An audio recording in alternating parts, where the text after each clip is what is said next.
At this time, Shabbat Shalom. Shabbat Shalom. At this time, we're going to rise and face the east. After we finish saying our prayers, we're going to remain standing to recite the Constitution.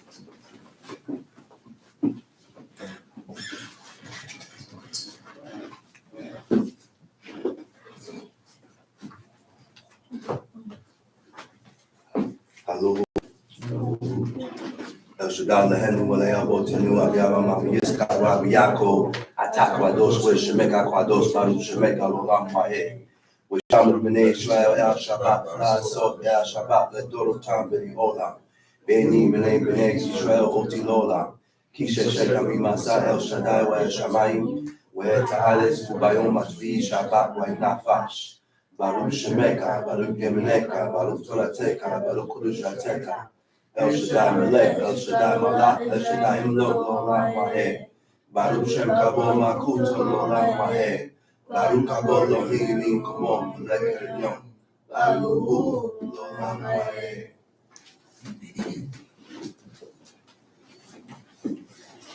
We're going to remain standing so we can recite the Constitution. Today was, during that time, that was the day that the children of Israel met God. That was the day that God came down on that mountain and incinerated, his presence alone incinerated the whole mountain. Right? All right, so let's start reading.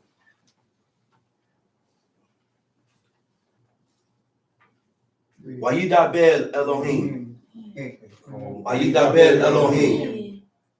Repeat after me. Wayidaber Elohim. Et kal hadevarim. Ha'aleh lemor. Anoki El Shaddai Eloheka. Asher hotzetika. Mi eretz Misraim. Mi beit abadim. Lo yihiyeh. Leka Elohim acherim. Al panai. Lo ta'aseh. Leka. Fesel. Wekal. Temuna. Asher bashamayim. Mima'al. Wa asher ba'aretz. Mitakat. Wa asher bamayim. Mitakat la'aretz. Lo tishtakawe lahem. V'lo ta'avdem. Ki anoki. El Shaddai Eloheka. El Kwana. Poquel Aon. Abot Albanim. Al Shileshim. Ve'al Ribeim. Lesonai. Ve'oseh kesed. La'alafim. Le'ohabai. Ul Shomrei. Mitzotai. Lo tisa. Et Shem. El Shaddai Eloheka. Lashal. Ki lo yinakwe. El Shaddai. Et Asher. Yisa. Et Shemo. Lashal. Zakor et Yom. Hashabbat. Lekwadashot. Sheshet Yamin. Tabor. Weasita. Kal Melakteka. Weyom Hashbi. Shabbat la El Shaddai. Elohecha. Lo ta'aseh. Kal Melaka. Ata. Ubinka. Ubiteka. Abdeka. Wa'amaka. Upemteka. Wegirka. Asher bishareka. Kisheshet Yamin. Asa. El Shaddai. Et Hashamayim. Ve'et Haaretz. Et Hayam. Ve'et Kal Asher. Bam. Wayanak. Bayom Hashbi'i, Al King, Berak El Shaddai, Et Yom Hashabbat, Wayikwad Shehu, Kabed Et Abika, We'et Imeka, Lema'an, Ya'arikun, Yameka, Al Hadama, Asher El Shaddai, Eloheka, Noten Lak, Lotil Zak, Lotin Af, Lotigno, Lotane, Vedeaka El Shakwe, Lotak Mod, Beit Le'eka, Lotak Mod, Asher Le'eka, Wa'abdo, Wa'amato, We'shoro, We'kamoro, We'kol Asher Le'eka. You may be seated. That was the constitution of the nation of Israel. When the children of Israel left out of Egypt, when they finally left out of Egypt, one thing we got to realize is that God hardened Pharaoh's heart. God hardened Pharaoh's heart. He hardened Pharaoh's heart against the right thing to do. We got to learn, by reading this book, we learn how the Creator, how God moves towards certain situations. Okay? Now, when the Most High hardened Pharaoh's heart against doing the thing which was rightfully should have been done, he wanted to show him his glory. He wanted to show him his powers, because these guys had many gods. The Egyptians had many gods. They had a god for everything.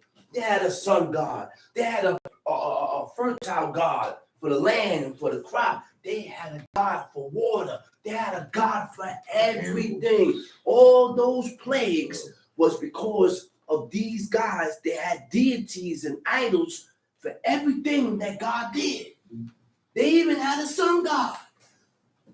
So when the Most High caused darkness upon the whole face of Egypt, they couldn't bring no light. They couldn't bring the sun out. They couldn't bring no light. That should tell you right there that these Egyptians and their idols and their false gods wasn't real. They can't be serving the true and living God if they couldn't defeat the Creator. They couldn't defeat the Creator.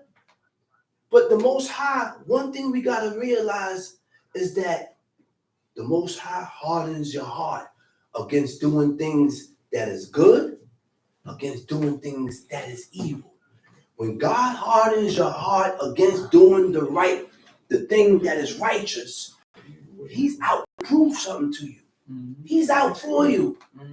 Because Pharaoh been wanting to let go of the children of Israel.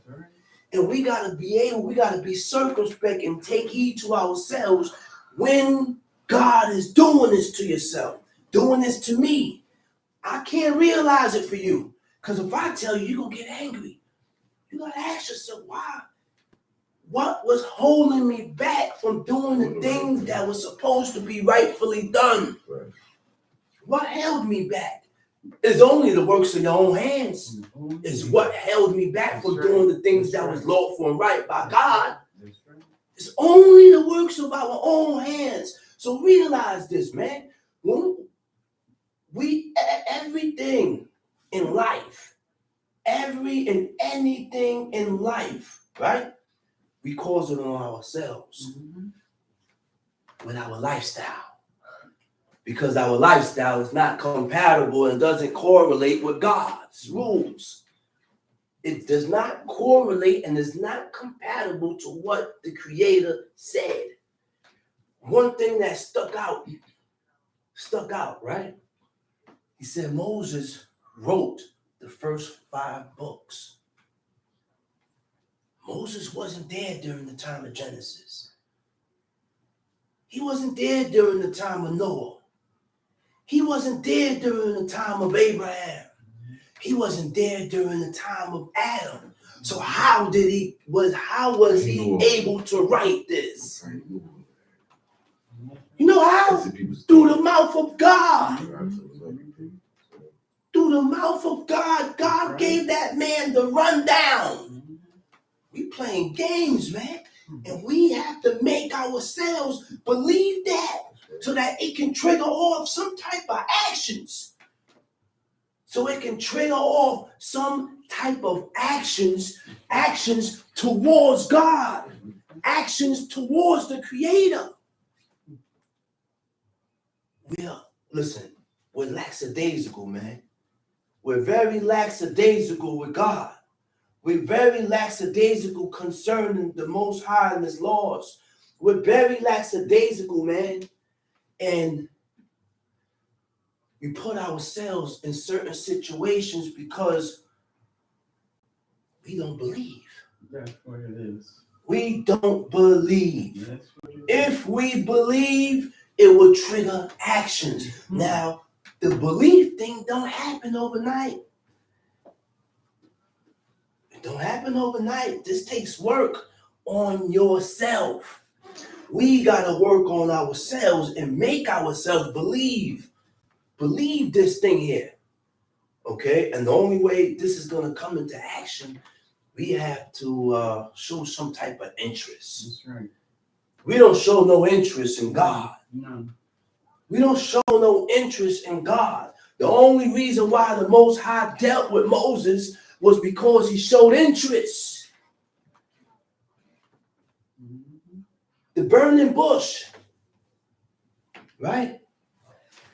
And it wasn't symbolic, and it wasn't no metaphor. Mm-hmm. It was a real bush that was burning, and it wasn't being consumed. Right. And this is the reason why Moses looked. He said, wait a minute, man. He said, this is a great sight. Ain't nothing in the world is a piece of wood is going to be inflamed and engulfed with fire, but the wood ain't being consumed. He said, let me see this great sight. Why this bush is burning, but it ain't being consumed. And when he went to see that, God spoke to him. He said, take your shoes off, because where you're standing at is a holy ground. That spot, not the whole land, just that spot where that burning bush was at. And you know where the voice of God came out of? That fire. Right out of that burning bush. The voice of God started talking to him.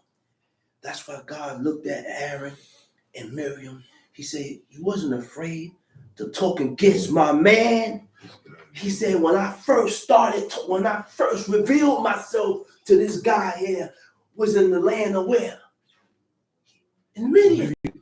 In Midian.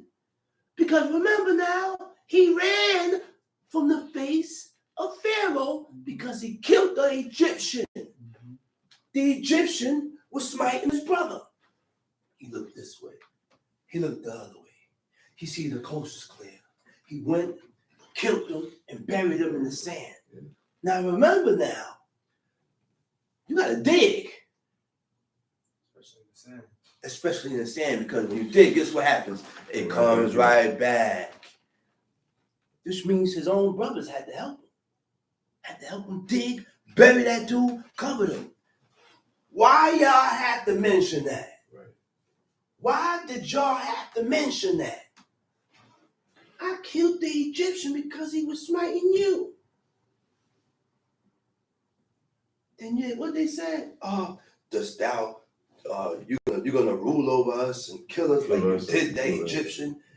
Once y'all start, that's not supposed to be mentioned. Once they start talking that, what he say? He said, man, it's time to go. He said, this thing is surely known. Let me get up on out of here. Pharaoh start looking for him. Because he gonna put him to death. He gonna put him to death. So he had to run. God met him in Midian, spoke to him through a burning bush. And from then on, Moses was a changed man. So I say that to say this. If you don't show no interest, God is not going to, God deals with you according to the amount of interest you show in him. According to the amount of interest you put in and you show, that's how God gonna deal with you. He's not gonna put no fear in you, and I don't never put no time in. No, man. Mm-hmm. And this is not something that happens overnight. No. Oh, I put interest. I'm reading right now. Boom, boom. No, it ain't coming. You gotta keep doing. This is something continual. Continue, because there's going to be times where your spirit becomes weak. Sure. And you start and you begin to back up. Mm-hmm. You got to be able to see that, brush back up, brush it off, and keep pushing. Mm-hmm. Because the day that Adam ate from the tree of knowledge of good and evil, he said, then was the heart of man set solely towards evil. The heart of man was set solely towards evil and wickedness and everything that was against God. Why? Because in the very beginning, and life is about choices. Life is about choices. Yeah. Life is about choices. The number one thing in life, priority in your life, supposed to be God. Supposed to be his laws. Supposed to be his commandments. But it ain't like that with certain people. I'm not going to say that with everybody. Some people will break a law just to do a law. How are you going to break a law to do a law? True. You can't break a law to do a law. First of all, you got to make sure and track and know what you're doing and correlate with what God said. Remember the book. Remember the words that we read out of his book. This is all from the mouth of God. All this is from the mouth of God, man. We're going to go into Deuteronomy 6. Deuteronomy 6. We got to realize that, man. And we have to do something that's not impossible, but it's very hard. You know why? Because you notice one thing. For these people to believe in God, or for these people to have any type of fear in God, God, the Most High, had to show himself. Isn't that what he said in Acts? He said, man, I came out to you in this fire so that the people may see and believe me and fear me. Don't worry about them. They ain't understand nothing. So don't worry about if they understood or they understood this or they understood. You ain't going to understand it. All you saw was bloody truth right before your face. They saw that mountain skipping. You didn't question it about what made that mountain skip. They saw that whole mountain range on fire. You didn't realize and question yourself what in the world could have incinerated a whole. Do we know how long a mountain range is? Do we know how long and how many miles a mountain range is? You didn't question what in the world was blowing that trumpet, because it wasn't an actual trumpet. Right. It was the voice of the trumpet that waxed louder and louder and kept going louder and kept going louder. And that's why the people feared. They said, wait a minute, you mean to tell me this dude ain't taking no breath? He just keep blowing and they keep excited. He said, man, listen, man, we ain't going over there. He said, we ain't going over there. You go over there, Moses. Get the word of God and bring it back to us. Said Moses drew near to the thick darkness where God was. Right there. Where God was. Next week, Wednesday, is Yom Kippur, the Day of Atonement, a day where Israel is supposed to atone for their iniquities. And every year, we walk around here with the same mentality, like your sins going somewhere. Mm-hmm. Your sins ain't going nowhere. Mm-hmm. It ain't going nowhere. The same junk that you did 2 months ago is still on your back. Still on your back. You're still bearing it upon your spirit. Because one thing we got to realize is that iniquity bears down on your spirit. And in order for iniquity to bear down on your spirit, you have to have a breach. You done opened it up. You open up. Your spirit has a breach, has an opening where iniquity comes in. What opened that up? You did. So, the only way to make atonement for iniquities, you need a high priest. The high priest got to reiterate the whole nation of Israel. The iniquities of the whole sin of a nation upon the head of a scapegoat. Upon the head of that scapegoat. Then, after he done reiterated and said the whole nation, a whole nation, iniquities on the head of the scapegoat, then you got to let him go into the wilderness by the hand of a fit man. And then when dude come back, he got to go wash.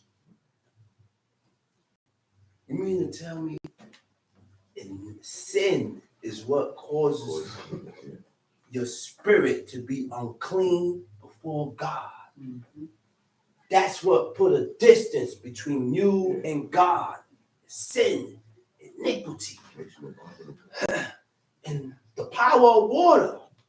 God, not really the power of water, but God gave the water command That's right. to clean the spirit. So he said, when you're unclean, he said, go wash. He didn't say use. He don't say, look, we gotta put it. Where did people come in that you say you need soap? You ain't clean unless you want soap. God ain't say that. I ain't gotta have no soap. And it's running down close to evening, and I'm unclean. I can run in that water and clean and get clean. Because the only thing that God gave the command to clean that unclean from iniquities is water. I ain't got water. Well, did you wash your hair with soap? I ain't got to do none of that. Just dip it in water. Go in water. That's it.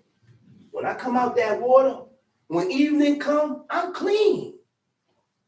Unless you can show me different in the book where it said you need soap. Nobody can show me. So we got to stop adding. We got to stop adding. We got to stop taking away. We got to stop putting our own opinion, our own ands and ifs and buts. We cannot change this. The standards of God is already set. The standards of the Creator is already set. The only way to get myself clean from iniquities is to stop. And in order to know what is sin, in order to learn the ways of God, we have to read. We got to read. You want to be godlike. That's what godly means. Godly means to be like unto God. So if I want to be like God, if I want to be like unto God, I got to read the book, because only the book tells me only tells me the things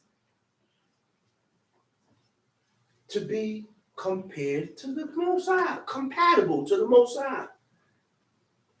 Read Deuteronomy chapter 6. Now these are the commandments, the statutes and the judgments which the Lord your God commanded to teach you. Now these are the commandments, the statutes, and the judgments which the Lord thy God commanded to teach you, that you might do them in that the you land, might do them in the land, whether you go to possess whether it. you go in to possess it.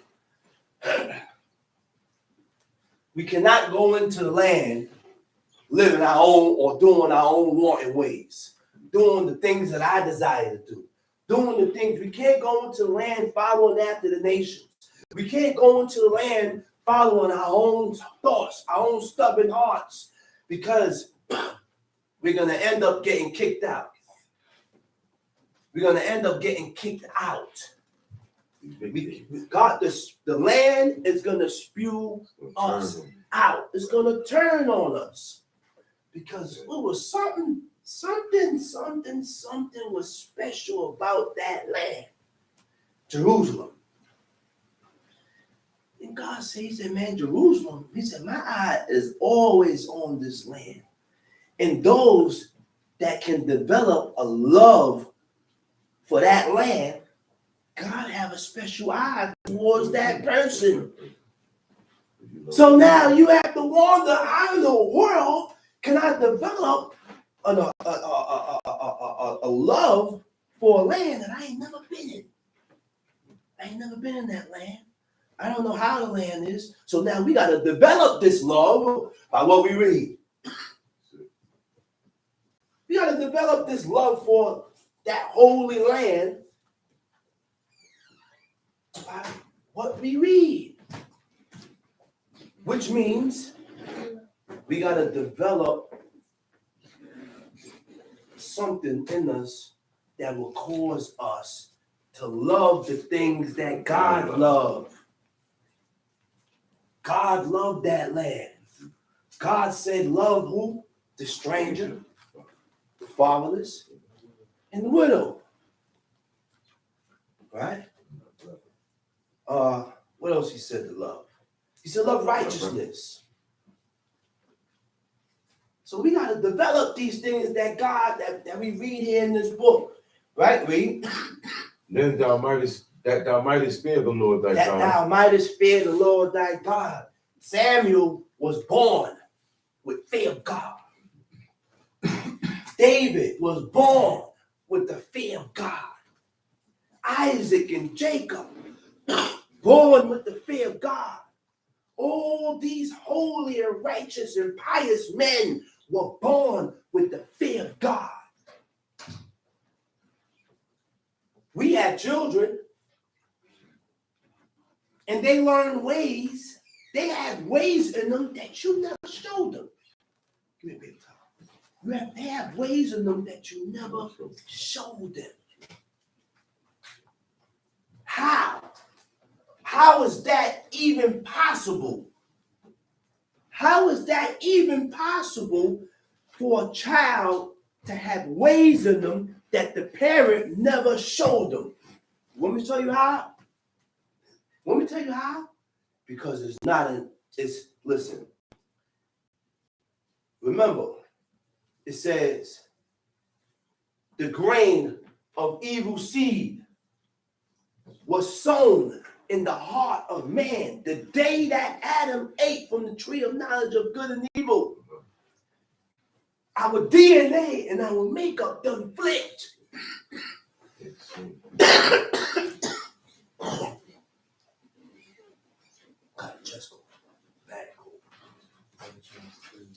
Our DNA done flipped. Everything flipped when Adam ate from the tree of knowledge of good and evil, man. So now we have children with ways and customs that we didn't show them. But the only thing that will wean that out is the adhering. The only thing that will wean that out if we take heed to these laws, commandments, and statutes. We got to take on godly ways. We got to take on the ways of God. We got to take on the mentality of God. We learn the ways of God and the way God thinks by reading this book. And this is the only way to be accepted of him. That's it. There's no other way, man. There is no other way. We don't have no more prophets, and we don't have no more, there's no more prophets, and there's no priests. There's no high priest. So the only way to God or to the Creator is by reading this book. By reading this book. Anything that you practice becomes a habit. Anything that you practice becomes habitual. That's why you got the word, he said, you shall not, in Leviticus 18, right? Leviticus 18, right? It says, I'm going to tell you right now what it says. Leviticus 18 in the beginning, first verse, right? It said, the Lord spake unto Moses, saying, speak unto the children of Israel, and saying to them, I am the Lord your God, after the doings of the land of Egypt. Right? It said, Kemaaseh. Kemaaseh, kids like. Maaseh is their practices, their traditions, their celebrations. Right? Anything that these Egyptians did, God told us to stay away from. We didn't do nothing like the nations round about. Nothing. Now, the so-called Israelites, we want to mix the ways and the customs of America with God's ways. We want to mix the ways and the customs of America with the ways of God. But no one can show me where our forefathers celebrated birthdays. Read it. Show me in the book, and I will do it. This is our standards, and this is our only grounds. No one can show me where our forefathers celebrated birthdays. But I can show you where Pharaoh celebrated a birthday, and he killed his baker. He killed his chief baker. So we got to realize on like birthdays and things like that, they made sport of the slaves of Israel that was captured. They made sport of others. No one can show me where they celebrated birthdays. No one can show me where they had a new year. No such thing. No such thing as New Year. Nowhere. Nowhere in here. No one can show me where our forefathers had a Thanksgiving. No. Had a Christmas. No. Had an Easter. No. Which is idolatrous. All these pagan festivities is idolatry. That the children of Israel want to mix and mingle within the appointed times and the seasons of the Creator. Time sheet. That thou mightest fear the Lord thy God. That thou mightest fear the Lord thy God. To keep all his statutes and his commandments. To keep all his statutes and his commandments. That's what's gonna trigger. That's what's gonna make you keep the laws, make you keep his commandments, make you keep his statutes. What is God? What is a statute? Statutes and commandments are two different things. A statute is what we're doing right now, observing the Sabbath day. And there's rules and regulations to observe the Sabbath day. It ain't my rules, and I ain't formulated in my mind. But if you read the book shows you the rules of how to observe this holy Sabbath day without profaning it. Okay. And one of the ways of profaning the Sabbath day is when you leave out your house with a burden. A burden. Now, the only way you're going to believe this, I got to start doing it. Mm-hmm. If I don't do it, Go ahead. if I don't do it, then how are you going to believe that walking out your house or having anything in your hand is a burden. That's the only way to believe this. The only way to believe this. You got to start putting things into actions. You got to start putting these laws into actions. You got to start doing these laws, man, to start to trigger off some type of belief in God. Because it's hard. You know why I said hard to start up or have some type of belief in the Creator? Because guess what? What God did for these people, we ain't getting that. We're not envisioning the glory of and the power of God at all. Nowhere close. Nowhere close. Nowhere close. So we got to start triggering off the belief in the Creator by putting these laws into actions. Okay, time sheet. Which I command thee, thou and thy son, and thy son's son, all the days of thy life, and that thy days may be prolonged. That your days may be prolonged where? In the land. That should tell us right there. Our days were not prolonged in the land. Our days was not prolonged in the land because we turned against God's laws. We turned against his commandments. We went against the very same thing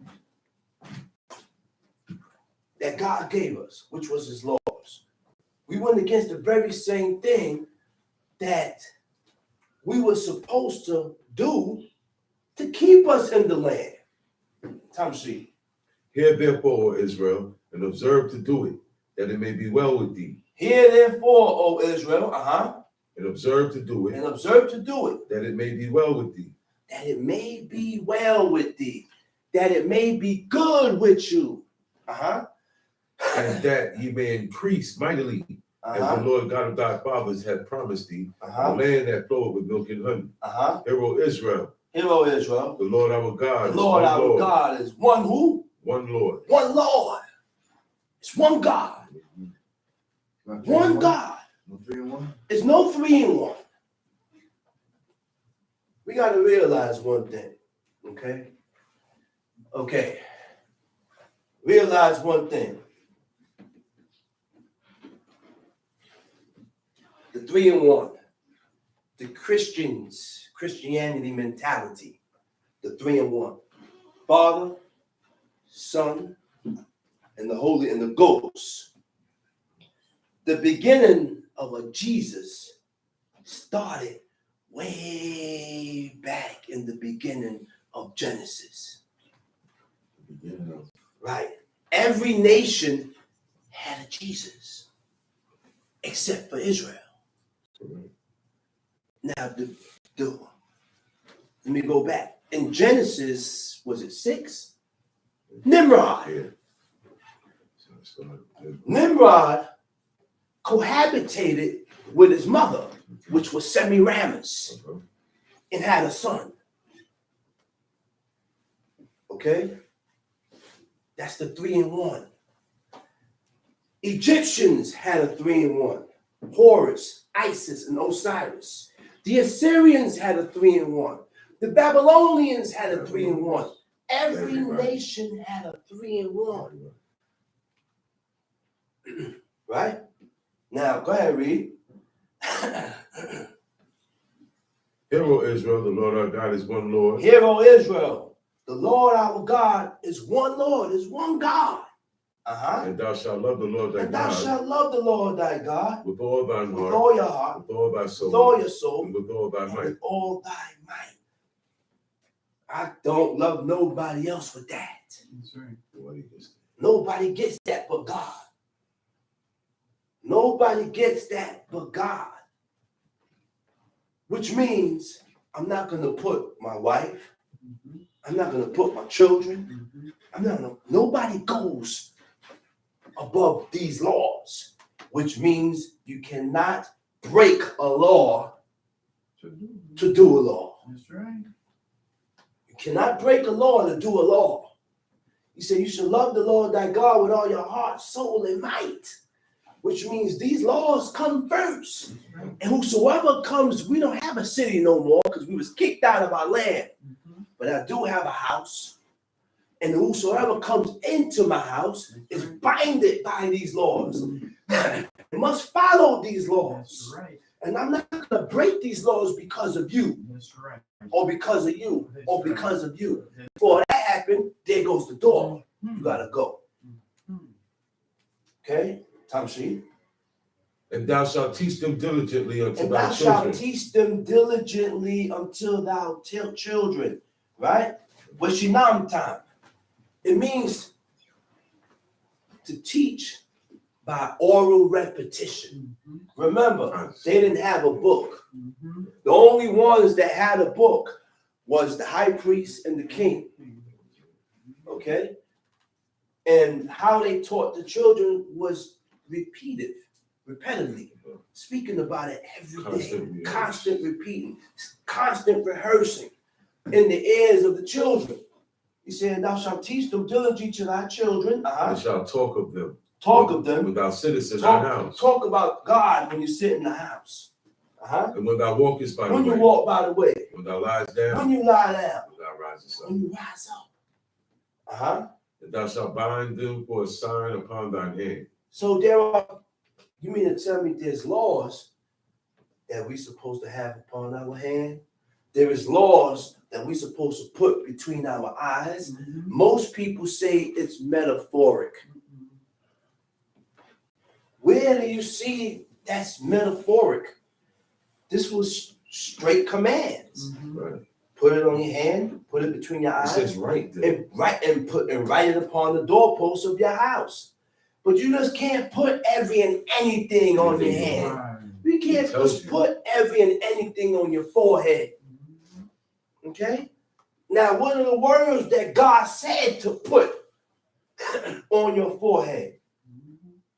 Right? He said, hear, O Israel, the Lord our God is one Lord. And thou shalt love the Lord thy God with all thy heart, with all thy soul, and with all thy might. And these words, talk about the words that were spoken before, behind, before when it says that. Okay? And these words, those specific words, shall be upon thine heart, your heart, on your mind. Because when it speaks about the heart, it speaks about the mind. Your mind supposed to be on God. Your mind is supposed to love God. Put your mind towards that, because you cannot do the laws if you don't love God. Right. That's why this passage was picked, to put between your eyes, to put on your hand, because if you don't love God, you can't keep none of those laws. If you don't develop a certain type of love for God, you can't keep no law. You got to have some type of love for God. And you got to develop that in yourself. You got to develop that love for God for yourself. How do you develop it? What is the way to develop this love for God? Well, for starters, you got to start doing this laws. You got to stop going back and forth, back and forth, back and forth, riding the fence. There come a point in time in life where you got to draw that line. And say, well, you know what? I draw this line and I ain't crossing it no more. Which means you done put boundaries on yourself to where I'm not doing this no more. I'm not violating no more. I'm not doing this no more. I'm wiping this out of my life now. Because this way of life calls about changes. Yom Kippur comes about changes. You're supposed to use that day for some type of change. But the only way to change for the better, I got to know how and what to do to be better. Okay. Like what God told Cain. Most High didn't accept Cain, but he accepted Abel. What did Cain have in him that caused God to shun him and not accept him? What did Abel have in him that caused God to draw close to him? But people had the erroneous idea that we all are accepted. No, we got some, look, people have some dirty ways. And because of our dirty ways before God is what put a distance between you and the Creator. So no, God don't accept the whole world because the world's ways are not compatible to God's ways. God showed us these laws and he told us and showed us the way we should be. And in order for God to accept these people or to accept us, we have to change our ways. Listen here, man. This speaks volume. This thing here speaks volume and power. I was reading, it said, he said, I am the God of the spirits, not the God of Israel. He said, I'm the God of the spirit of all flesh. I'm covering everybody now. That's everybody. That's everybody. Everything. Even though these people haven't chosen me,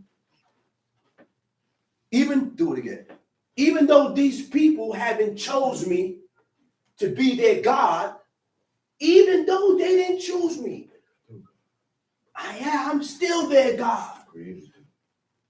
And there was a time where I read where he said, listen, don't have no, he said, I'm merciful to all.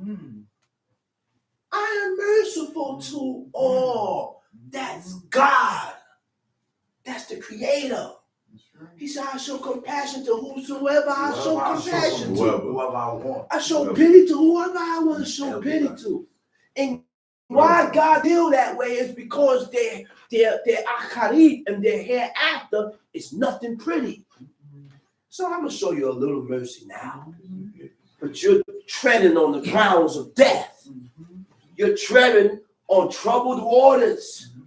What's causing me to tread troubled waters? Because I'm not living according to what God says. So I'm treading troubled waters. So yeah, when certain things happen in this guy's life, this person's life, he showed mercy to you because your hereafter not going to be good. Not going to be good. Tom Sheep. And it shall be, when the Lord thy God shall have brought thee into the land, which he sware unto thy fathers. Brought you into the land which he swore to your fathers. You know who he swore that to? To Abraham. Abraham was a special man. What made Abraham special is that God didn't have to show himself. He didn't have to appear to him in no dramatic vision or nothing like that. Abraham believed God without proof. That's what you call the blind allegiance. That's called blind allegiance. That's called blind allegiance. And that's what these people don't have. You got to show these people proof. I had to mention that to my woman one day. I said, listen, you got to stop being that way. What? Yeah. Stop looking for proof for everything. Stop trying to find proof in this and proof in that. I'm just trying to figure. No, there's nothing to figure out. I am your man, and I'm not leading you wrong. That's right. I serve the God. I serve a true God, man. I serve the God of the spirit of all flesh. Follow me. That's it. Just follow my lead. Just follow my lead. And that's what the American woman don't want to do. They don't want to let the man lead. Stop trying to take over. When the man leave, he set the grounds. He set everything down, set the rules. He set everything down. Just follow. I ain't leading you wrong. I ain't leading you wrong.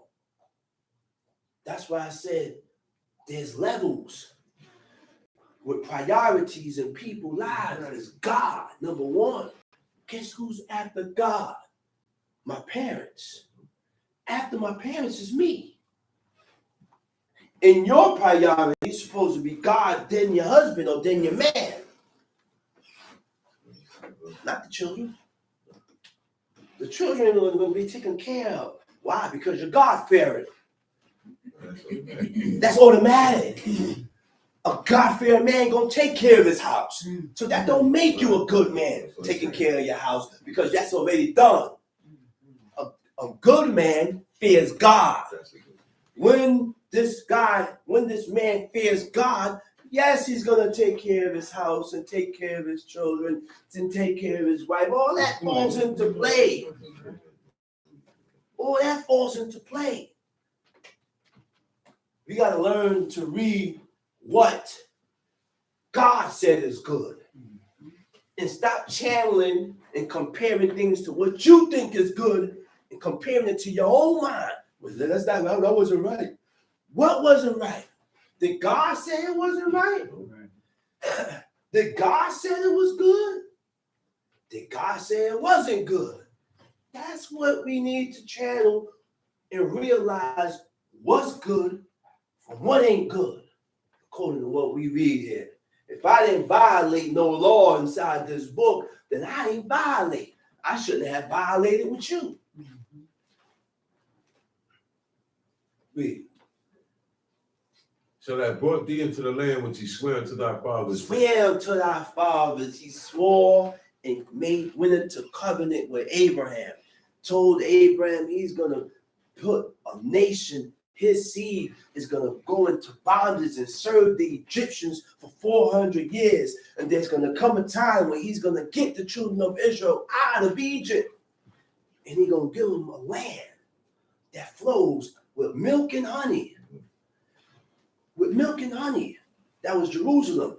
And there was a way to keep and to remain in that land is by adhering to his laws, his commandments, his statutes. Read. To Abraham, to Isaac, and to Jacob, to give thee great and goodly cities which thou buildest not. Which you ain't built. You ain't built none of these cities. Read. And houses full of all good things which thou buildest not. And wells dig. Yeah. Verse 11. Okay, wells dig, which thou diggest not. Vineyards and olive trees, which thou plantest not. And when thou shalt have eaten and be full. He said, listen here. I'm going to send you to a spot where you ain't got to put no work in. Trees is planted, everything growing, houses built, everything is set up. All you got to do is just move in. Like you have a furnished apartment. Move in. I ain't got to buy nothing. The beds is there. Everything is set up. That's what God did for these people. Why? Because of one man, Abraham. That's right. All because of this man having the trust in God is why. Look, because he dug Abraham so much, the righteous and pious thing to do is to follow suit with his seed. If I dig Abraham, I gotta dig his seed. So he dug Isaac, and Isaac followed in the path of his father. So when he dug Isaac, he said, man, I gotta dig his seed, which was Jacob. And when we read the book, he says, these three men, there was no sin found in these three men. Ain't Abraham, Isaac, and Jacob. No sin. Ain't that something? I say that to realize this. Remember now, before God came to Abraham, Abraham worshipped idols. But the thing is, never go back. That's right. Then God ain't going to reiterate those sins that you did in the past because you never went back. See, it ain't going to be mentioned no more. But we flip. We want to jump back and forth. Back and forth with God. I can't erase no sin jumping back and forth. I can't erase and do no erase. Look, those three men. What Jacob did was not sin. He didn't sin. Make it clear. Because we got to realize what God told Rebecca when she went to inquire. She said, why am I thus? Based on that. What's going on in here? And when you read what God told Rebecca, everything else went into play after that. He said, man, those 3 men, they have no iniquity in them. And then, after Jacob, we had the 12 sons. The 12 sons, the originators. These are actually the tribes of the nation. Levi, Judah, Issachar, Reubenites, the whole nation came about these 12 men. 12 men. Then you have Manasseh and Ephraim. Joseph was dug. Joseph was dug by God.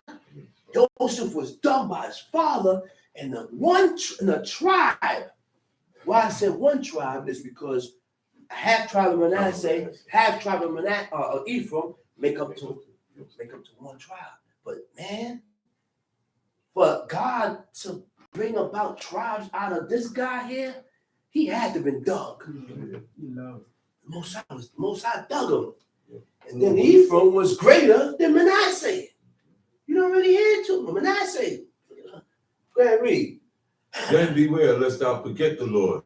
Then beware lest thou forget God. Do you know that's the natural behavior of man today? The natural behavior of men today.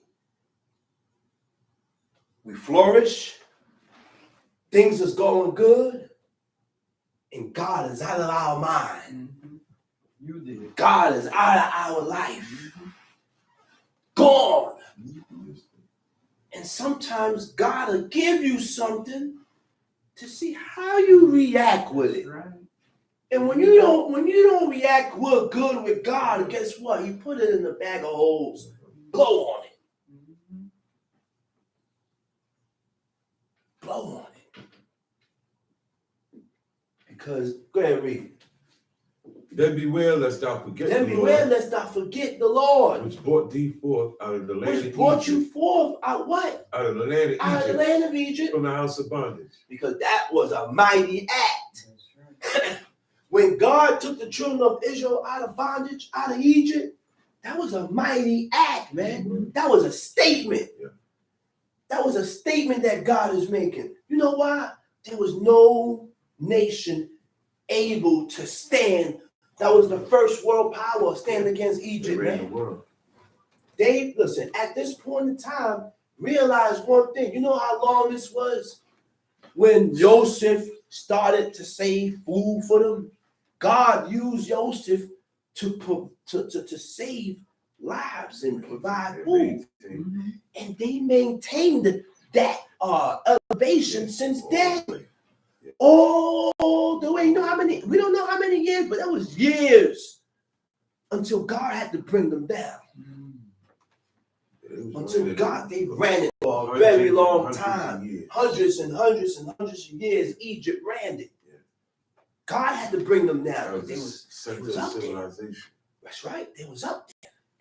Up to this, until God brought Pharaoh down, people still was going to them for food. People was going to them for every nation came to Egypt. Every nation, to where God had to bring these people down. They believed in many gods. They believed in many gods, man. Many gods. But the thing that really stood out, was that the God we serve can't be seen. We serve the unseen one. We serve and we worship a God that you can't see. That's why God gave him a command. He said, listen, put boundaries all around the mountain here. He said, lest one of these guys break forth to see me, break forth to gaze. He said, my wrath gonna break forth on who? On everybody. Gonna get shot through. Whoever come up there is going to get shot through. It's going to get shot through. Read. Thou shalt fear the Lord thy God and serve him, and thou shalt swear Thou by shalt his what? name. Read that again. Thou shalt fear the Lord thy Thou God. shalt fear the Lord thy God. And serve him. And serve him. And shall swear by his name. You shall not Thou go. shalt fear the Lord thy God. And serve him. Right? And what? And shall swear by his name.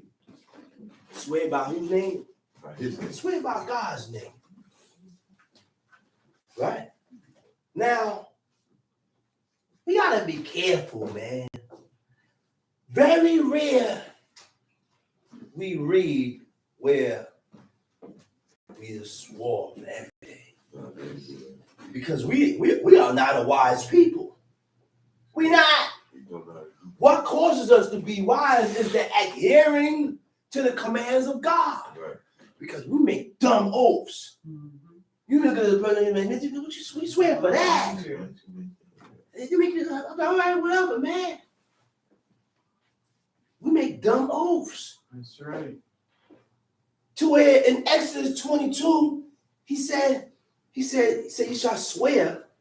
He says in Exodus 22, when swear that he put his name to his neighbor's good. It don't say that in the Hebrew. It don't say to swear.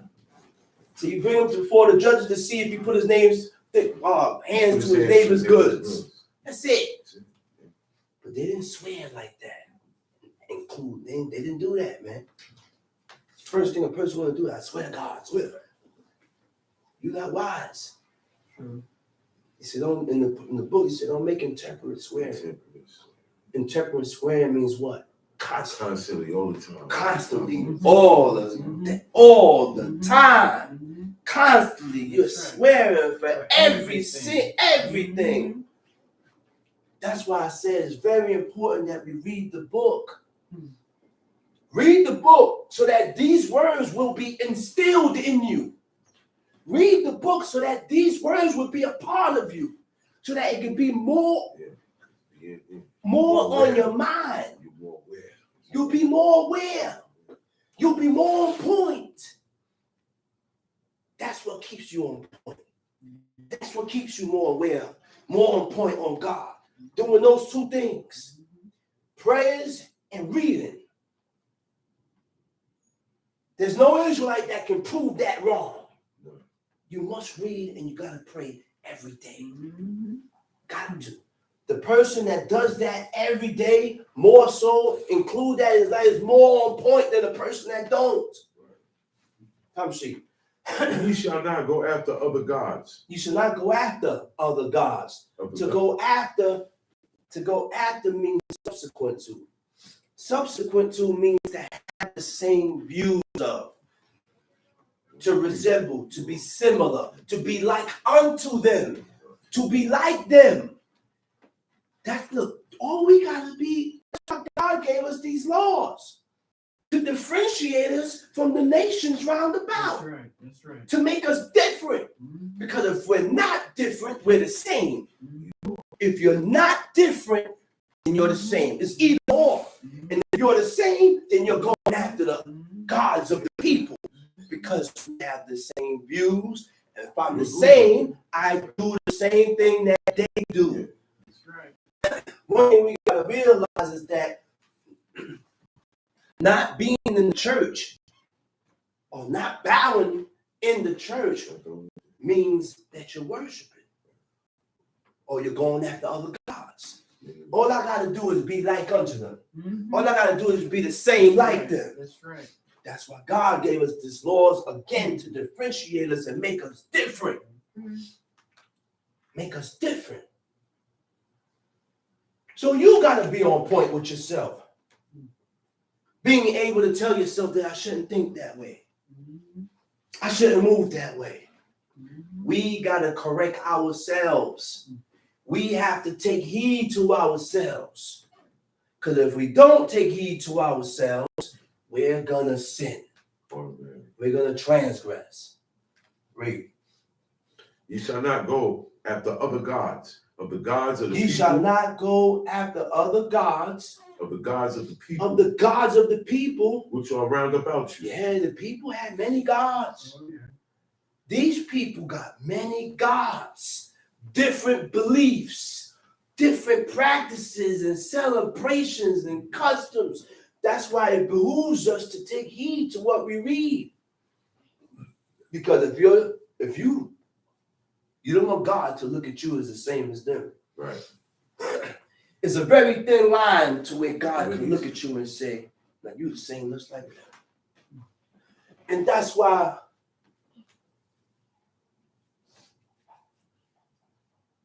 you have to make sure, it's very important that you don't do nothing the same like them. Everything about you is completely opposite and different than them. Because you don't want God to look at you as the same as them. Come see? For the Lord thy God is a jealous God among you. For the Lord thy God is a jealous God. El Quana. He's a jealous God. What made God jealous is when God took these people to himself and we turned away from God. We looked elsewhere. We turned to a different avenue, a different direction from what God showed us. So God became jealous. I read. He says, a jealous God among you. Read. Lest the anger of the Lord thy God be kindled against thee, and destroy thee from off the face of the Destroy you earth. from off the face of the earth. Read. Ye shall not tempt the Lord your God, as he tempted him in Massah. Yeah, we tempted God. The Most High gave us laws, gave us commands. He said, listen, gather double Omer on the 6th day, because on the 7th day, you're not going to find the man in the field. So make sure you gather double. Don't worry about it. It ain't going to breed no worms. Gather double. Gather one, gather two. You know you had Israelites and Hebrews that still went out in the field looking for manna. But most of the situations that Israel was put through was a test, was a trial. Okay? It was a test. It was a trial to see if these people what? Believe. That's what it all boils down to. If these people ever was gonna believe in God, believe in God, which was gonna trigger some type of actions towards God, and it didn't. They didn't believe in him. See, when God tests you, he tests your strength. He tests you against the things that is weak in you. Your weakness. Test you against certain things. And go ahead, read. I'm going to get to that later. Read. You shall diligently keep the commandments of the Lord your God. You shall diligently do what? Keep the commandments of the Lord your God, and his testimonies, and his statutes, which he hath commanded thee. Thou shalt do that which is right and good in the sight of the Lord. And thou shalt do that which is right and good in the sight of God. Not right and good or what you think is right and good. Not what you think is right. And we do that a lot. We do things and we think we doing right. We don't go get no advice. We don't get no counsel. I don't go and consult and say, man, what you think, man? Blah, blah, blah, blah, blah. And get a counsel. You just don't move abruptly on situations on your own without getting some type of counsel or advice, because what you're doing could be wrong. That's right. It could be wrong. Why we don't have that type of mentality like we're always right in your actions? You cannot have that mentality, because when you have that mentality that you're always right, then there's no room for correction. None. You can't correct yourself with God, because you ain't gonna take heed. You ain't gonna do good. You ain't gonna improve with God. Because you're always right. Mr. Know-it-all. Mr. Know-it-all, the sister said. The sister said, Mr. Know-it-all. No, you got to leave room for some type of repairs. You got to make room to make repairs. The wound will never heal. There's no scab going to form there because you keep it covered. And keep picking it. Because you keep it covered. You notice when you open it up, clean it, let the air hit it, it starts to dry out. You tell the person to keep it covered. You nah, I need to keep it covered from bacteria. Okay, keep it covered. Bacteria lives in moisture. If you keep it moist, bacteria is going to stay there and it'll never heal. Never heal. If we don't leave an opening for repairs, you'll never get better. Never going to get better with God. Because you're always right. Thou shalt do that which is right and good in the sight of the Lord. In the sight of God. The only way to know that which is right and good in the sight of God, you got to know the book. You can't tell me what's right and good in your eyes. And if it doesn't correlate with what God said, then I'm going to tell you you're wrong.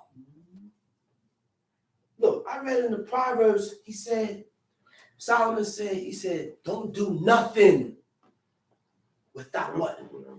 Without counsel. And this was the wisest man that ever lived. Just seek counsel. Another thing he said, and with anything that you do, seek counsel. Seek counsel. Don't move on your own accord because your movements could be wrong and you could be making more damages than hurting. Gotta seek counsel. Sure. This was the man that loaded his heart to folly. Went into folly purposely to tell you what to stay away from. And he said during the time that he loaned his heart to folly, he still remained, his wisdom remained with him. That's a different man. That's right. We can't do that. You loan your heart to folly, wisdom is gone. But that only confides and give you grounds that what God says stands. If God bless you or God give you something, you don't lose it. Right. So he was able, God gave him that wisdom. So he was able to go out, leave off, dip into certain things, and come back. Shake it off. We don't know the half of what Solomon saw. We don't know the half of what Solomon went into, but he went deep.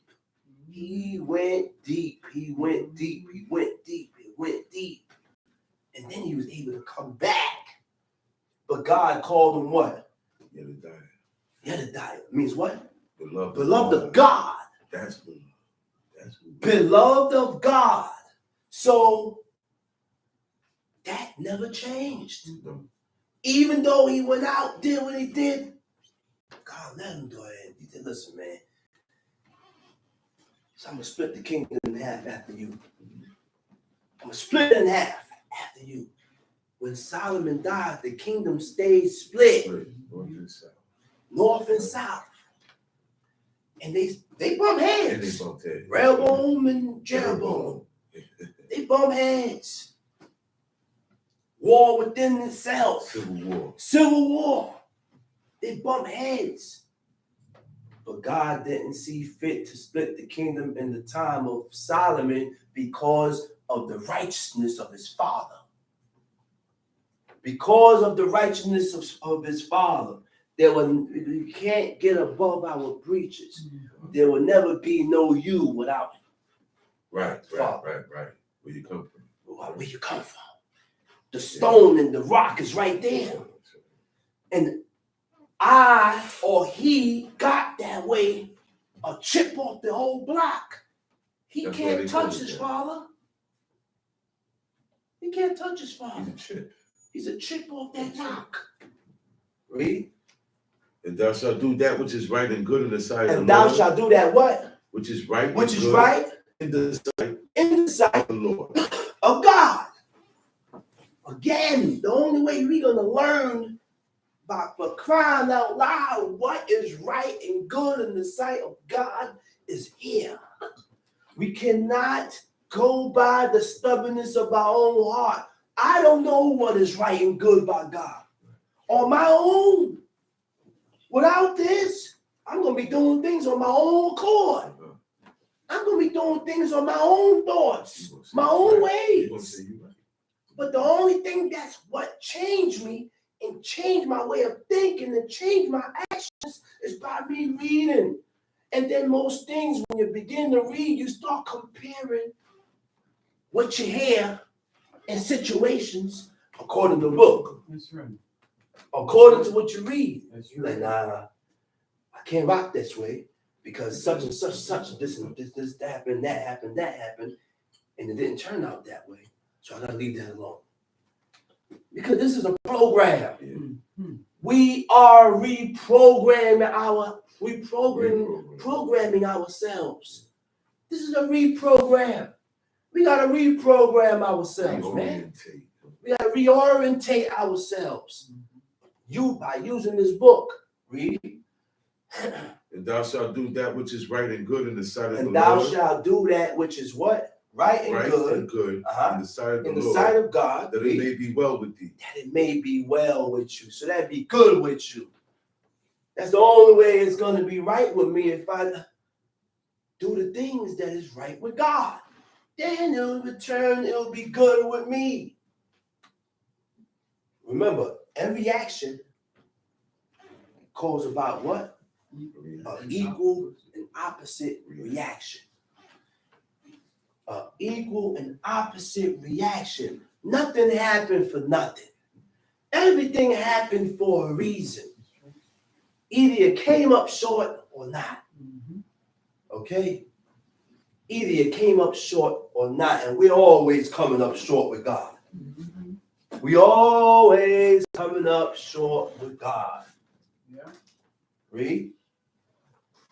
That thou mayest go in and possess the good land which the Lord sware unto thy fathers, to cast out all thine enemies from before thee, as the Lord has spoken. And when thy son asketh thee in time to come, saying, what mean the testimonies, the statutes, the judgments which the Lord our God had commanded you? Then thou shalt say unto thy son, Read. we were Pharaoh's bondmen in Egypt, and the Lord brought us out of Egypt with a mighty hand. The Lord showed signs and wonders great and sore upon Egypt, upon Pharaoh, and upon all his household before our eyes. And he brought us out from thence, that he might bring us in, to give us the land which he sware unto our fathers. And the Lord commanded us to do all these statutes, to fear the Lord our God, for our good always, that he might preserve us alive, as it is this day. And it shall be our righteousness, if we observe to do all these commandments before the Lord our God, as he hath commanded us. Go to Deuteronomy 27. Deuteronomy chapter 27, verse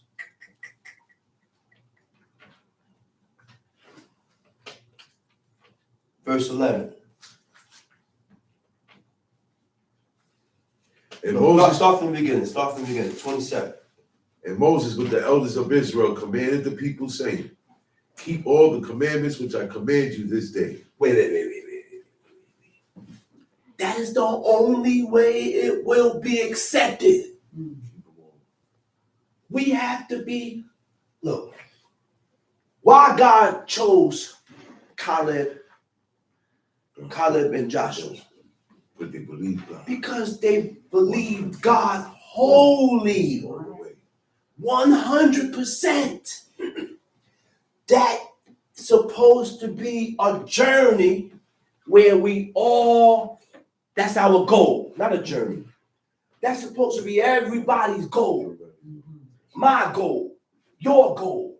Everybody's goal is to get themselves to believe in God wholly. Because this takes work on yourself. I'm not going to just pop out the womb of a woman and believe God wasn't holy. It's not going to happen like that. Because I came out the womb with the ways and the customs of the heathens. When I was born, I had heathenistic customs in me. Let's get this thing right, man. You wasn't born like Samuel. You wasn't born with the fear of God. You wasn't born with a godly spirit. These things has to be developed now. That's Because we were born with heathenistic ways, heathenistic mentality. We think like heathens and we move like heathens. We move like heathens and think like heathens, man. Again, the only thing that would change our ways and change our thinking pattern to be compatible with God is by reading. It's by reading. So, go ahead. What was I saying? No, son, I was saying something else. Go ahead, read over. And it shall be, read the first verse over. Yeah. And Moses with the elders of Israel commanded the people, saying, keep all the commandments which I command you this day. Which I command you this day. And it shall Right. be, Oh, that's what I was saying. That's what I told you to go back and read. Let's go back to the example. Joshua and Caleb, God accepted Joshua and Caleb because they followed God wholly. Holy, 100%. And I like using this example. You have a hole, you have an apple. Got to go back to that. The apple is not whole anymore once you bite it. Once you bite into that apple, it ain't whole. And then after the apple stays open like that, it starts getting brown. And it spreads, starts from a spot in the ground. The whole opening, where's that? Start to spread. That's the breach. That's the opening in the man's spirit. That's the opening in your spirit. What causes the opening is sin, iniquity, transgressions against God. We serve a God that hates iniquity. And if you want God to hate you, continue sinning. You can tell in your lifestyle if I gain any type of recognition or attention to God. You can tell with yourself. You can tell with yourself today. Today. Because I don't look, anything that happened in my life with me, period, I look at it as if I'm coming short. If I have gained the favor of God, I'm not going to get no ticket. If I have gained the favor of God, that one that I'm not going to crash. Nothing's going to happen to me. Why? He's going to make sure it's well with me. And why this happened, I came up short. Somewhere down the line in my life, I came up short with God. Why this happened, which means you always have to have the mentality of, or think, or had that mentality of making repairs. This is constant repair. So I say that to say this, the breach is the opening in your spirit. Perverseness, crookedness breaches your spirit. Perverseness and crookedness breaches your spirit. A breach is an opening which allows sin to come in. Down there. Which allows sin to come in. Time sheet. It shall be on the day when ye shall pass over Jordan unto the land which the Lord thy God giveth thee, that thou shalt set thee up great stones and plaster them with plaster. Read that over again. And it shall be on the day when you shall pass over Jordan unto the land which the Lord thy God giveth thee, that thou shalt when you pass over Jordan, what's the first thing he told him to do? Read. Set thee up great stones. Great stones. This ain't no small pebbles. These are huge boulders. Stones that's set up at the what? That's probably the gates. Set it up at the gates. Read. And plaster them with plaster. And plaster them with plaster. Read. And thou shalt write upon them all the words of this law. All the words of this law. You know what these people stand for. You've been forewarned. Don't get caught in the land doing something that's against God, because they're going to string you up. That's why you forewarn. You got to warn people and let people know. When they come to your house, these are my laws. These are the laws that I follow. These are the laws that I stand by, that I live by. Before you get with your woman, I'm telling this woman, listen here, woman, before we go any further, I set my house up according to the rules, to these laws, commandments, and statutes. The only way this can ever work is if, number one, you got to accept God. Accept these laws. She ain't going to accept God 100%. She ain't going to accept it. That's why it's brush fire all the time. That's why it's commotions and arguments and clashes about God all the time. Because one thing we got to realize, she ain't going to accept God. She accept you. She want you. And the only reason why she's taking these laws to herself is to keep you. That's the only reason why. So we got to realize that. She got to develop the belief in God on her own. That's right. She got to be able to leave off from her past. Those two things. Everything that your parents taught you, they taught you what they thought was right. They don't know who God is. True. But you must have some type of good in you to where God saw fit to link you with this guy so that he can show you the truth. Now, the reason why the person didn't hold is because you did not strengthen the good that you had in you. In order for you to stay here and to be kept here, you got to strengthen the good that's in you.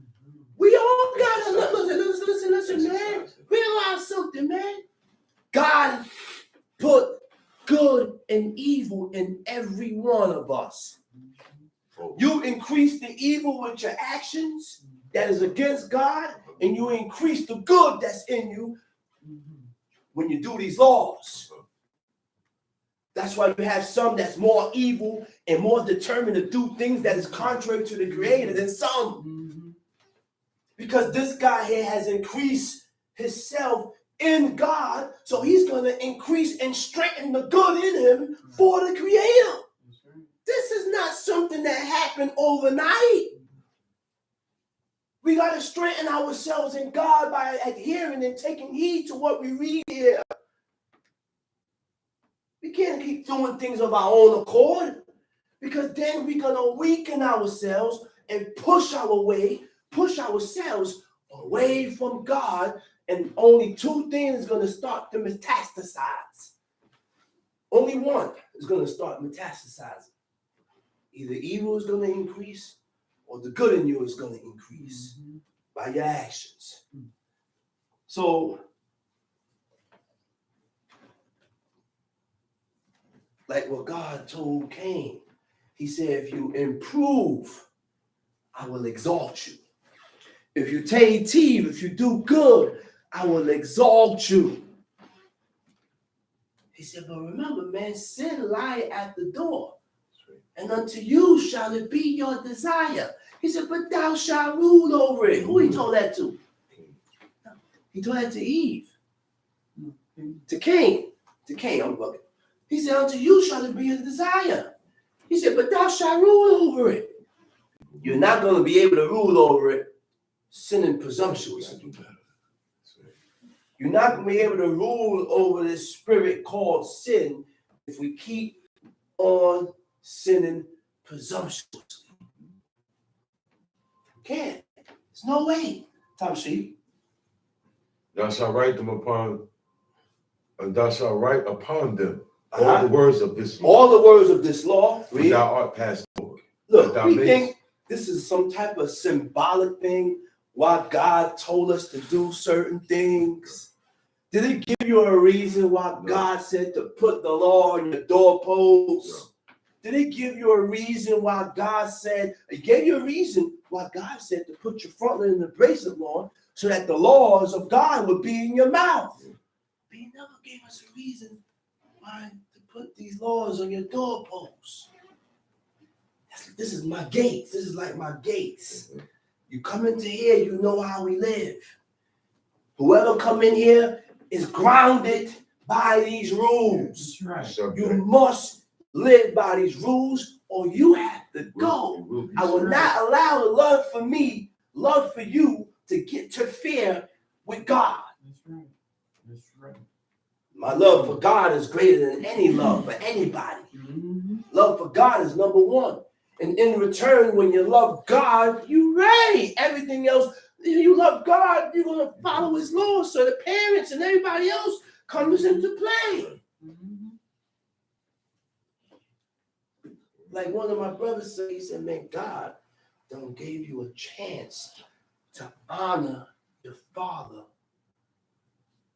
with 100% honor. Because he could have took him away. And I said the same thing. So when doing that, now the adversary going to test you. You always got to use that for remembrance. Always, because guess what? The evil in us is going to cause you to act a certain way. But then you got to remember, bling, wait a minute. Remember what I said.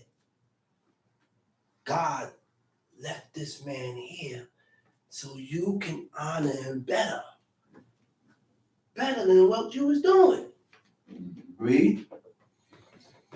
That thou mayest go up in unto the land which the Lord thy God giveth thee, a land that flows with milk and honey. Land that flows with milk and honey. As the Lord God of thy fathers had promised thee. Therefore, it shall be. What verse? Verse 4. Read. Therefore, it shall be, when ye be going over Jordan, that ye shall set up these stones which I command you this day in Mount Ebal. Mount Ebal. And thou shalt plaster them with plaster. Plaster them with plaster. And there thou shalt build an altar unto the Lord thy God, an altar of stones. Thou shalt not lift up any iron tool upon them. That's what? That you pollute it. Yes, You say you lift up an iron tool upon the stone, you're going to pollute it. It's no good. I remember that in the beginning when God, he said in Exodus, towards the end of Exodus 20, he said, don't lift up no tool upon the stone. He said, you're going to pollute it. Read. Thou shalt build the altar of the Lord thy God of whole stones. Whole stones, read. And thou shalt offer burnt offerings. It was nothing to find whole stones back then. Nothing. I don't know how in the world were they able to tell that the stones was whole stones. And the stones wasn't used for no work or nothing like that. You can tell. Because they Chisel. Yeah. Yeah. Read. And thou shalt offer burnt offerings thereon unto the Lord thy God. Thou shalt offer peace offerings, and shalt eat there, and rejoice before the Lord thy God. Thou shalt write upon the stones all the words of this law very plainly. Very plainly. Read. And Moses and the priest, the Levites, spake unto all Israel, saying, Take heed and hearken, O Israel. Take heed and hearken. This day thou art become the people of the Lord thy God. This day is the day where you have became the people of God. Which means all that time, Training. they was in training. Students. They was in training. This is how God chose them. This is how we supposed to pick our wives. I can't just jump into bed with you. I gotta put her through training. Oh no, sister. We're going to bed yet. Let me put you through these vigorous trainings to see if you can pass this. Then after you pass this, then I will take you to myself. You know, see, throughout the whole time was training to fortify the people and see where the people was at. Now we read where God said, he said, listen, today is the day where I done took you to myself. You guys belong to me now. Yeah. You guys are mine. And Moses and the priest, the Levites, spake unto all Israel. Speak unto all. Take heed and hearken, O Israel, this day thou art become the people of the Lord thy God. Uh-huh. Thou shalt therefore obey the voice of the Lord. Obey the voice of the Most High. And do his commandments. And do his commandments and his statutes. Which I command thee this day. Uh-huh. And Moses charged the people in the same day, saying, Uh-huh. These shall stand upon Mount Gerizim to bless the people. Uh-huh. When ye are come over Jordan, Mm-hmm. Simeon and Levi, Judah, Issachar, Joseph, and Benjamin. Mm-hmm. And these shall stand upon Mount Ebal to curse. Reuben, Gad, and Asher. Do we know the distance from Mount Ebal to Mount Gerizim? Yeah, one down. It wasn't close. It was very far. Miles and miles and miles away. Read. And these shall stand upon Mount Ebal to curse. Reuben, Gad, and Asher, and Zebulun, Dan, and Naphtali. Uh-huh. And the Levites shall speak and say unto all the men of Israel. And the with a loud Levites voice, shall speak and say what? and say unto all the men of Israel Uh-huh. with a loud voice. With a loud voice, read. Cursed be the man that maketh any great or molten image. Cursed be the man that maketh any graven or molten image. Now we gotta realize this, man. We gotta stop. We gotta get, look, our devotion and our attachment is not directed in the right way. Our devotion and our attachments are elsewhere. If I have any type of devotion towards God, I will consider his laws. All right? He said, curse be the man. I'm automatically cursed. Right? Arul, Ha'ish, Asher, Ya'aseh. That makes. We ain't making it no more. Mm-mm. We're not making it anymore, but we buy it. We buy it. Somebody else made it. We buy it. So you made it. Like the What you time of buy? Inca. You made it. What's this yours? The woman paid the founder to make a monstrous image for her son. She said this here was dedicated To the ground, to the idol, to make a God. to make a god. And he, most I see, he said the idol that you made, the founder made it, but you paid the founder to make this deity, It's yours. make this deity, to make this image. He said, what? Cursed be the man that maketh any graven. Or The molten. word for graven is fesel. A fesel is an idol. An idol is an image or a representation of a god used as an object of worship.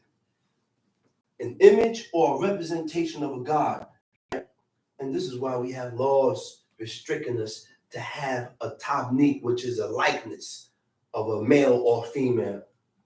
It restricts us to have a likeness of any beast. It restricts us from having a likeness of any creeping thing. It restricted us for having a likeness of the hosts of heavens. He said, don't make it. You shall not have it. Right? Read. He said, I curse be the man that maketh a fesel or a molten image of my sekah, an abomination unto the Lord, the work of the hands of the craftsman, put it in the secret place, and all the people shall say, so be it. So now, the word for my sekah is a mask or a covering. That's what a masekah is. Mask or a covering. Read.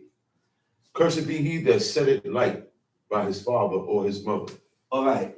Now, I dug into this word when it says set light. And that's a heavy word. The word for a person that set light, it says nikle. Nikle means lightly esteemed. When you look up the definition of lightly esteemed, it means to have no regards, No regards means no You don't care. attention, no consideration. It means you don't care. It also means a protective interest. A protective interest or protective care towards your parents. A protective care or protective interest towards your parents. Mm-hmm. So That's how you why- expect a son or a daughter not to get angry over the treatment of their parents? Mm-hmm. That's why I I done when you ask understand them, that. they ask them, man, do you got parents? You got parents. Or maybe you do. You got parents? Okay, so basically, without me saying it, you should feel me. You already know. You should understand where I'm coming from now. A protective interest. Tom, see? Cursed be he that said, and all the people shall say, so be it. So Cursed be it. be he that removeth his neighbor's landmark. Cursed be he that removeth his neighbor's landmarks. Because look, we had markings where boundaries Borders. that were set to where this could be one guy's land, this is his land, that's his land. Sometimes your vineyard and your land is far away from where you live at, and you got to travel to get there. That's why Ahab, he said the vineyard of Naboth was hard, close hard to the palace of Ahab. He said, man, it's right here. He said, man, listen, let me get this here, and I will give you a vineyard better than this. He had a bad vineyard. He said, but yeah, I'll give you this. And then It's he closer. said, listen here, man. He said, I can't give up the inheritance of my fathers. And when you go into the law, Oh, yeah. when you go into the law, you base what you're talking about and what you're saying according to what you read. That's right. They didn't mess around the inheritance that was passed down. That's right. That's why the law was set up for Zillow priest's daughters. He didn't have a son. The inheritance was passed down to his daughters. Nobody messed with those daughters' inheritance. They didn't mess with that. That's why God said you don't need no king. They didn't mess with that, man. The Let manner of the them king, alone. and that's all that up. That's right. So you don't need no king. Tom sheet. Cursed be he that maketh the blind to wander out of the Cursed way. be he that causeth the blind to wander out of the way. You know what that is? It's a mishgeh. Mashgeh. Shageh. It means to fall into error.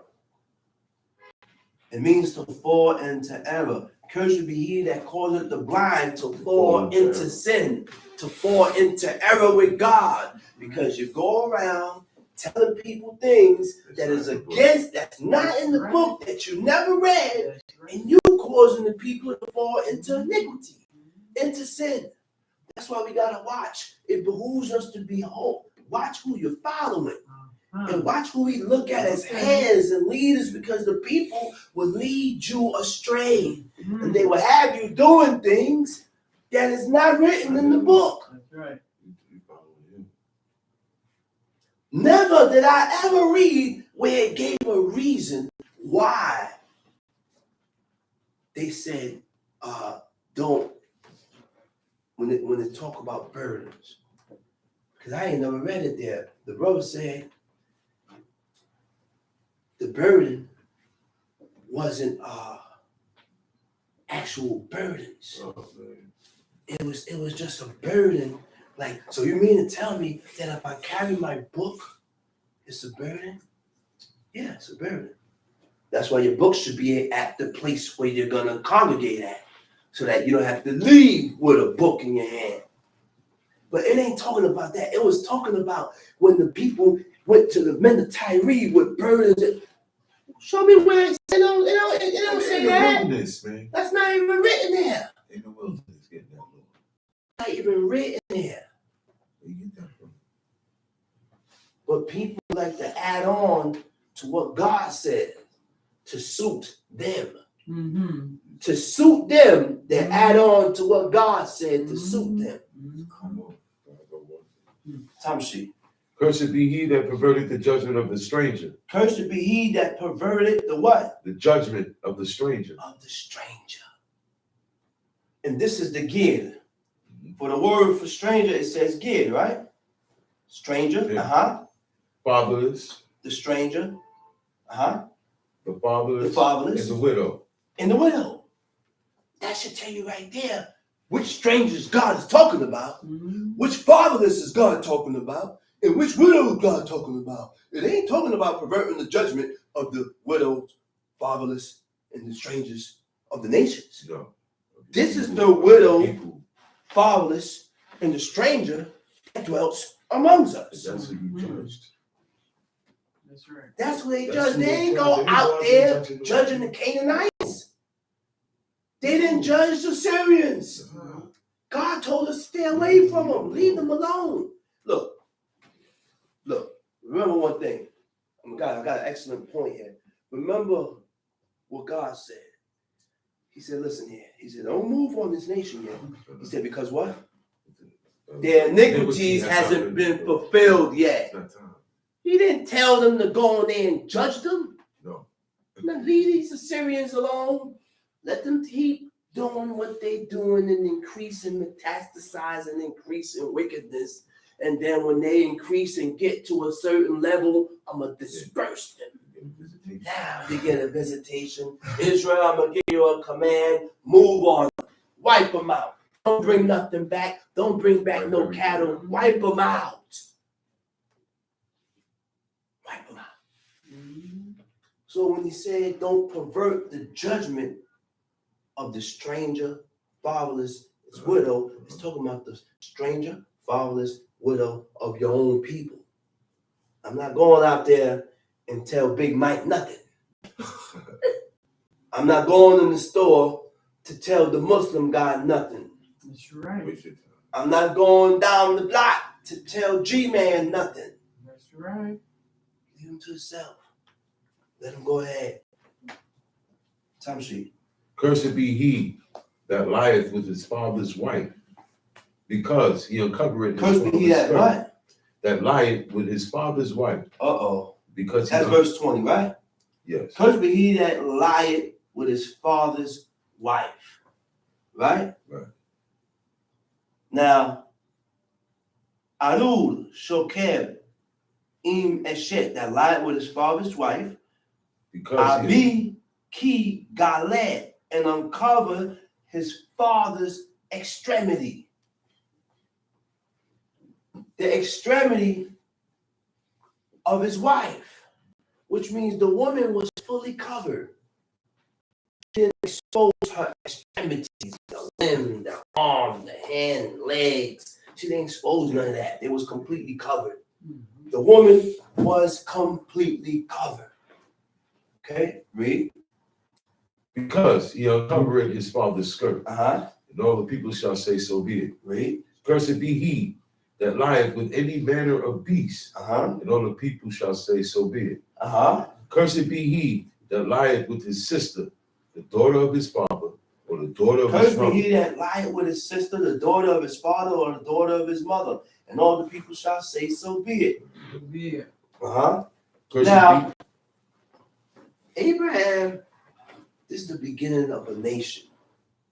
The laws about sexual relations and all that stuff came after. Okay? Now we got laws where I can't lie and cohabitate with my mother's daughter or my father's daughter. I gotta leave these women alone. They're untouchable. That's right. Come see. Cursed be he that lieth with his mother-in-law. His mother-in-law. And all the people shall say, so be it. So be it. Your daughter's mother. Read. Cursed be he that smiteth his neighbor secretly. And all the people shall say, so be it. So be it. Cursed be he that taketh reward to slay an innocent person. And all the people shall say, so be it. So be it. Cursed be he that confirmeth not all the words of this law to do them. And all the people shall now, say. It said, cursed be he that confirmeth not all the words of this law to do them. The word for confirm is Yaquim. Yod Kuf Yod Mem Sofi. It means to fulfill. To fulfill or to confirm. When you confirm, what do? You agree. Agree. That's right. So good. When you confirm, you will agree with it. Mm-hmm. And this is why I used to tell my ex certain things. He said, well, I don't agree. Don't say that. Certain things you cannot voice. Right. And you confirm and you agree with your actions. Right. You show your disagreement for God when I don't put forth no actions. Mm-hmm. Which means these laws has to be fulfilled. We got to fulfill these laws. So I sat down and said, man, how long we all need to ask ourselves that? Certain things we need to ask ourselves because you're talking to yourself. Right. And yourself is the only one that's holding yourself back. Mm-hmm. So sometimes you have to ask yourself certain questions to trigger certain actions. Right. Mm-hmm. How long am I going to sit here dormant, not doing and putting forth no actions or no work for God? How long? I'm just sitting here like a door on a knob, Mm-hmm. not putting forth no actions toward God. Let's go to, let's cut that. And let's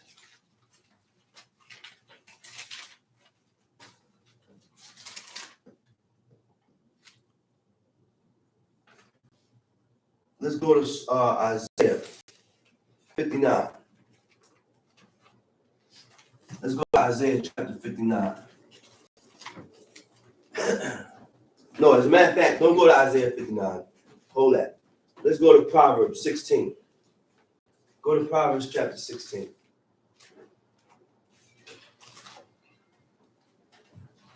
The preparations of the heart The in man. preparations of the heart of man. The preparations of the mind, of the thoughts of man. Who make you, who got you thinking like this? What made you think this way? And the reason why God put these thoughts in you, because remember, the preparation of the heart of man is God. Mm-hmm. God is the one that make you think that way and move the way you move because it correlates with your actions. Right.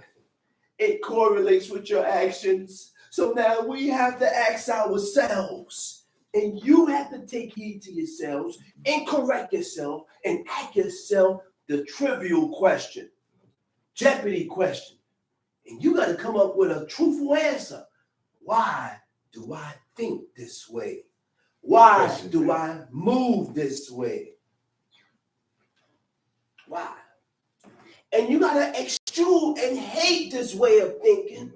Hate and extrude these ways that you have within yourself. I got to hate that. I hate that I think this way and move this way because it's not of God. It's not a godly way. It's not godly thoughts. So why am I thinking and moving this way? We got to ask ourselves that. He said the preparation of the heart in man, The answer of and the tongue. the answer of the tongue, your speech, the things that you done said out of your mouth, the things I done voiced out of my mouth, it what? It's from the Lord. It's from God. That's why you have some people that answer with a foolish answer. Dumb replies. What are you talking about, brother? You know, certain things that we do and say is foolish, and we do things out of emotion. That's right. Yeah. Do everything out of emotion. Read, go ahead. All the ways of a man are clean in his own eyes. All the ways of a man are clean in his own All eyes. his ways. I don't have to be that way. No. You don't have to be that way. Because, you know why I say you don't have to be that way? Because you got to be a person that's always willing to change. I know all my ways are not clean. what's going to cause my ways to be clean is the adhering and taking heed to what God is. God says, my ways got to be compatible to God's ways. Then and only then my ways are clean 100%. But if my ways are not compatible to the ways of God, no, I ain't clean. But you have people, and what brings about these thoughts and the way people, why people think, they say, all the ways of man are clean in his own eyes because he's very proud. He has pride in him. So he thinks everything about the things that he's doing is right. Pride gets in the way of you doing God's law. Read. True. All the ways of a man are clean in his own eyes, but the Lord weigheth the spirit. But the Lord weigheth the spirit. Okay? Now, when it says weigheth the spirit, it says token, urukot. Token means to regulate, to formulate, to estimate, program, measure, right? And to regulate means to bring to order. Regulate your spirit, right? He said, but the Lord regulates your spirit. When God regulates your spirit, He's gonna stop you from doing and saying certain things. Why God did not regulate your spirit is because your actions they called for it. God don't regulate everybody's spirit. He don't bring to order everybody's spirit. He don't cause you to move towards righteousness. He don't do that to everybody. Your hands got a call for that. My hands got a call for that. And if my hands don't call for it, he gonna leave you to your own thoughts. He gonna leave you to your own ways. And God ain't gonna correct you. You ain't gonna see you're wrong in the things that you're doing. Okay? He says to bring to order, to bring under control of the laws of God, to govern or direct according to the laws, right? To measure means to regulate by standards, to set in order, to arrange, to measure, to control with cautious restraints. Cautious restraints. Cautious restraints. Cautious restraints when certain things God is not going to allow you to cross. Because some people have done certain things in their life to bring God's eyes on them constantly. And one of the things that caused God to keep his attention upon you constantly is when you done sacrificed yourself for God. God's eyes is on you, on this guy here. Read. Commit thy works unto the Lord. Commit your works to God. Commit the things that you're doing to God first. You know what it means to commit? You obligate. Obligations. Obligate yourself to God. And thy thoughts shall be established.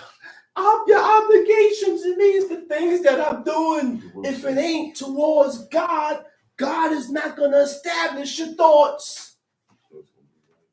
We digging into these words and learning what these words is, what your obligations are. If it's not committed to God, God is not going to establish your thoughts. What is the word for establish? He's not going to direct your thoughts, all right?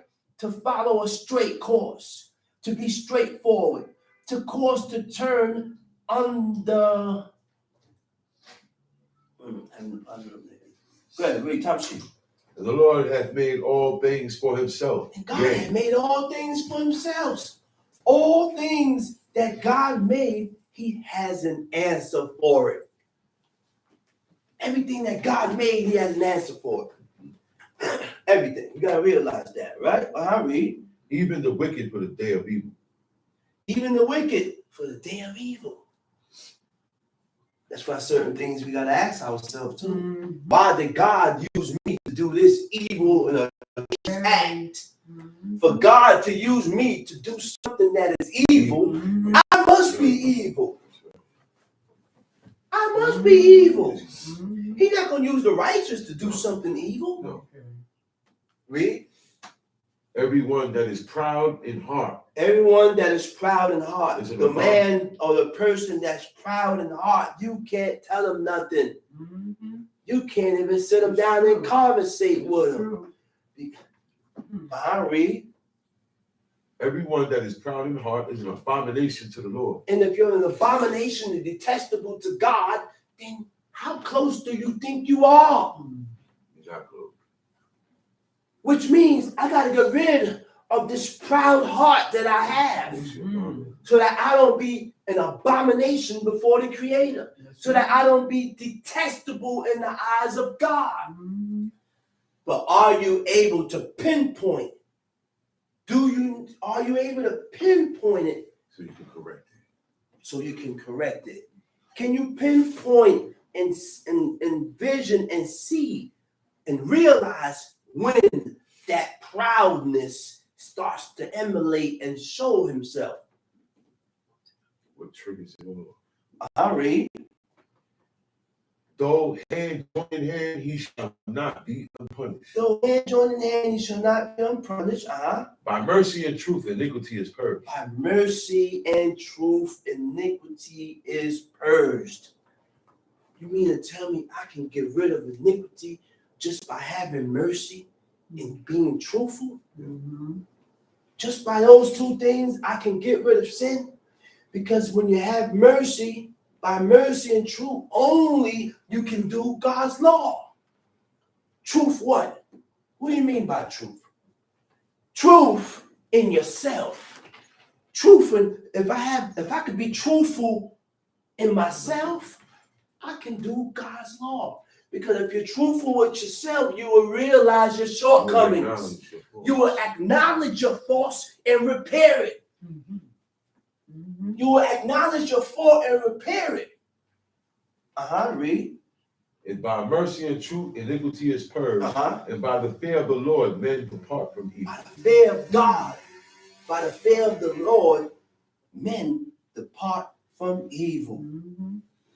In the Hebrew, it don't mention men. He said, by the fear of the Lord, you will. That's anybody. You will depart from evil. That's right.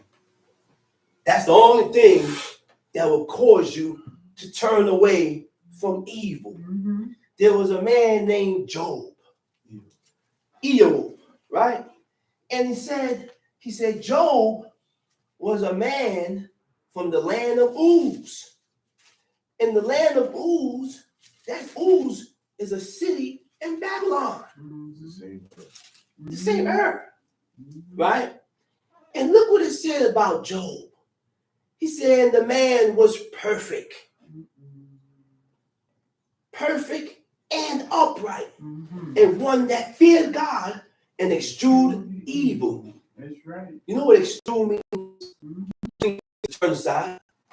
To turn away, or to depart from evil. Mm-hmm. Now, it said Job was upright. Upright means moral rectitude. Mm-hmm. Moral rectitude. Upright means conscientious. Conscientious means to have a conscience. To have a conscience means the feeling of obligation to make right that which was done wrong. Which means you're gonna develop certain feelings in you.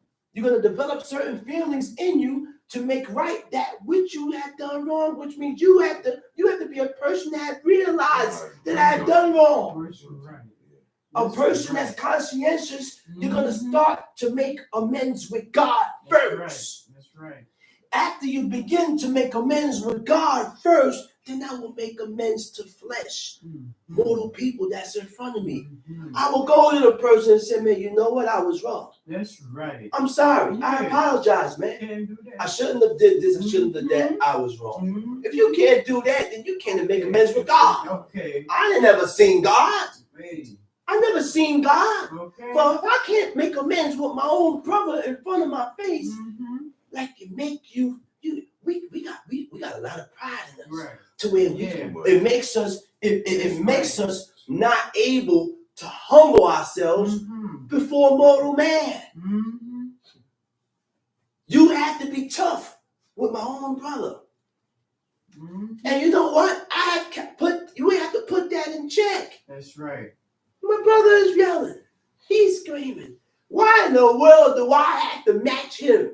Okay. Why do I feel the need to match him? Mhm. We're brothers. Mhm. I ain't gotta match you. Mhm. And if you see him, vice versa, we gotta have the same mentality towards each That's other. right. You see this one and the rage, you don't have to match his rage. It don't make you soft. Mhm. It makes you righteous and better. That's right. And you too, the other in behalf also. Mhm.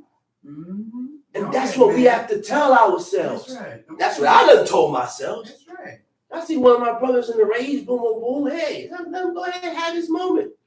Mhm. Let him go ahead. All right, brother. All right, see you later. I'm walking off. Go ahead. See you later, brother. I love you too. And then later on, we start talking. Mhm. That's it. That's right. But we got to realize that with ourselves, man, because we're, number one, we have to have the mentality of increasing and getting better with God. Mhm. That's why we do all this. That's why we do these things. And the book teaches us what is good with God. Mhm. Okay? He eschewed evil. He feared God. He was perfect and upright. Right? Now, I'm going to forward down. He said, now there was a day when the sons of God came to present themselves. And a lot of people say that it's a metaphor. I'm not talking about this, I'm talking about Genesis 6. Because these are the same words that it used in the Hebrew. Okay? Verse 6, it said,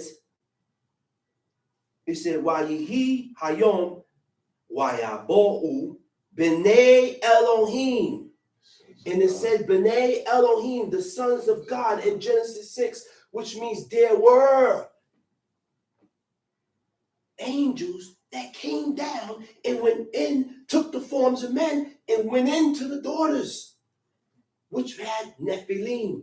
Nephilim is giants. You know what Nephilim also is? Naphal means the fallen ones. The ones who fell. The fallen ones.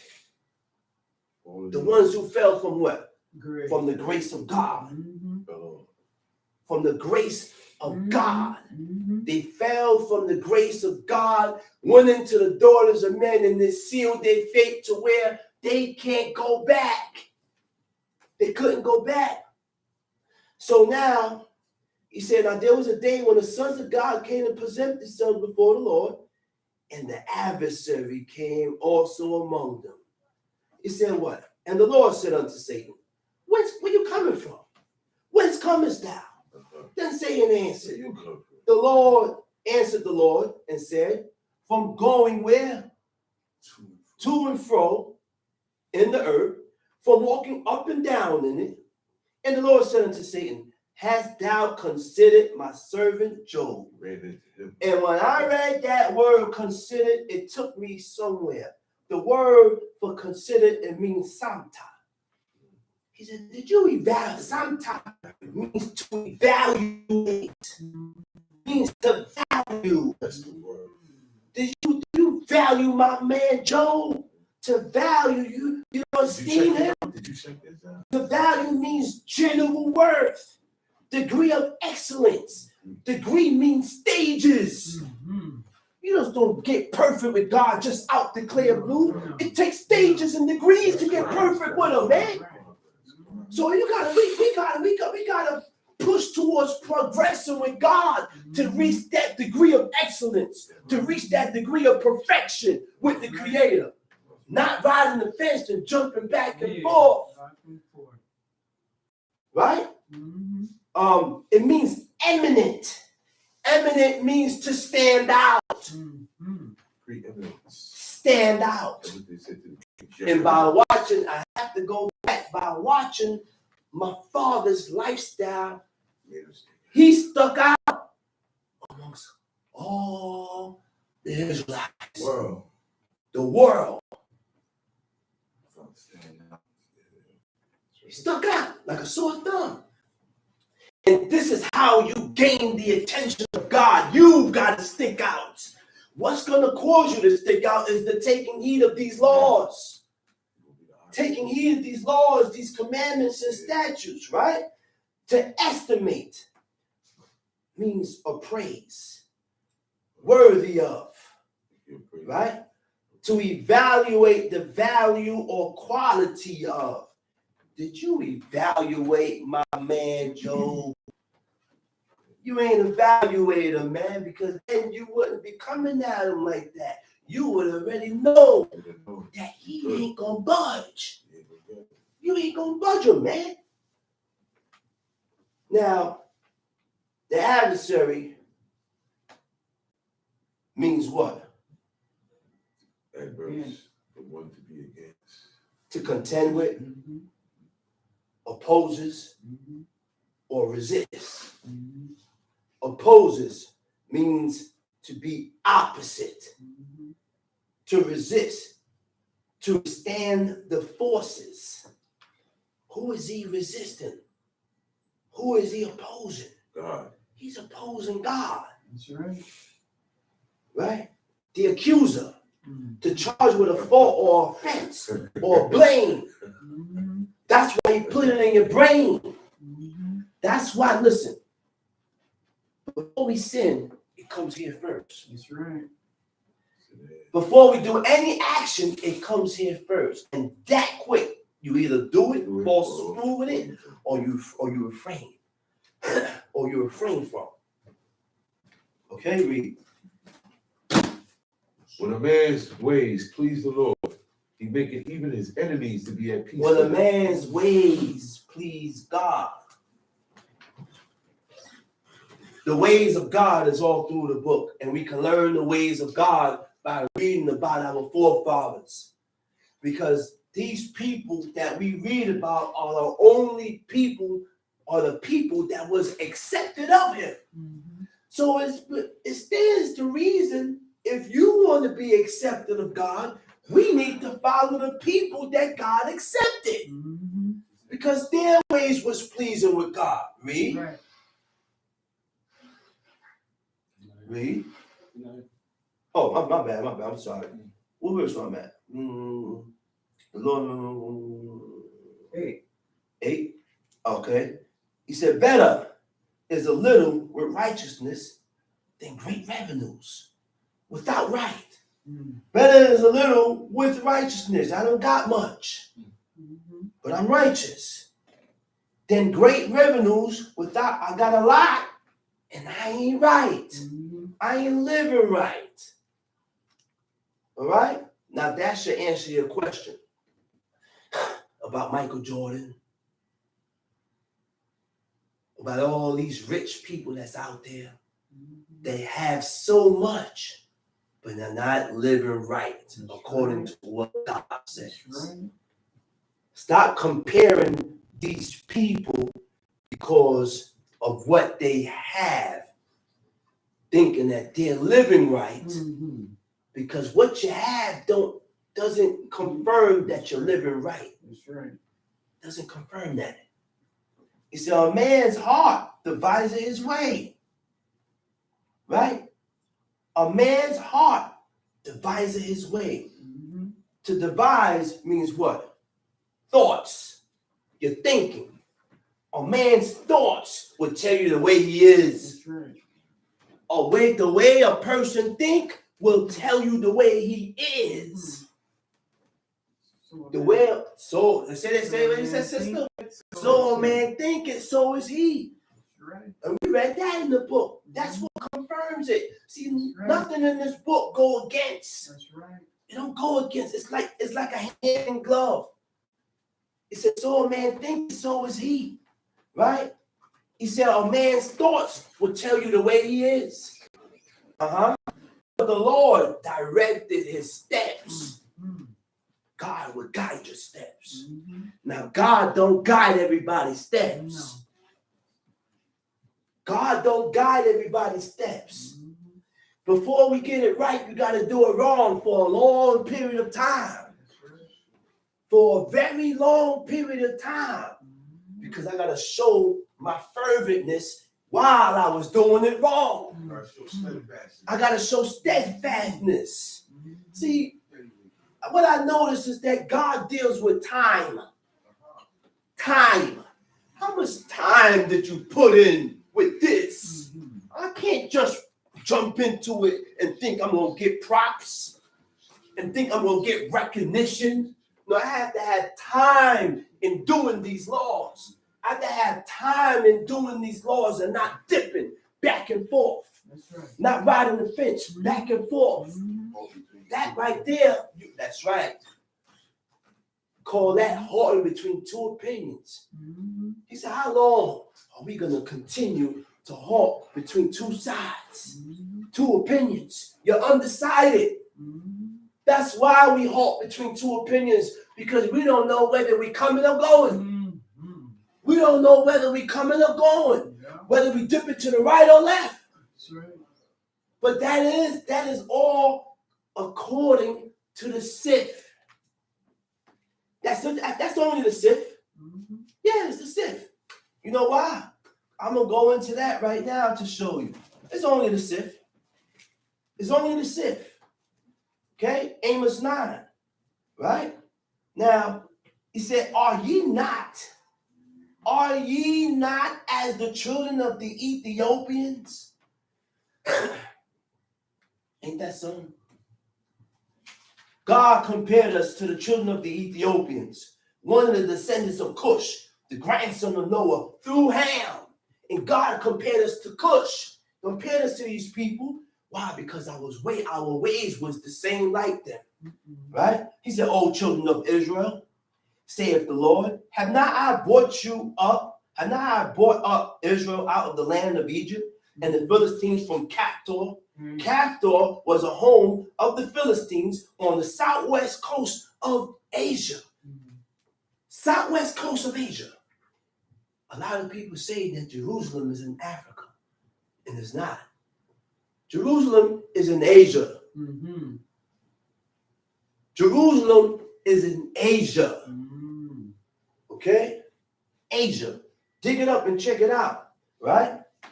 And the Syrians from Kir. K-I-R. Kir is a place in Mesopotamia. It means a wall.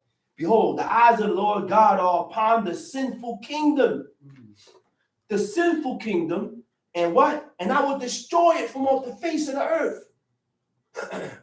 Right? Saving that I will not utterly destroy the house of Jacob, saith the Lord. You see how what God said, man? He said, saving, I will not utterly destroy it from off the face of the earth for the house of Jacob. Right? For lo, I will command and I will sift the house of Israel from among the nations. So when you look into the word of sift, when you want to find out the law, find out the intricacy and the meaning of certain things. All right? Now, look it up in the Hebrew. It's good. Look it up in the Hebrew. Look it up in the dictionary, and you'll find out the meaning. The word sift, right? The Hebrew word for sift is, what verse is that? That's 9. Okay. Hanioti. Hanioti means to sift, right? When you look up the word sift, it means to sway, to cause to turn aside. God will cause you to turn aside. He will deflect you. To deflect means to turn aside, to deviate from, to cause to vacillate, to waver. To waver means to fluctuate. When you fluctuate, you shift back and forth. To fluctuate in opinion, to fluctuate in your allegiance, to fluctuate in your direction, to fluctuate in your choices, to waver, to vacillate means to waver in the mind. You're not sure. To waver in the mind, your will, or your feelings. when you hesitate in choices of opinion or courses. So that's to tell you right there who's in the sift and who ain't in the sift. Mm-hmm. So I'm not saying nothing about nobody. Mm-hmm. I'm talking about myself. That's right. Guess what? Yes, I'm in the sift. Yes, I am. If I waver and fluctuate with God, That's right. I'm in the sift. That's right. And that's only when you have to realize this and take yourself out of being in the sift. Mm-hmm. Now, well, man. Okay, verse 10. A divine sentence is in the lips of the king. Mm-hmm. His mouth transgresseth not in judgment. Whatever the king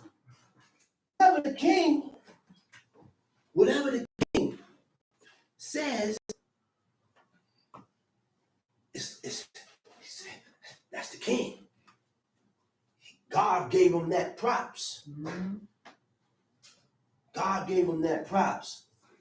Right? Now, his mouth transgresseth not in judgment. A just weight and balance are the Lord's. Mm-hmm. Just weight and a just balance is God's delight. So in every situation, in every circumstances, we have to push towards being just in every matter. Mm-hmm. In every matter, we got to push towards being just with God and being just with the people that God said to be just with. Right? Now, all the weights of the bag are his works. Goes back into the law. When you're weighing certain things or measuring certain things, it has to be just. Mm-hmm. Okay? Now, it is an abomination to kings to commit wickedness. For the throne is established in righteousness. You know what that is for a king? To commit sin, commit wickedness, and he's the king. Mm-hmm. Everything else is out of whack. That's right. Everything else will be out of whack because you got a wicked and evil king. But that was when we caused this on ourselves, wanting to be like unto the nations. We asked for a king and we had a king already. Samuel cried and cried and cried and cried. God turned to Samuel and said, man, don't worry about it, Samuel, because they didn't reject you, they rejected me. That's right. He said, they rejected me from being their king and going out. I was their king. He said, righteous lips are the delight of kings. Mm-hmm. Righteous lips. You know what righteous lips is? You know what righteous lips is? You don't say nothing wrong. Mm-hmm. Nothing wrong. Nothing unjust. Mm-hmm. Nothing wicked or evil comes out of your lips. Mm-hmm. This is all a training that we have to begin to train ourselves by saying, by our speech and our sayings and the things that we say out of our mouth. Mm-hmm. He said, righteous lips is what? Are the delight of kings. That's right. Right? And they love him that speak it right. Mm-hmm. The wrath of a king is as messengers of death, but a wise man will pacify it. There's a way to pacify certain things. Mm-hmm. There's a way to calm certain things. Mm-hmm. There's a way to put certain fires out. There's a way to deal with certain That's situations. right. Because sometimes when you deal with certain situations, guess what? You increase Mm-hmm. and you make certain things bad. That's right. That's right. Right? In the light of the king's countenance is life, and his favor is as a cloud of the latter rain. Mm-hmm. How much better is it to get wisdom than gold, and to get understanding rather to be chosen than silver? Mm-hmm. The highway of the upright is to depart from evil. That's The right. highway, it means the way or the course of an upright man is constantly Mm-hmm. to depart from evil. He's going to remain in that mind frame to depart from evil. Mm-hmm. He said, he that keepeth his way preserving his souls. He that keepeth his way guards his soul. You guard your spirit. That's deep. That's deep. You know why I say that deep? Because in order to guard your soul from what? Guard your spirit, your soul from the adversary. Guard your spirit, your soul from the external forces. And in order to guard my spirit from the external, from the outside force, from evil, my way and my course has to be upright. That's right. Has to be just by God. That's the only thing that will stop that. And that's why Job couldn't be touched. Because his ways was right with God 100%. His course was right with God 100%. Right? He said pride goeth before destruction. So before destruction, you're going to get proud. Your pride is going to be at its fullest. And the Holy Spirit before fall. Right? He said, better it is to be in humble spirit with the lowly than to divide the spoil with proud men. With proud. Remember, Moses was a very meek man. He was meek, he was humble, and he was lowly. He didn't think too much about himself. Again, he did not jam himself being meek. He's meek towards God. Because he was meek is what caused God to use him. That's right. Because he was meek is what God called. That's what drew God. He was meek towards God.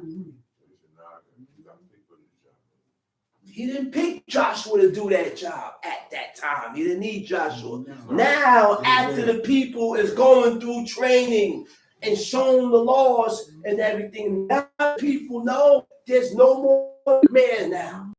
I'm going to set this guy here, and whosoever don't hearken to what this guy is saying, they're going to do what? He's going to put you to death. He's going to put you to death.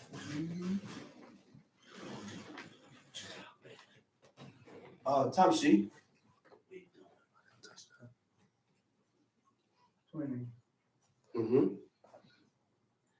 He that handleth a matter wisely find good. shall find good. That's right. Look, man, the ways of God is all through here. There is certain ways to handle certain matters. That's right. If you don't handle a certain matter wisely, then you're not going to find good. That's right.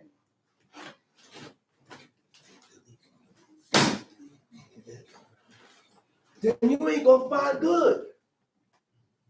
You're not going to find it. Because there's a way to handle certain matters. There's a way to handle certain things. And when you don't handle it correctly, wisely, God, you ain't going to find no good. Time sheet. I'm at verse, well, I forgot what I was at. Verse 20.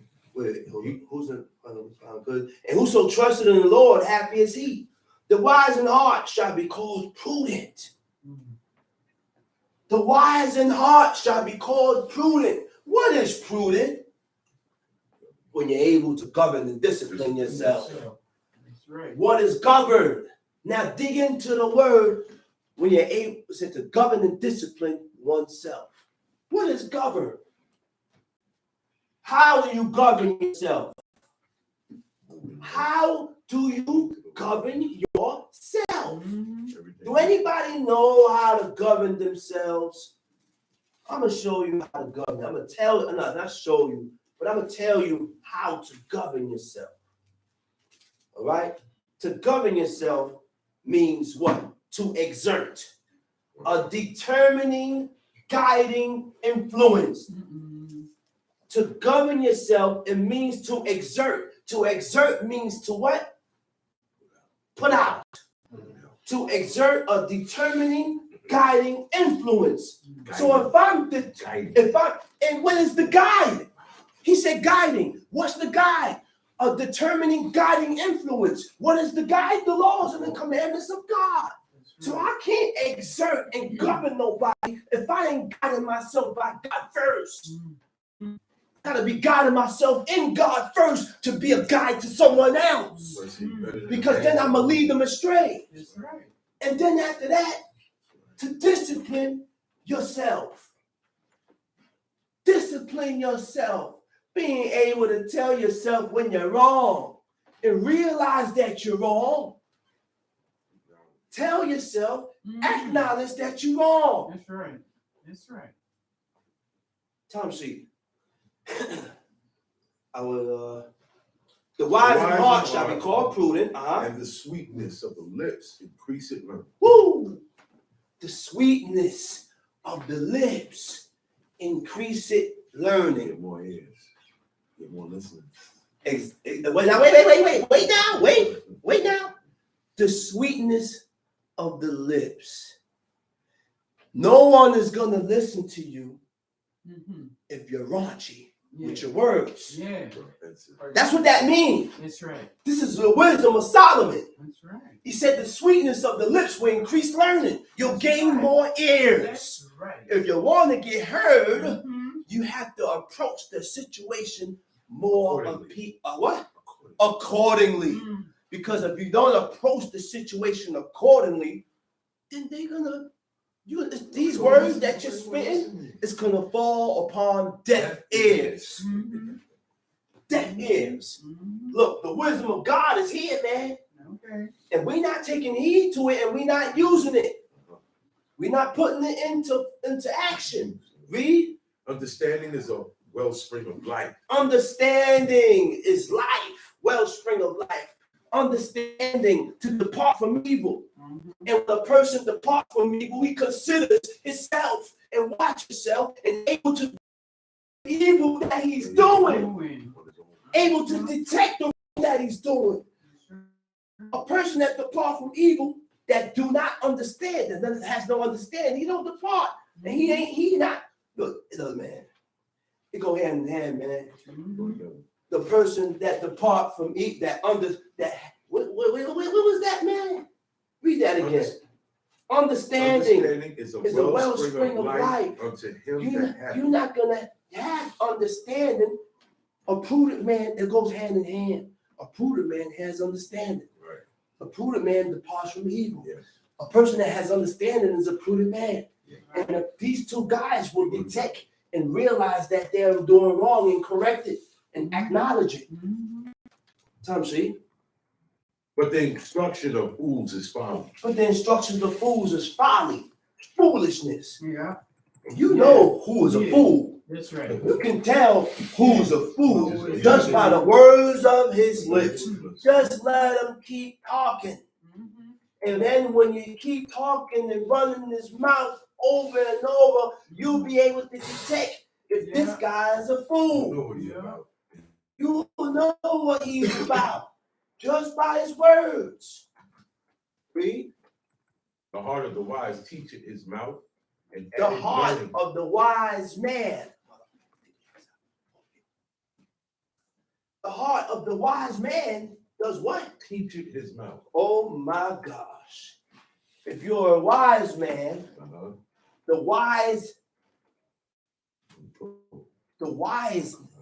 the things that you have in you that are wise, it will teach you to control your mouth.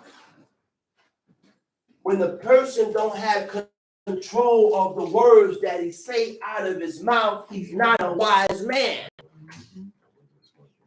It wasn't a smart thing to say. It wasn't a wise thing to say. That's right. This wasn't the right thing to say at this time. Because sometimes you can get your point across without saying that. Or without doing that. Read. The heart of the wise teacheth his mouth and added learning to his lips. Read. Pleasant Read that words. verse over. The heart of the wise teacheth his mouth and added learning to his lips. The heart of the wise teaches his mouth and added learning to his lips. That's right. Read. Pleasant words are as an honeycomb. Pleasant words is like a honeycomb. Look, pleasant words are like the honeycomb. Honeycomb is sweet. And you know what? It goes right back to Proverbs 15. In the beginning of the verse, he said what? A soft answer turneth away wrath. Right? But grievous words stir up anger. Right?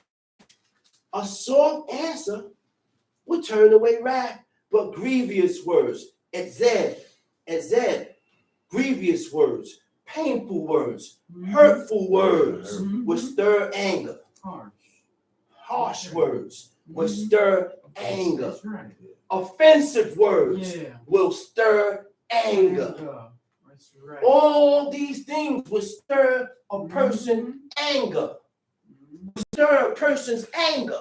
So we got to watch the words that we use. And then you ask me, why am I angry? Yeah. And why are you angry for, man? Well, look how you saying it. Look how you're talking to me. No. People say, oh, you're getting emotional. No, I'm not getting emotional because Solomon ain't emotional. And these are the words of Solomon. That's right. And Solomon said, watch your words. That's right. Watch your words. Right.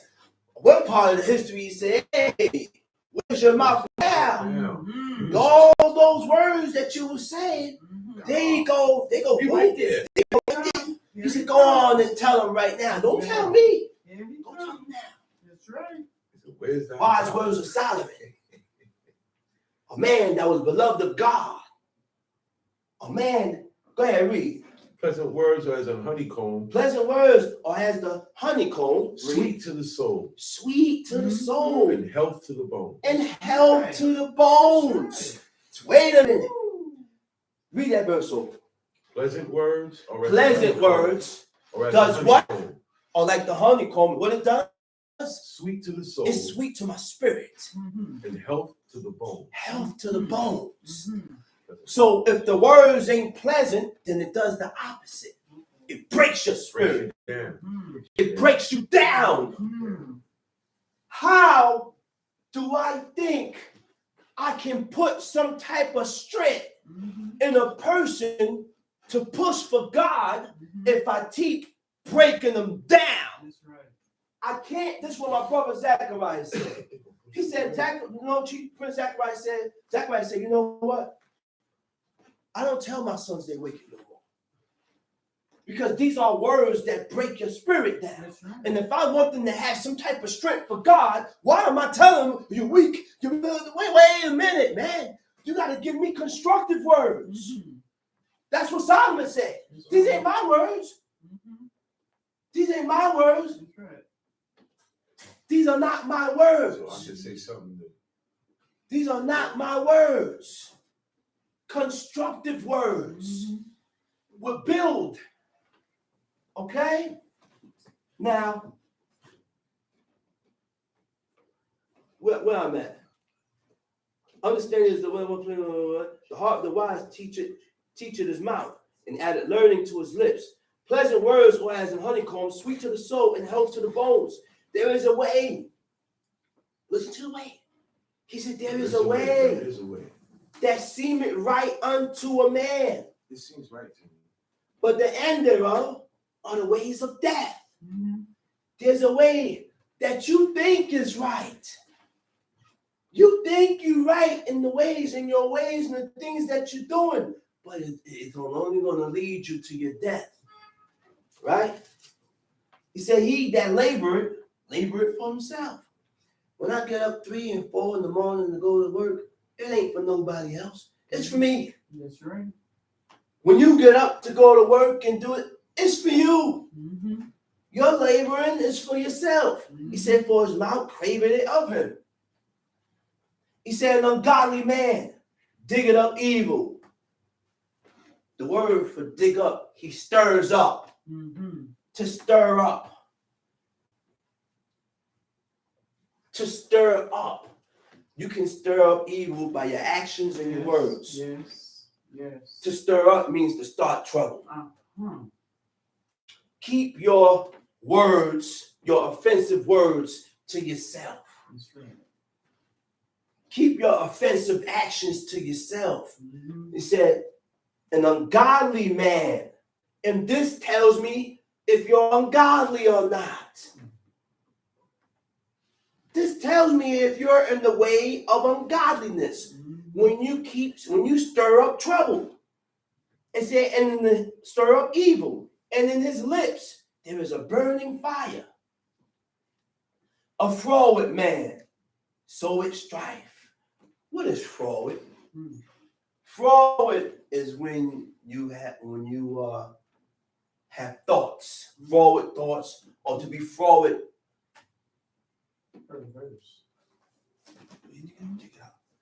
To be froward means when you have thoughts that are against God. When you have thoughts that are against God. Right? And froward thoughts separate from God. Forward thoughts separate from God. Right? And when we have forward thoughts, we Against God. God separates. All right? Now, this is the Sabbath day. This is the Holy Sabbath day. That's right. All right? This is the That's Holy right. Sabbath day. Time out. That's right. Time out. This is the Holy Sabbath day. Okay? That's why I'm going to keep saying. This is the Holy Sabbath day. I have nothing good to say. Okay? That's it. This is it. That's it. The people in the chat understand what I'm saying. This is the Holy Sabbath day. That's all I'm saying. Okay? We can't fight fire with fire. No one is listening to the book. Come on, man. This is the Holy Sabbath day. Delete. AJ. Delete. This is the Holy Sabbath day. Don't cut it off yet. Cut that. Okay? So I want to get back to the lesson. I want to get back to the teachings. Okay? Thank you. Now, a froward man soweth strife, and a whisperer separated chief friends. The word for whisperer is, I forgot the Hebrew word for it, but it don't mean a whisperer. It means a backbiter or mischief maker. A backbiter or mischief maker, right? Separated chief friends. A violent man entices his neighbor. A violent man will entice his neighbor. So that tells me the violent man that's against God, he'll pull you into his foolishness, entice his neighbor to follow suit in what he's doing, right? And lead him into the way that is not good. Now, the word for entice, it means to persuade. Persuade. Which means now, I done got this person to move according to my will. Right? Verse 30. He shutted his eyes to devise the book. A violent man enticing his neighbor and leading him into the way that is not good. Right. He shut his eyes to devise forward things. Moving his lips, he bringing evil to pass. The hoary head is a crown of glory. The hoary head. Now, does it say hoary or does it say Seba? Right? Seba. Seba is the gray. Hoary head is when you're white all over. Seba is when you're gray headed. It means you ain't white, but you got grays. Okay? The Seba, the gray head, is a crown of glory only when? If it be found in the way of righteousness. In the way of righteousness. And this is why I don't rise for every hoary head or every gray man. Because it ain't found in the path of righteousness, I ain't got to rise for you. You don't fit. It don't fit. Time sheet. He that is slow to anger is better than the mighty. And he that ruleth his spirit than Okay, he that cut taketh that. the city. Cut that right there. Let's go to Proverbs 21. Proverbs chapter 21. The king's heart is in the heart of the Lord. The king's heart is in God's It's in the hand. hand of the Lord. Who could tell God? Who could tell that king anything? Nobody could tell the king nothing. He said the king's heart is in the hand of God. As the rivers of water. As the rivers of water. He turneth it whithersoever. He turned it whatsoever he will. He turns it at his own desire. The God we serve, he will guide you towards certain things that's not right. And what called this to your actions is you. You call this to your own self because of your actions that's against God. Read. Every work of a man is right in his own Every eyes. way a man is right in his own lives. But the Lord pondereth the heart. Every way a man is right in his own eyes. Which means this guy here refused to acknowledge his faults. You refuse to acknowledge that this is not the time. Like Solomon said, there is a time for everything. That's right. There's a time for everything. Everything has a time. That's why sometimes it's even a time when to do good. Right now ain't a time for me to do this right here. Time for this, time for evil. A time for this, a time for this. Everything has its own time. Right. We just ain't wise enough to consider when. What time is suitable for certain things. Okay. That's how you know when a person is wise. Okay. We ain't wise enough to consider when it's a time for certain things. That's right. And the only thing that's going to cause you to realize when it's a time for certain things is that book. Don't get above your breaches with God, man. Don't get above your breaches, man. The only thing that will cause you to see that is when you read this book, man. And you don't get proud. The pride that we have in us will not cause us to realize that. Time sheet. To do justice. What verse you at? 3. Okay, read. That's first chapter 21, right? Read. To do justice And judgment. Is more acceptable. To do justice and judgment is more acceptable. To the Lord than sacrifice. To the Lord than sacrifice. Justice and judgment. You know what that is? Justice. You know what that is? Judgment. God said is more acceptable than sacrifice, man. More acceptable than sacrifice when you're just. More acceptable when you are judgment, a divine sentence or decision. The process of forming an opinion or evaluation by discerning and comparing. Now you're discerning and you're comparing. You have to compare and able to discern what is evil and what is wicked. What is righteous. You have to be able to discern and be able to tell what is evil and what is righteousness. You got to be able to discern that. That's right. Time sheet. A high look. A proud heart. A proud heart. And the plowing of the wicked. And the plowing of wicked is sin. Is sin. So we got to get rid of the pride. We got to get rid of our proudness, our pride. To plowing of wickedness is to stir up.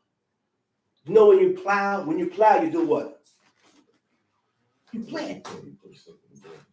Right? And another thing is whenever you plant, you reap. Whatever you put out, it comes back. Read. The thoughts of the diligent. The thoughts of the diligent. The thoughts of the determined. The thoughts of a sharp person tends only to plenteousness. Right? Read. But of everyone that is hasty, only to want. The getting of treasures by a lying tongue is a vanity, tossed to and fro. The getting of treasures. The getting of treasures by a lying tongue is a vanity tossed to and fro. The getting of treasures, how I got this, and I ain't get it right, is what? It's like a tug of war, going back and forth. Back and forth. Read. The robbery of the wicked shall destroy them, because they refuse to do judgment. The way of man is forward and strange. The way of man is forward and strange. Hapak. It means to turn. The way of man, he changes. To turn, to change, to subvert, to overturn. Right? Read. But as for the pure, his work is right. It is better to dwell in the corner of the housetop than with a brawling woman in than the with wide a contentious woman, than with a quarreling woman in the wide house. Read. The soul of the wicked desireth evil. The soul of the wicked desires evil. He wants something. The soul of the wicked desires He evil. don't desire nothing good. And if you don't desire evil, then you ain't gonna stir up no evil. Because this is not your desire. This is not what I'm about. So your whole, every way about you is not gonna be about evil. You're gonna be depict it, see it, and pull away from it. Read. But as for the pure, his work is right. It is better to dwell in the corner of the house. But as for the pure, his work is right. What is pure? Right. Pure means clean. Pure means clean with God. Pure with God. How do you become pure? You become pure, 100% pure, when everything about you is clean. Your thoughts is clean. Your actions is clean. Everything is clean and pure with God. So everything else in return comes after that is going to be pure and clean because you're pure with God. Tom C. The soul of the wicked desireth evil. The soul of the wicked desires evil. His neighbor finds no favor in his eyes. His neighbor finds no favor in his eyes. That's real. You don't have, you have no favor. You don't have no heart towards your own neighbor. Read. When the scorner is punished, the simple is made wise. And when the wise is instructed, he receiveth knowledge. The righteous man wisely considereth the house of the wicked. The righteous man wisely considereth the house of the wicked. But God overthroweth the wicked for their wickedness. The righteous man wisely considereth the house of the wicked. But God overthroweth the wicked for their wickedness. This is speaking volumes. Right? We are in Proverbs 21, verse 12. This speaks volumes, man. Let's read this again. The righteous man wisely considereth the house of the wicked. I'm not going to say, man, just because they don't know God, just because they're not living according to the Creator and His laws and His commandments, I'm not going to say, man, forget the wicked people. They condemn, man, forget all of them. This is telling you that right here. He said, the righteous man considereth the house of the wicked. He said, but God overthroweth the wicked for their wickedness. Leave that for God. I will overthrow them for their wickedness. This is the way a righteous man will think and move. Read. Whoso stoppeth his ears at the cry of the poor. If you stop your ear at the cry of a poor man, the poor, right? Read. He also shall cry himself. You gonna cry your own self. But shall not be heard. And you ain't gonna be heard. Because when the poor man cried out to you, you didn't help him. You didn't feed him. And more than likely, let's get in real deep to this now. It wasn't they poor. And I'll tell you the truth, I don't think it was food that they cried out for. because they was able to go to your field and eat. All the time. God gave us laws. He said, listen to God. Look, the poor man, the fatherless, the widow could go to your vineyard and eat at his full. He said, just don't leave out of there with a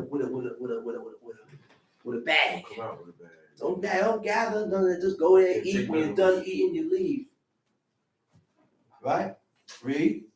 A gift in secret pacifying anger. A gift in secret will pacify your anger. I'm angry. I'm tight. This dude come with a nice gift. It will pacify it. You ain't angry no more. Read. And a reward in the bosom, strong wrath. It is joy to the just to do judgment. It's joy to the just to do judgment. But destruction shall be to the workers of iniquity. The man that wandereth out of the way of The understanding. man that wandereth out of the way of understanding. What is the way of understanding? That's the laws. The laws, the commandments, the statutes, the judgments. When a man wander away from God, he goes what?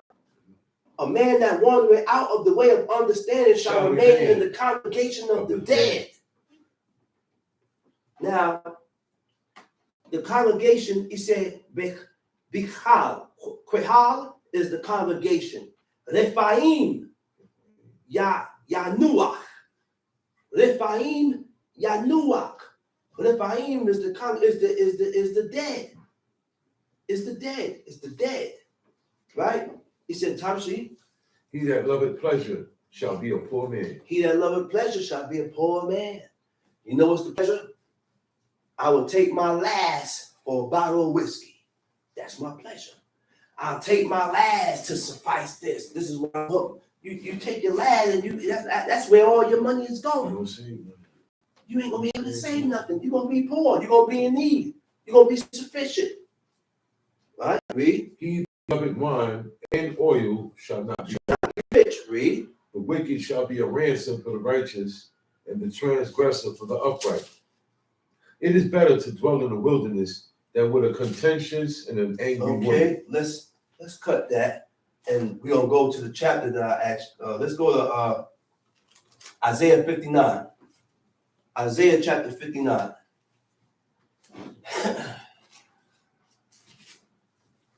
Behold, the Lord's hand is not shortened. He said, behold. He said, the Lord's hand is not shortened. That it cannot save. That he cannot save.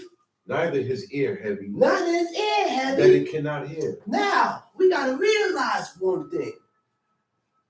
When God's hands are not shortened that he cannot save, and his ears is not heavy that he cannot hear, this takes a certain type of action from the person. Because when a man or when a person cries out to God, your ways got to be accepted. You got to be accepted of God first. In order for God to hearken to your words, you have to be accepted first. Got to revert and go back to what Cain and Abel. Oh, a lot of situations that we read in the book, we have to go back. We can always go back to Cain and Abel because that answers a lot of questions. That answers a lot of things that we read here. God accepted Abel, therefore he accepted his offering.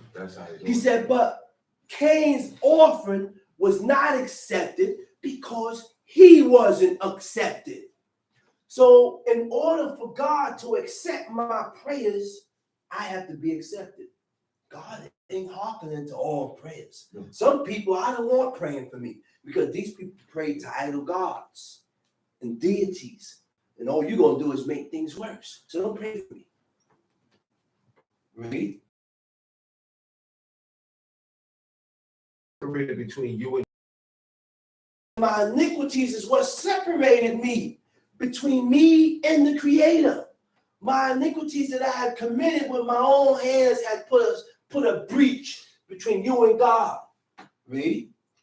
And your sins have hid his face from you, that he will not hear. Read. For your hands are defiled with blood. For your hands are defiled with blood. Read. And your fingers with iniquity. And your fingers with iniquity. Your lips have spoken lies. Your lips have spoken Your lies. tongue hath muttered perversely. Your tongue hath muttered perverseness. Know what muttered means? It means to speak. To speak injustice or wrong things. To speak injustice or wrong things. So we got to be on point and take heed to ourselves by just our conversations and the things that we speak out of our mouth.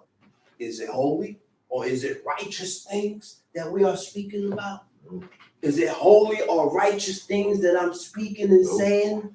If it ain't holy and righteous, then don't speak it. Because that also corrupts your spirit.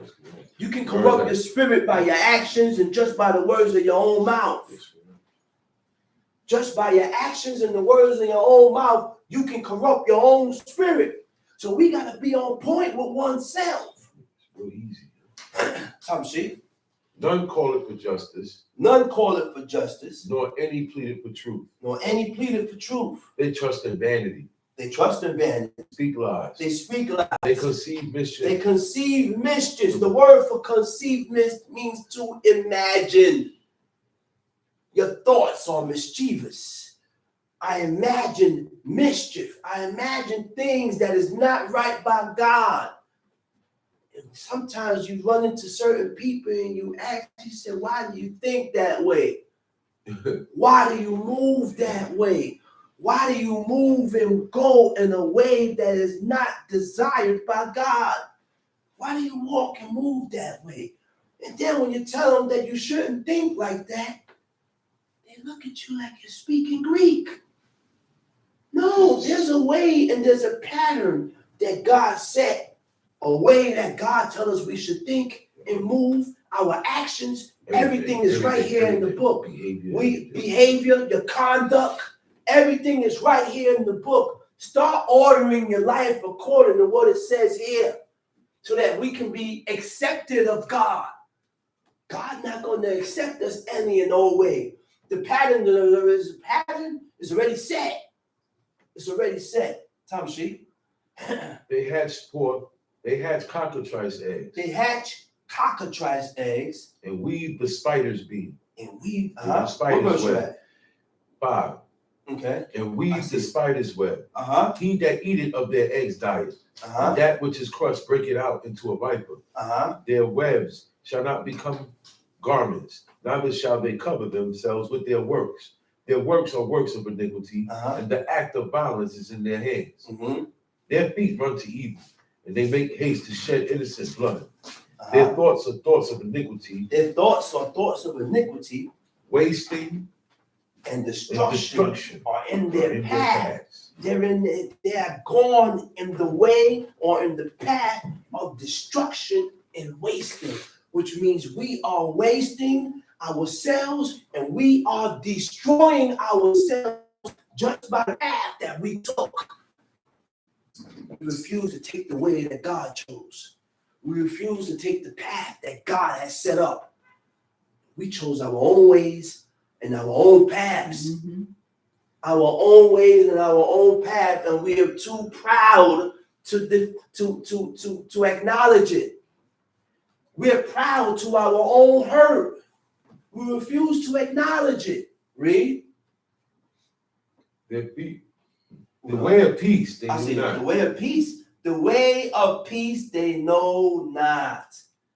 And there is you see, wait. Let me dwell on that a little bit here. Let me dwell on that right there, man. Okay, and what backs this up? Let me tell you what backs this up, because I use the book to back up the book. I use the book to back up what I read. That's right. When are we going to understand this, man? He said, the way of peace they know not. All right? Now, guess what? You know where I'm going? Ezekiel 18.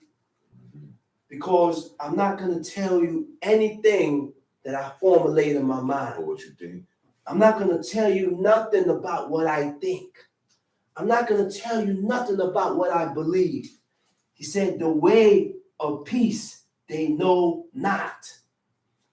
So that took me back to Ezekiel 18, right? It says, now this is the way of a just man.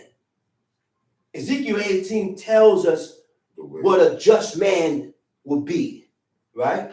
And I'm going to read the whole thing. But when I get to the point, I'm going to elaborate on that point, right? Ezekiel 18, verse 5. It said, but if a man be just and do that which is lawful and right, and had not eaten upon the mountains, neither had lifted up eyes to the idols of the house of Israel, neither had defiled his neighbor's wife, neither had come near to a menstruous woman, right? And had not oppressed any, right? To oppress means to treat violently, which means it's a treatment. There's a treatment that comes with this. I can't just treat you any and anyhow and think I could be accepted of God. It said, and had not oppressed any, but had restored the debtor his pledge, right? Had spoiled none by violence, had given his bread to the hungry, had covered the naked with a garment. He that had not given forth upon usury, neither had taken any increase, that had withdrawn his hand from iniquity, had executed true judgment between man and man, had walked in my statutes, had kept my judgments. Truly, he is just. He shall surely live, saith the Lord God. If he beget a son that is a robber, that's the word I want to get to. The word for robber, it don't mean robber. Remember now, the word robber is ganab. Tigno is still robber, deceive. But the Hebrew word for robber here does not say ganab or tigno. It says peritz. The word peritz is vicious or violent man. Okay? If you beget a son that is vicious, if you beget a son that is violent, we wasn't violent and vicious with ourselves. We was violent and vicious according to for God. You see, the son in the Maccabees. He said he had sons, and the youngest son was the most vicious one. In war, he was vicious in war. Judas Maccabee was vicious in war. And the only time that viciousness came out was during war. That was the only time. War against the enemies. He wasn't vicious against his own kindred or his brother or his family. You got to know when to be vicious or violent. You got to be vicious and violent for God. You can't, your whole aspect of you cannot be that way. Okay, go back to what I was at. Isaiah 59. Right. Now, the way it says the way of peace, they know not. The way of peace, they know not. That's why they can't say the word, your mouth can stir and it can pacify. You got to be able to realize that when I said this, or when I did this, or when I said the other, it stirred all this up. It stirred it up. And then if the other person is not on that train, then he gonna follow suit with it. He said, the way of peace they know not. Read. And there is no judgment in their goings. There's no judgment in their goings. They have made them crooked paths. They have made them crooked paths. Whosoever goeth therein shall not know peace. Whosoever ever go and read shall not know peace. Read. Therefore is judgment far from us. Uh-huh. Neither does justice overtake us. Uh-huh. We wait for light, but behold obscurity for brightness. But we will walk in darkness. He said we wait for light, but behold obscurity for brightness. We walk in darkness. You will not be able to see. You will not be able to see. You will not be, God is not, look, God ain't going to open your eyes towards the right thing. He's not going to lead you towards righteousness because he put darkness before your face. Read. We grope for the wall like We the go for the blind, wall like the blind. and we grope as if we had no eyes. We grope as if we had no eyes. We stumble at noonday as in the night. We are in desolate places as dead men. We roar all like bears and mourn sore like doves. We look for judgment, but there is none. For salvation, but it is far off from us. For our transgressions are multiplied before thee, and our sins testify against us. Our transgressions are multiplied before thee. And our sins testify And against our us. sins testify against us. Read. For our transgressions are with us. Our transgressions is with us. And as for our iniquities, we know them. As our iniquities, you know when you're doing wrong. You're just wrong and strong. Yeah. You're just stubborn to realize that you're wrong, but you know you're wrong. You know you're No, wrong. it's not right. He said, you know, God says, if you know your iniquities, which means you know where your You know faults, what you did. you know what you did. You know We're what just too happened. stubborn to realize or to acknowledge Don't wanna- what we did was wrong. Tom Shee. For our transgressions are multiplied against Our before transgressions are multiplied. before thee, Uh-huh. and our sins testify against us. And our sins testify against us. For our transgressions are with us, and as for our iniquities, we know them. Uh-huh. In transgressing and lying against the Lord, and departing away from our God, speaking oppression and revolt, conceiving and uttering from the heart words of falsehood. Wait a minute. Go back. We know them. In Uh-huh. transgressing and lying In against the Lord, transgression and lying against God, and departing away from our God, departing away from our God, speaking oppression and revolt, speaking oppression and revolt, conceiving and uttering imagining and uttering from the heart words of falsehood. words of falsehood. Uh-huh. And judgment is turned away backward, Uh-huh. and justice standeth afar off. Uh-huh. For truth is fallen in the street. Truth don't stand no more. Nobody stands for the truth. Amen. You start speaking truth, they get mad at you because they look at the truth as evil. And they look at it as evil as being truth.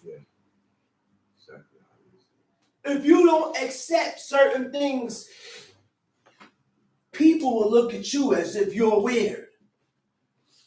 But God don't accept it. And they don't know what God accepts from what he don't accept. Read. Look, there's a way and there's a manner. There's a way, there's a manner, there's a behavior, a conduct, there's a speech that is accepted of God. That's right. Yes, or else it won't be read here. Or else we will never read it here. Read.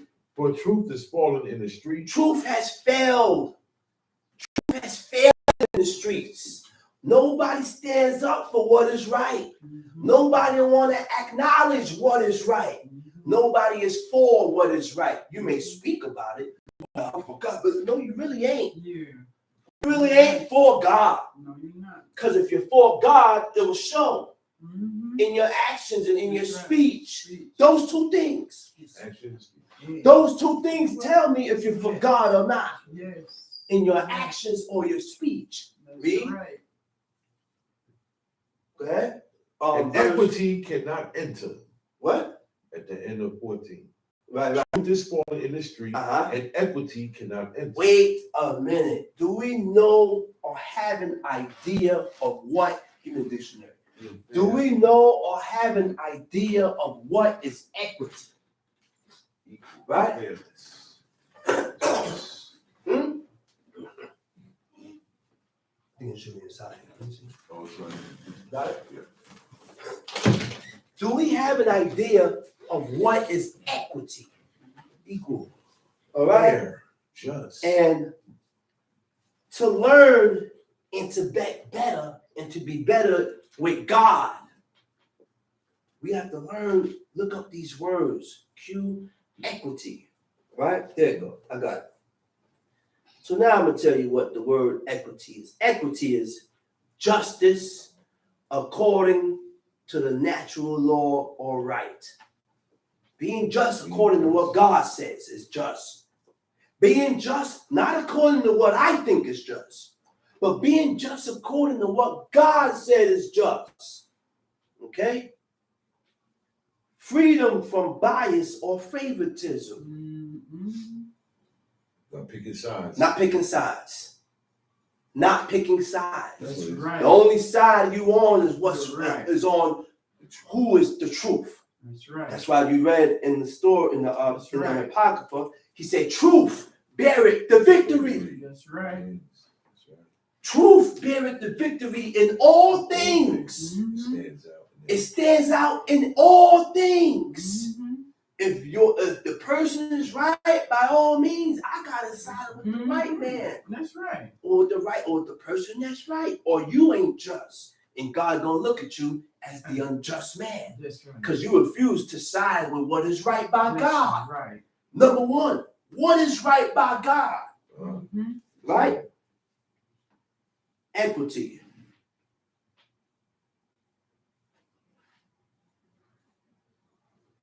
A right, a righteous claim or interest existing or valid in equity. That's not it. That's it. That's it. So equity goes into the definition of being just. Right. And being just means to conform to facts. Uh-huh. Being able to conform to what is right by God. Right? Time sheet. We are at verse, I'll tell you right now. Can I enter? Verse 15. Yea, truth faileth. True fairly. And he that departed from evil making himself a prey. And the person or the man that depart from evil make himself a prey. That's right. Because what? You leave yourself vulnerable and open because the way you will deal with me, I won't deal with you. Mhm. Because what restricts me from dealing with you in such a manner is God. That's right. But you don't have no boundaries to restrict you from dealing with nobody the way you want to deal.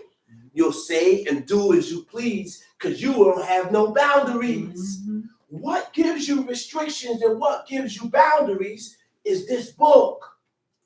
The book gives you boundaries and the book gives you restrictions. Tom sheet. Yea, truth faileth, and he that departed from evil making himself a prey. Uh-huh. And the Lord saw it. And Oh, it and God him, saw it, and what? and it It's displeased him evil. It was that there was evil in no my judgment. eyes. And how? that there was no judgment. There was no judgment. Nobody stood up for the judgment of God. That's right. Nobody said, "Yo, this stood is up. wrong." Nobody stood up for what is right. Mhm. Nobody stood up for righteousness. Mhm. Nobody stood up and was able to confront the person and say what you did was wrong. That's right. That's right. Oh, he's gonna get angry. Oh, she's gonna get Mhm. angry. Yeah. I don't care. Yeah. That's right. Because you don't make me eat. That's You don't right. feed me. That's You don't right. take care of me. That's You don't right. do nothing for me. I don't That's need you for right. nothing. But what I'm going to do is I'm going to tell you that you was wrong in that action Right. and what you did. Mhm. See, all these things gives you a push. Mhm. Boosters. All these things give you a push and a boost to push towards righteousness with God. Mhm. And we can push ourselves away from God. Way. Time sheet. And he saw that there was no man, and wondered that there was no intercessor. He said, wait. And he saw that there was no man and was wondered astonished. He wondered. He was astonished that what? That there was no man, and intercessor. wondered nobody stepped in. You know what an intercessor is? It means a contact or a person that requests. There was no one there to step in. There was no one there to step in that matter, right? Intercessor. Therefore, his arm brought salvation unto him, and his righteousness, it sustained him. Time sheet. Verse For he put 17. on righteousness as a breastplate, and a helmet of salvation upon his head. Uh-huh. And he put on the garments of vengeance for clothing, Uh-huh. and was clad with zeal as a cloak. Uh-huh. According to their deeds, accordingly he will repay. Fury, According to your deeds, and what? accordingly he will repay. Accordingly, he will Fury. repay. He will repay. According to your doings is what God is going to repay you for. That's how God deals, man. You learn how God deals, how the Most High move by reading this book. By reading this book. And you learn the ways of God just by situations that go down. That's right. That's how I was able to tell that my father gonna live. Mm-hmm. You know why I was able to tell that my father was gonna live? Was because we are dealing with the same God. Same God did. The Creator brought my father through hell and back. Mm-hmm. And you think he ain't That's gonna kill him now? Thank the Most That's High. him. He ain't gonna kill him now. He went through the storm already. Right. Now he's just going through the healing process. That's right. God does these things to the men that has been proven So worthy. that's worthy. Mm-hmm. Okay? And another thing that I noticed is that he has a special eye for ones that sacrifice themselves. Yeah. Mm-hmm. When you sacrifice yourself for the sake of the law, Mm-hmm. that draws attention on you immediately. And it never said that his attention gonna turn away. Mm-hmm. You already took his attention and brought it on you. Okay. Now everything I do, I must be on point with myself because I done triggered something in the heavens by bringing God's attention upon me by doing this act. He was the only man, him and his friend goes outside with a sweater in 20-degree weather. Refused to put on leather because they said it's the hide. It's the you're bearing the I forgot what it was. The carcass. You're bearing the carcass. But God let you go through certain things to prove your diligence. Now I know you. Realize something, man.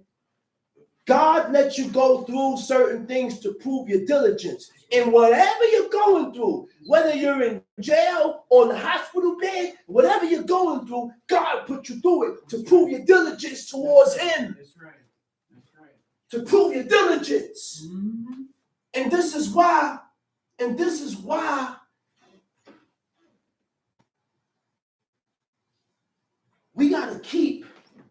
we gotta remember. See, the Most High caused us to envision and to see certain things Mm-hmm. so that we can use certain things for a booster. Yeah. Which means we have to continue to call these things to mind. Uh-huh. Because if you don't use certain things to call to mind, it's gonna fade. It'll burn out Mm-hmm. like a candle. Yeah. It'll burn right out. Yeah. I have to keep that energy and that push Mm-hmm. in getting better with God, with the Creator, by using certain situations that went down in my life or in a person's life that you've seen. Got to keep this going. Right. Can't let it die out. See? According to their deeds, accordingly he will repay fury to his adversaries, recompense to his enemies. To What the verse you islands, at? verse 18. Time sheet. To the islands he will repay recompense. So shall they fear the name of the Lord. So from the shall they west, fear the name of God from the west, from the west, and his glory from the and rising his of the glory sun. from the rising of the sun. When the enemy shall come in like a flood, Uh-huh. the Spirit of the Lord shall lift up a standard against him. Mm-hmm. And the Redeemer shall come to Zion, and unto them that turn from transgression in Jacob. Wait a minute. Did we understand what we just read, man? A redeemer, right? Shall come to Zion. It says, and the redeemer, right? Now, a Goel is a redeemer. Do we know what a redeemer is? All right, it said, a redeemer shall come to Zion. Let's look up the word redeemer. Okay? Let's look up the word redeemer.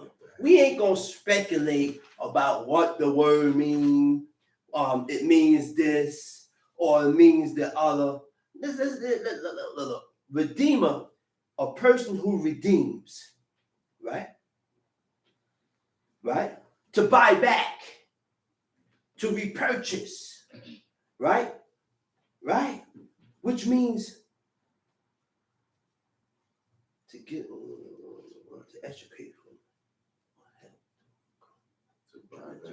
from, to free from consequences of sin, to redeem, a redeemer. He said to free from consequences of iniquity.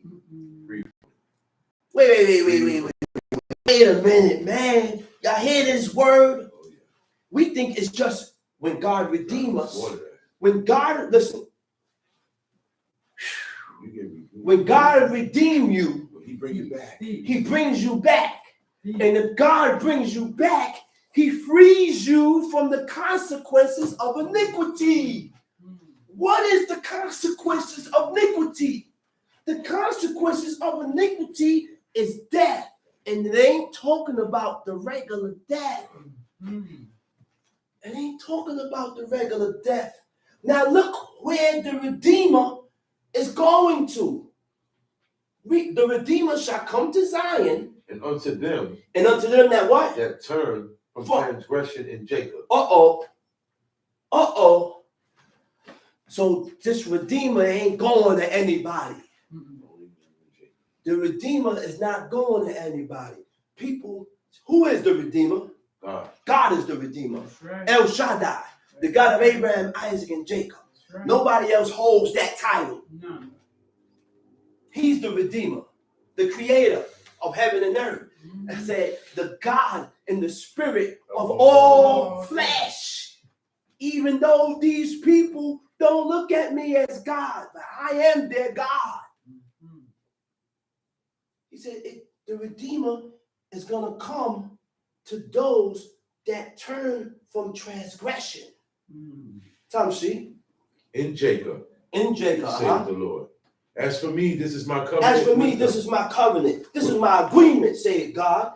This is my covenant with them. This is my agreement. This is my covenant. God went into agreement with the sons of Jacob, with the children of Israel. Read. My spirit that is upon thee. My spirit that's on you. And my words which I have put in my thy spirit that's upon you. We all got the spirit of God in us. Yeah, and Job has said it. He said, the Most High said, if I gather my spirit, everybody will die. Everybody's going to die. So we have a piece or a section of the spirit of God in us. Read. He said, my spirit that is upon thee, and my words which I have put in thy mouth shall not depart out of thy mouth, nor out of the mouth of thy seed, nor out of the mouth of thy seed's seed, saith the Lord, from henceforth and forever. Now that's not for everybody. That's only who is that for? Jacob. That what? Jacob. That's for Jacob that what? That turned from that exactly. Read the whole verse. In order for this to go down with you, you have to be the pace setter. You have to be the one to turn away from iniquity so that what? Read it again. And the Redeemer shall come to as for me, this is my covenant with them, saith the Lord. This is my agreement with them, saith the Lord. This is my agreement and my covenant with the ones that turn from transgression. Read. My spirit that is upon thee. My spirit that is upon thee. My words which I have put in thy mouth. The words that I'm going to put in your mouth. Shall not depart out of thy mouth. Shall not depart out of your mouth. Nor out of the mouth of thy seed. Nor out of the mouth of your seed. Now check it now. I got 2, 3, 4, 5, 6, 7, 8, 10 sons. God is going to make it so and see fit that one stick. Somebody amongst my seed is going to stick. That's right. Somebody. That's right. To keep this thing here going. Read. Shall not depart out of thy mouth. It ain't going to depart out of your mouth. Out of thy seed's mouth. Not out of your seed's mouth. Nor out of the mouth of thy seed's seed, said the Lord. From henceforth, and forever. Now I'm about to bust your bubble. There's going to come a time where there is no more righteous. There's going to come a time when there is no more righteous, when there is no more nobody talking of law, because God, there's going to come a time when God is going to destroy this place. And this place ain't going to be no more. And it's only going to be life in these. It's going to go back to its former days. Okay, let's go to Isaiah 26. Let's go to Isaiah 26.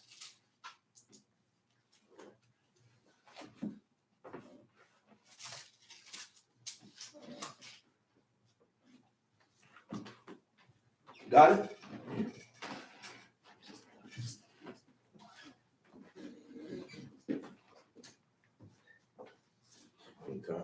From the top. Isaiah chapter 26. In that day shall his song be sung in the land of Judah. We have a strong city. Salvation will God appoint for walls and bulwarks. Open ye the gates. Open ye the gates. That the righteous nation which keepeth the truth may enter in. The righteous nation which keepeth the truth shall enter in. A certain type of people will be accepted. A certain type of people will be accepted in. Not just anybody. Not just every and anybody could be accepted into this right here. God is not, this is the way we're dealing with a God that don't change. We're dealing with the same God that we read about. And he ain't going to change his standards and change his ways to suit you.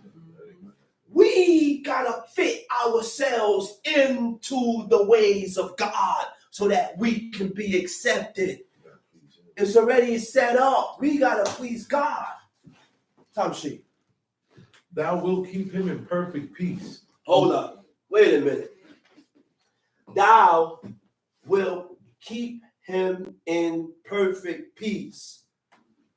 All right? The word for keep, it means to support. It means to guard. Right? Right? Okay? He said, thou will keep him in perfect peace. You will guard yourself. The Most High will keep you. God will keep you in perfect peace. Right? Whose mind is stayed on thee. So when I look up the word for stayed, it says masak. No, sak. No, samak means. You see, it goes deeper when you look it up in the Hebrew. It means to rely on for support, to lean on for support, to incline to. When you lean towards God and go to God for support, say he will keep you and guard you in perfect peace. If God is the Most High is guarding you, look, you know what that is? The adversary was walking to and fro, up and down in the earth to see. Look, and he went. God looked at the adversary. He said, do you consider my servant Job? You consider my man? He said, yeah. He said, touch him. He'll curse you to your face. Who put that protection around Job? Who had that protection around Job? God. God protected Job from the forces that was without. And because God protected him, everything that came from Job was protected.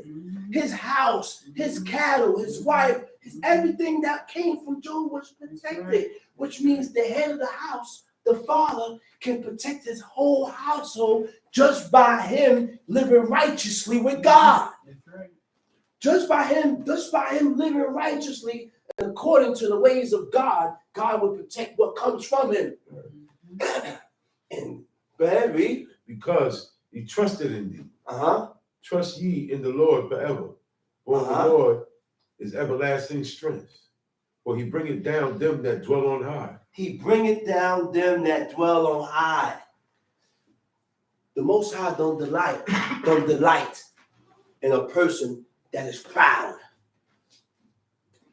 Pride gets in the way of you doing the laws and the commandments of God. Being proud gets in the way of you doing the laws and the commandments of God. That's right. All right? Read. For he bringeth down them that dwell on high. That dwell on high. The lofty city he layeth low. And what? The lofty city he layeth lay it low. Bring them down. Read. He layeth it low, even to the ground. He bringeth it even to the dust. Now, I got to go back to what I was saying, right? I want to read something in the Hebrew for you. It says, Netzed, Samuk, Titzur, Shalom, Ki Beka Batuach, right? It said, he that guards himself firm, the Most High will keep him in perfect peace. When you guard yourself firm, right? In order to be firm or have that firmness or that strength, the only thing that gives you that firmness and that strength is the taking heed to the Creator, taking heed to his laws, right? Go ahead, read. The foot shall tread it down, even the feet of the poor and the steps of the needy. Okay, the foot shall tread it down and feel the poor and tread in the read. The way of the just is uprightness. The way of a just man is uprightness. Mm-hmm. The way of a just man is upright. Mm-hmm. That's it. There's no way you can be just and you ain't upright. That's right. An upright man considers his ways. An upright man considers his actions. Mm-hmm. An upright man considers what he says out of his mouth. Mm-hmm. An upright man considers everything about him because the upright man is 100% with God, covering all corners, 360.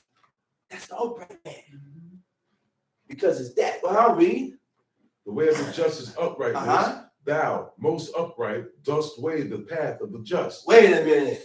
Thou, who what? Most upright. Dost weigh. Who are we talking about? He said, thou, most upright. That's God. He said, thou, who is most upright. Which means, man, you ain't nobody more upright than you. He said, thou, who is most upright, does what? Weigh the path of the Does just. weigh the path of the just. Mm-hmm. Pause. Now, this way that we're reading about, it's not talking about weighing flour, No. Mm-hmm. balancing out meal and grain. We're going to learn what's the balance and what's the weighing that we're reading about. The word for balance, palas, it means a balance. An even distribution of weight enabling someone to remain upright and steady. Mm-hmm. Which means God got to do that. That's what God. God got to do that. And it takes a certain type of action for God to do that for you. He's going to keep you from weighing off too much, from going off too much to the left. He's going to keep you from going off too much to the right. Because he's just already. Because he's just already. That's it. Tom C. Yea, in the way of the judgments, in the way of thy judgments, O Lord, have we waited for thee. In the way of thy judgments, O Lord, have we waited for thee. The desire of our soul is to thy name, The desire of our soul is to your name. and to the remembrance of thee. Uh-huh. With my soul have I desired thee in the night. Yea, with my spirit within me will I seek thee early. Uh-huh. When thy judgments are in the earth, the inhabitants of the world will learn righteousness. Mm-hmm. Read. Let favor be showed to the wicked. Let favor be showed to the wicked. Yet will he not learn Let righteousness. favor be shown to the wicked. Wait, who's saying this? Who's saying that? It ain't God. It's the prophet. Isaiah. Isaiah is saying that. He don't say the things that we say today.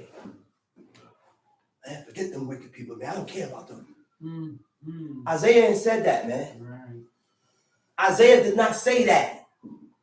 If we want to be godly, if we want to be accepted of God, we have to pick up on the ways that our forefathers did and do what they did. We cannot do and say things of our own accord and think God is going to change because of you. Oh, wicked one. Isaiah said, let favor be showed to the wicked. Let pity be shown to the wicked. And even though if pity and favor is shown towards them, yet will he yet not he will learn not righteousness. learn righteousness. Yeah, I know that. I realize that. We all should realize that. Let favor be shown to the wicked. Let pity be shown to them. But that's even if it's shown to them, they still not going to change. Regardless of what favor and pity that God showed to them, they're not going to change. They're already stuck in their ways. They're stuck in their ways. We read. Yet in the land of uprightness, in the land of uprightness will he deal unjustly. Now, let me hold that right there, that verse. Now, favor is pity, right? God showed favor to those who love him and keep his commandments. And he also showed favor to evil and wicked people. Sure. He showed favor and showed pity to evil and wicked people also. Why? Because he already know their hereafter and towards their end is utter destruction. So I'm going to show you your pity now. I'm going to favor you and show you a little pity now. Show you a little compassion, a little pity. Because I already, you ain't going to change. And you ain't going to learn righteousness. You're not going to change. So I show it to you now because when you die, your end is not going to be nice. It's not going to be nice. Uprightness is being straightforward. Uprightness is being straightforward by not hiding who you are or how you is. Now, straightforward meaning if you feel a certain way, you say it. If you say it, voice it. Some people say, hey, I don't feel no way about it. Hey, shalom, brother. But then when the brother leaves, I have so much to say about the person. That's not straightforwardness. It's being honest and direct, right? Go ahead. What verse you at? That's verse 10, right? Yeah, I'm at 11 now. Lord, when thy hand is lifted up, they will not see, but they shall see and be ashamed for their envy. No. Go back. You missed the part. Upright there, 10. In the land of uprightness will he deal unjustly, and will not behold the majesty of the Lord. And will not behold the majesty of God. The majesty comes from the word majestic. He said, he alone, the majestic one shall reign. The majestic means causing you to feel great admiration and respect for God. Admiration is worship. To admire means to worship. So you don't admire nobody. You admire God. Right. Admiration is worship. Read. Lord, when thy hand is lifted up, they will not see, but they shall see and be ashamed for their envy at the people. Yea, the fire of thine enemies shall devour them. Lord, thou wilt ordain peace for us, and thou wrought all our works in us. O Lord our God, other lords beside thee have dominion over us. We've been all over. We've been all over, slaves to every nation. Philistines, Assyrians, Babylon, you name it, Greeks, Romans. We've been all over. But we still could not learn. We still never learned. We still never picked it out and figured this thing out. Still. Right? He said, Lord, thou will ordain peace for us, but thou also hast wrought all our works. O Lord our God, other lords besides thee have had dominion over us, but by thee only will we make mention of thy name. Right? Zakar. Zayin Kaf Rish.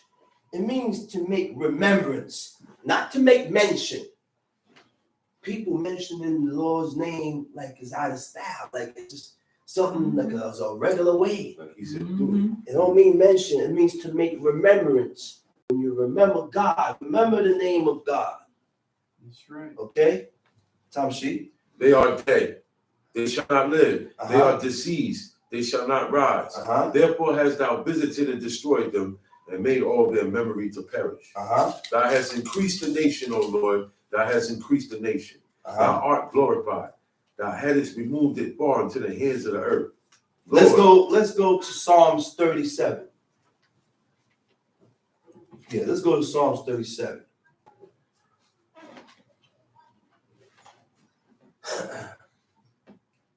Fret not thyself because of evildoers. Okay. Mm-hmm. Okay. Mm-hmm. Okay. Fret not thyself because of evildoers. We know what fret means. To fret, the word for fret is kara. Chet, resh, hey. Right? And it means to get angry. Don't get angry Get all frustrated. and get all frustrated for evildoers. That's right. Why do you let these people frustrate you and get you so angry? Don't allow these people to get you that way. Read. Neither be thou envious against the workers of iniquity. Neither be thou envious against the workers of iniquity. Okay? Read. For they shall soon be cut down like the grass, and wither as the green herb. Trust in the Lord and do good, so shalt thou dwell in the land, and verily thou shalt be fed. Read. Delight thyself also in the Lord, Delight yourself also in God. and he shall give thee the desires of He thine shall heart. give thee the desires, the petitions, the work, the requests of your own heart. Whatever you request, God will give it to you. But it takes a certain manner for God to deal with you in that manner. When you begin to delight yourself in God. Read. Commit thy way unto the Lord. Trust also in him, and he shall bring it to pass. And he shall bring forth thy righteousness as the light, and thy judgment as the noonday. Read. Rest in the Lord, and wait patiently for him. Uh-huh. Fret not thyself because of him who prospereth in his way, because of the man who bringeth wicked devices to pass. It says the Lord, hold on. The Lord knoweth the days of the upright, and their inheritance shall be forever. Right? All right. The steps of a good man are ordered by the Lord. The steps of a good man is ordered by God, and he delighted in his ways. Right? Now, it don't say ordered. It says established or directed. The steps of a good man is directed by God. God established the steps of a good man. Now, it said, and he delighted in his ways. Right? And let's go to Psalm. I want to hit that part there. Go to Psalm 17. Psalms chapter 17. Hear the right, O Hear the Lord. right. Hear the Zedek. When it says right, it says Zedek. Zedek means just. To be just means to conform. Conforming to a standard of correctness. To agree to a standard of correctness. Morally upright by God. Righteousness. Conforming to facts or truth. Right? So God don't hear anybody. God only hear a righteous man or a person that conforms to God. Read. Hear the right, O Lord. Attend unto my cry. Give ear unto my prayer, that goeth not out of faint lips. Out of faint lips. Mirma means deceitful lips. False lips. Right? So we got to refrain and hold back ourselves from lies and deceit. Tamshi. Let my sentence come forth from thy presence. Let thine eyes behold the things that are equal. Wait a minute. Let my sentence come forth from thy presence. Let thine eyes behold the things that are equal. Now, the word for equal is yashar, right? Straightness, uprightness, morals, rectitude, integrity, artistic values. Okay? Straightness is showing honesty and fairness. Straight up. Showing honesty and fairness, being fair, being honest, right? Principles of right and wrong behavior, conforming to a standard of right behavior. Rectitude, moral integrity, being correct in judgment. Firm adherence or procedure to a code of morals, artistic values, degree of excellence, the amount of good. Artistic values goes into the amount of good you have in you. Time sheet. Let my sentence come forth from thy presence. Well, let's go to verse 3. Verse 3. Uh-huh. Thou hast proved mine heart. Thou hast proved my heart. All right? And God proved David's heart. Now, God proves you to demonstrate the truth or existence of something by evidence. That's when you're going through something proof. That's what God did to the children of Israel. He was proving them.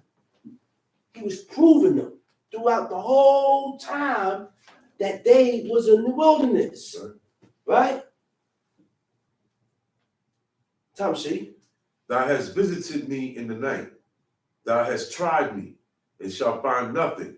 Now, it said to demonstrate the truth or existence of something by evidence. This is why God left behind a lot of things, a lot of proof, so that we can find these things and use this to increase our trust and our fear in God. Those things are left as witness. Like the brother said, Mount Sinai, scientists showed that the mountain being singed with sulfur. Said it was burned for a very long time. Sulfur only forms on something that was burnt for a certain amount of time. Right? The pillar of the Lot's wife in the pillar of salt. I think my Abba said he said they had chains and stuff holding up the Lot's wife in chains. She was hanging over a rope. All this is proof that the things that we're doing and the laws that we're doing is not in vain. And we got to use this for a stepping stool. Use this for us for us to push towards God. Push towards God. Another thing was that seashells was found on the very high peak of a mountain, which means there was a flood. What is seashells doing so high up? Fish bones. Fish bones. Found Found high up. thousands of feet on top of them. I use this for proof in myself so that I could stop. So it can increase my belief in God. And when my belief in the Creator gets strong, it will push me to do more. It gives you, you start putting out more actions. Okay, Tom Sheep. Thou hast visited me in the night. Thou hast tried me. Thou hast visited me in the night. Thou hast tried me. And shalt find nothing. And you ain't going to find nothing. You're not going to find nothing evil in me. Read. I am purposed that my mouth shall not transgress. I am purpose. I am determined. My intentions, right? That my mouth shall not transgress. So I can transgress and sin and break God's law just by the words of my mouth. Just by the things that I spoke out of my mouth. I can sin against God. Tom Sheep. Concerning the works of men, by the word of God. Concerning the works of men. Concerning the deeds and the actions of men. By the word of thy lips, I have kept me from the paths of the destroyer. The words of thy lips, I have kept me from the path of the destroyer. Tom Sheep, read. Hold up my goings in thy path. Hold up my goings in thy path. That my footsteps slip not. That my footsteps slip not. Keep me going in your ways, O Lord, and don't allow my footsteps to slip. When you look up the word slip, it means to slip or to totter. To totter means to become unstable, to sway back and forth, to fall into error or faults with God. That's why look, David asking God for this. These are things we need to ask God for. To hold up my goings in your ways, oh God. Don't allow me to shift back and forth. Don't allow me to fluctuate and waver. Again, God don't do this for everybody. Everybody does not get this treatment. Only the just. Only the just, a just man that had made his mind up to serve God, then that man gets that. Read. I have called upon thee, for thou wilt hear me, O God. Incline thine ear unto me, and hear my speech. Show thy marvelous loving kindness, O thou that savest by thy right hand them which put their trust in thee from those that rise up against them. Keep me as the apple of the eye. Keep me as the apple of thine eye. Hide me under the shadow of thy wings. Hide me under the shadow of thy wings. From the wicked that oppress me. From the wicked that oppress me. Now, time out now. When you look it up, oppress, it doesn't mean oppress. The word for oppress, it says shaduni. Shaduni means to deal violently with, to assault. To assault means a violent physical or verbal attack. Now, we don't do that to each other. That's the wicked. A wicked man does that. This was the cat speaking about, and we learn the ways and the characteristics of a wicked man by reading the book. The book tells us what a wicked man will do. The book tells us what a righteous man will do. The book tells us, shows us their ways, how they think, how they move, the things that they will refrain from doing, the things that they will go, that they will push forward for. We learn all that by reading the book. Read. From the wicked that oppress me. From the wicked that oppress me. From my deadly enemies who compass me about. They are enclosed in their own fat. With their mouth, they are enclosed in their own fat. Right? Now, when it says enclosed, you know what it means? Surrounded. They are surrounded in their own fat. Now, when it says fat, it's not actually talking about the fat from animals. Right. You know what the fat is? When you look it up in the Hebrew, it means they're enclosed and surrounded by their own ideas. Okay? That's not good. Because your idea could be wrong. That's right. It is. Your idea and what you think, you may think you're doing something right, but it's wrong. But this is the path of the wicked, and this is the path that God has set up for you. This is the path that God has set up for you, because no one can turn you away from your ideas. No one can tell you no. No one can tell you don't do it this way. Your idea is the right way, and you ain't trying to hear it. That's right. That's not the way. That's not a good way to be.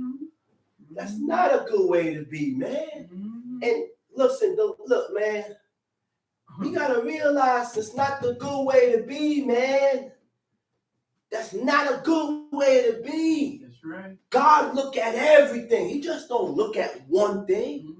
We gotta serve God 100% whole, complete, which means cover all sides. That's right. Cover all sides.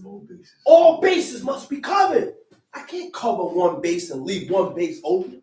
I can't cover the front and leave my rear open. I can't cover the right and leave my left open. I gotta cover all sides. 12, 6, 3, and 9.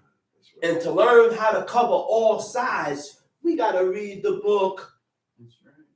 The book tells us what sides to cover, what to cover, what not to cover, how to walk, how I should think, what's the ways. Cover all sides. They are enclosed in their own fat. They're enclosed, they are surrounded in their own ideas. With their mouth they speak proudly. With their mouth they speak proudly. Read. They have now compassed us in our steps. They have set their eyes bowing down like as a lion that is greedy of his prey.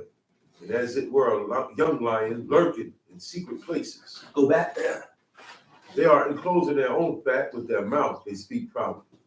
They have now compassed. Now we got to be able to discern what is a proud speech. We got to be able to discern and be able to depict and tell when I'm speaking proudly. A lot of us speak proud things before God and don't even realize that we're speaking proudly. Go ahead, read. With their mouth they speak proudly. They have now compassed us in our steps. Go back. They have now compassed us in our steps.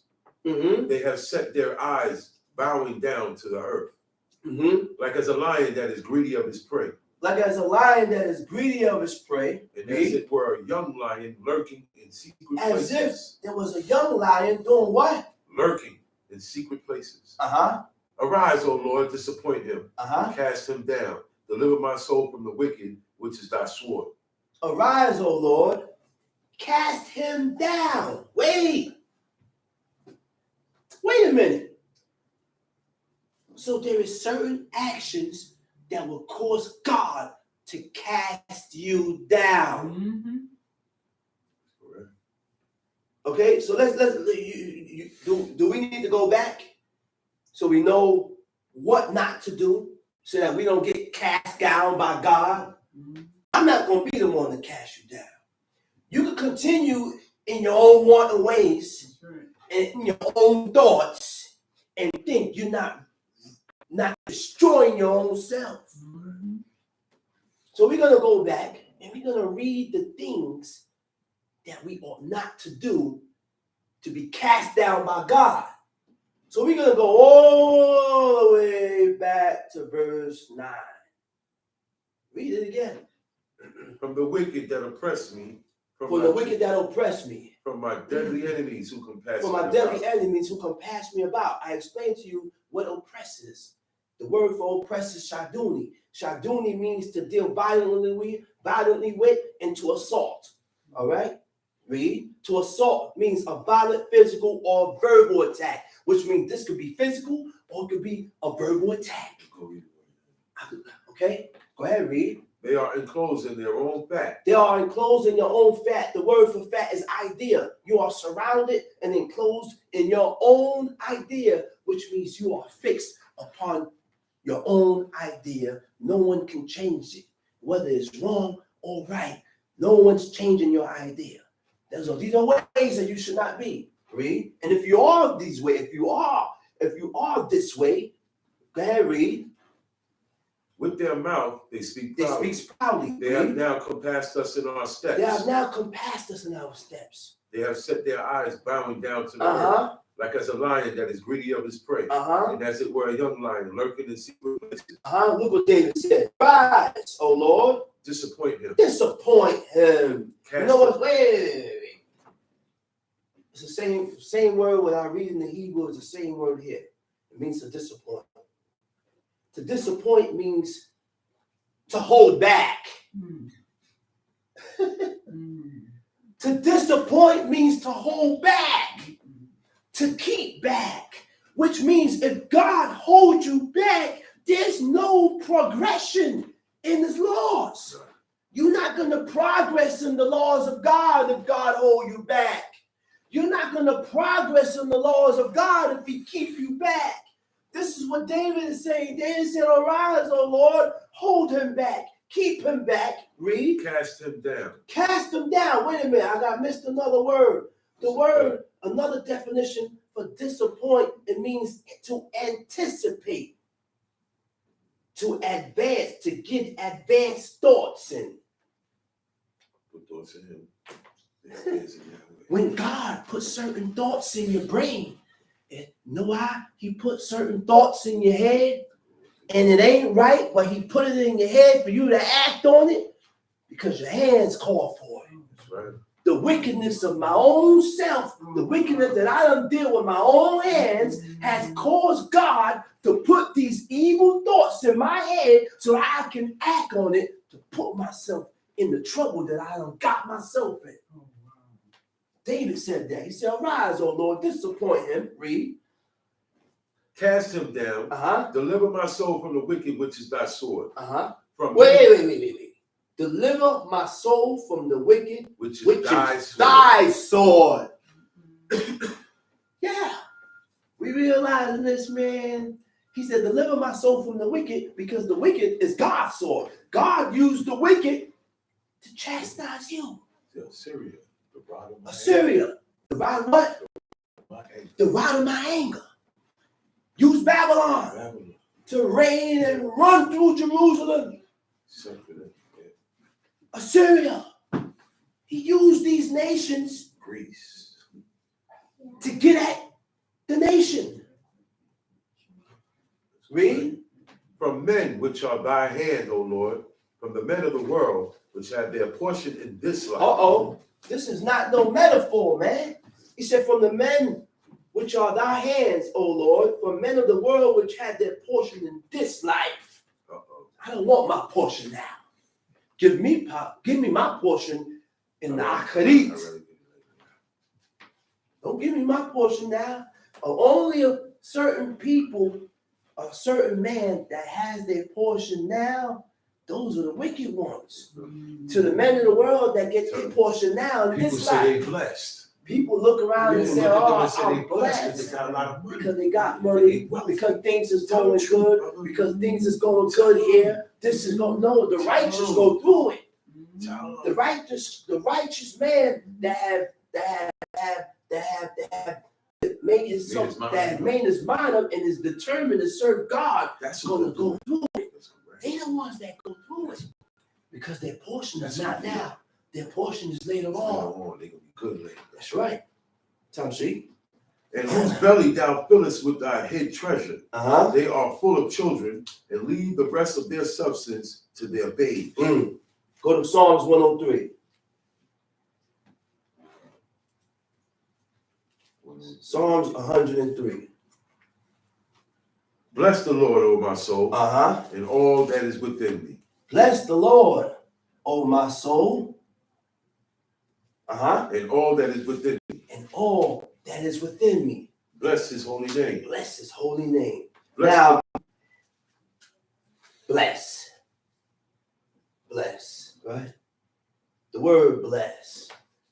Now, do we know what a blessing is? When you say blessing or whatever it is, it means to speak good about. To speak good about. All I got to do is speak good about something and you blessed it. That's why you got to be careful with what you speak good about, and God hates it. You speak good about certain things. We speak good about certain things because this is the way you are. Our makeup is who we are, and we speak good about it. We look at the dude and said, man, he got cojones. Look up to him. We look up to him and say, nah, he's a tough man. The only tough man and the only man that get those type of praises is ones that fear God. I can't give those praises to one that sinned against the Creator. It makes you tough, run up in the man's house and rob everything and come out victorious. No, you ain't tough, man. That's not make you tough. That don't make you tough. No. A tough man fears God. And we cannot speak good about things that God hates. God hates and he despises it. Bless means to praise, to glorify, to speak gratefully of, to confer prosperity and happiness upon, to venerate. Venerate, to regard with great respect. Right? And go ahead, read. Bless the Lord, O my soul. Bless the Lord, O my soul. And forget not all his benefits. And forget all my benefits. Don't forget my dealings. Don't forget what I did. Don't forget what I pushed out, what I did, the things that I did. You looking for a repayment, a recompense. The things and the righteous things that I done did, God is going to recompense you according to those things. Read. Who forgiveth all thine iniquities. He said, who forgiveth all our iniquities? The Most High. Read. Who healeth all thy diseases. Who healeth all thy diseases? Read. Who redeemeth thy life from destruction. Uh-oh, they go to that word again. Goel. Redeem it. Redeem it means to free, to remove, to extricate from. To free from iniquity, to remove from death, to extricate from destruction. God does that, man. That's right. Tom C. Redeemed died from destruction. Look, it also means to buy back your purchase. He said, who redeemed thy life from destruction. Who crowned thee with loving kindness and tender mercies. With loving kindness and tender mercies. Who satisfied thy mouth Who with satisfied or who fulfills thy mouth with good things. With good things. Wait, who are you talking about? The Creator. So it take a certain type of man for God to guide your words. It take a certain type of man for God to guide your words and from the things tell you what to say, what not to say. God does that. Tom C. And tender mercies, read. Who satisfied thy mouth with good things, so that thy youth is renewed like the eagles. Read. Tom C. The Lord executed righteousness The Lord and judgment. executed righteousness and judgment for all that are oppressed.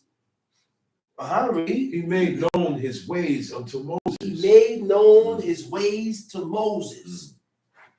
Moses went up. Moses would look. Moses was some man. Look, man, at the grounds, I kept thinking about that instance when God came down on the mountain.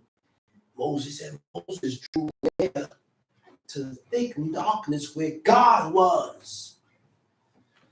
And the darkness was very thick to where you couldn't see. The glory of God was in that darkness. That's where Moses went. But he couldn't see God because the darkness was so deep, so dark, that it wasn't penetrated by no light or nothing. Right. It was so much of a thick darkness that could be felt. Yeah. Something compared to the darkness that was upon the face of the deep in the beginning. Something compared to the thick darkness that was compared in the beginning of Genesis. And that was a thick darkness that was felt. Not a dark that we live on. They call it dark matter. Yeah. No light to survive. Read. He made known his ways unto Moses. His acts unto the children of Israel. Acts unto the children of Israel. The Lord is merciful. The Lord is merciful. And gracious. And gracious. Slow to anger. Slow to anger. And plenteous in mercy. Look, God is slow to anger. Why? Because a person that is slow to anger has patience. Yeah. Yeah. A person that is slow to anger has patience, and God had to have patience when he was dealing with this nation. You see how many times these people tempted God? Do we really see how many times this people tempted God? He had to have patience. Read. He will not always chide. He will not always chide. He will not always strive, contend. Neither will he keep his anger forever. Oh my goodness. See, the book backs up the book. Genesis 6. When he said he will not always chide. God ain't going to always strive with you for the wrong that you done did. That don't give you the okay to continue. It doesn't make it right. But he ain't going to strive with you now. But believe me, in your death, you're going to pay for everything you did. Tom C. He had not dealt with us after our sin, nor rewarded us according to our iniquity. He had not what? Child with us, neither will he keep his anger forever. He had not dealt with us after our sins, nor rewarded us according to our iniquities. No, he haven't. He's been very merciful and very pitiful. But as the heaven is high above the earth, so great is his mercy towards them that fear him. Read. As far as the east is from the west, so far hath he removed our transgressions from us. Like as a father pitieth his children. Like as a father. As a father pitieth his children. And the pity, that pity you will only receive from God and your parents. Right. From God and your parents. Certain things you can look, that's, listen, man. You know what? And this is one of the reasons why God have a special eye for the fatherless or for the yatum, for the orphan, the one that don't have no father or mother. Because realize something. When you're a child, you know where the love is at. That's big. When you are a child, you know where to look to for love and comfort. There's a treatment that comes with that. Mm-hmm. You know where to go. The only place where I could turn to for that was my parents. Mm-hmm. I can't turn nowhere else for that. Mm-hmm. So when the child is being brought up, living, don't have no parents, no guardian, no mother, no father, Mm-hmm. God have a special eye for those type of people. Mm-hmm. And he said, listen, don't do this to the fatherless. Don't do this to this person. Don't do this. Don't act this way. Don't do this. Watch your ways and the way you act with certain people. Okay? Read. He said, like as a father pitieth his children. So the Lord pitieth them that fear him. So the Lord pitieth them that fear him. So to get and receive this pity from God, you have to fear God. You have to fear him. He said, for he knoweth our frame. You know what is our frame? Our frame is our purpose. Our frame is your imaginations. Our frame is your inclination, what you're inclined to, your imaginations, your purpose. God knows your thoughts. Mm-hmm. God knows what you're imagining in your brain. He remembered that we are dust. Tamshi. As for man, his days are as grass. As a flower of the field, so he said, as a man, his days are like grass. You're here today, and tomorrow you're gone. That quick. That's right. That quick. For the wind passeth over it, and it is gone. It's And gone. the place thereof shall know it no more. Read. The mercy of the Lord is from everlasting. The mercy of God is forever. The mercy of God is everlasting, is forever. Read. From everlasting to everlasting. Upon them that fear him. Upon them that fear him. So to receive the mercy of God, you have to fear him. You're not going to receive mercy and you don't fear God. Like, who do you think this God is that we serve? You think he's going to keep putting out and we not putting in nothing?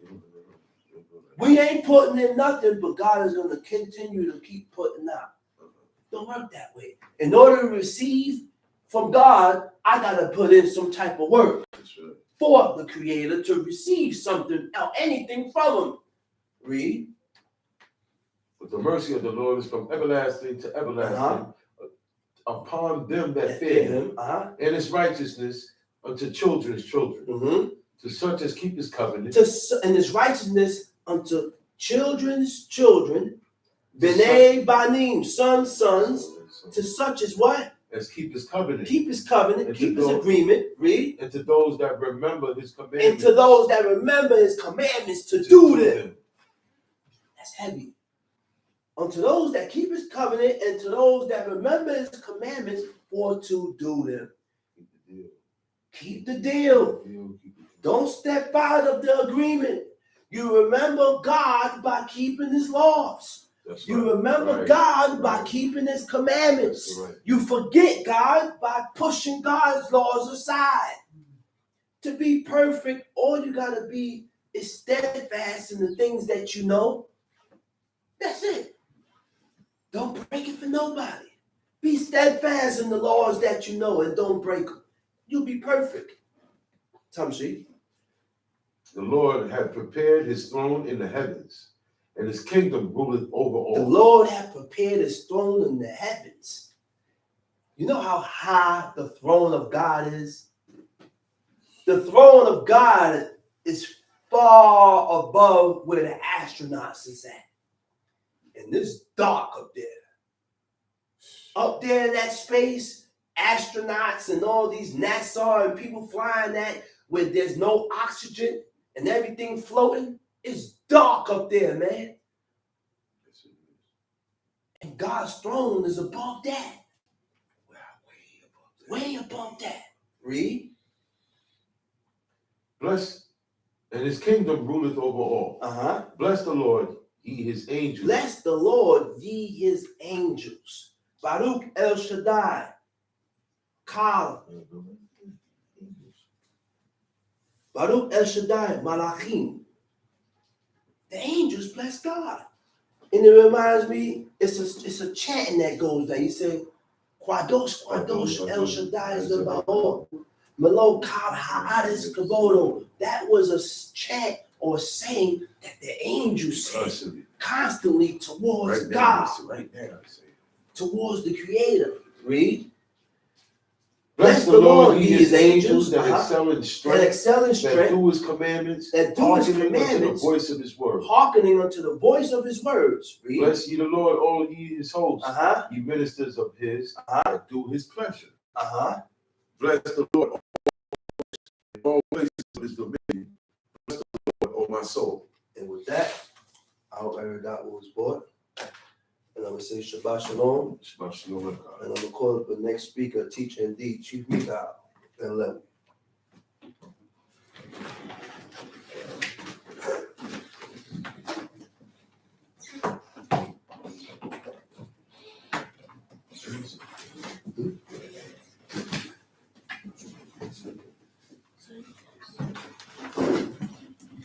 Giving all praises to the God of Abraham, the God of Isaac, the God of Jacob. Giving all due respect to my father and my teacher and the leader, Chief Eleazar Ben Dodo, out of the tribe of Lewi.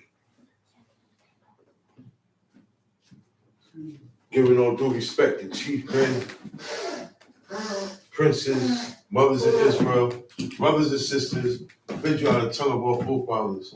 Shabbat Shalom. Shabbat Shalom. We're going to move straight ahead, go to the book of Genesis.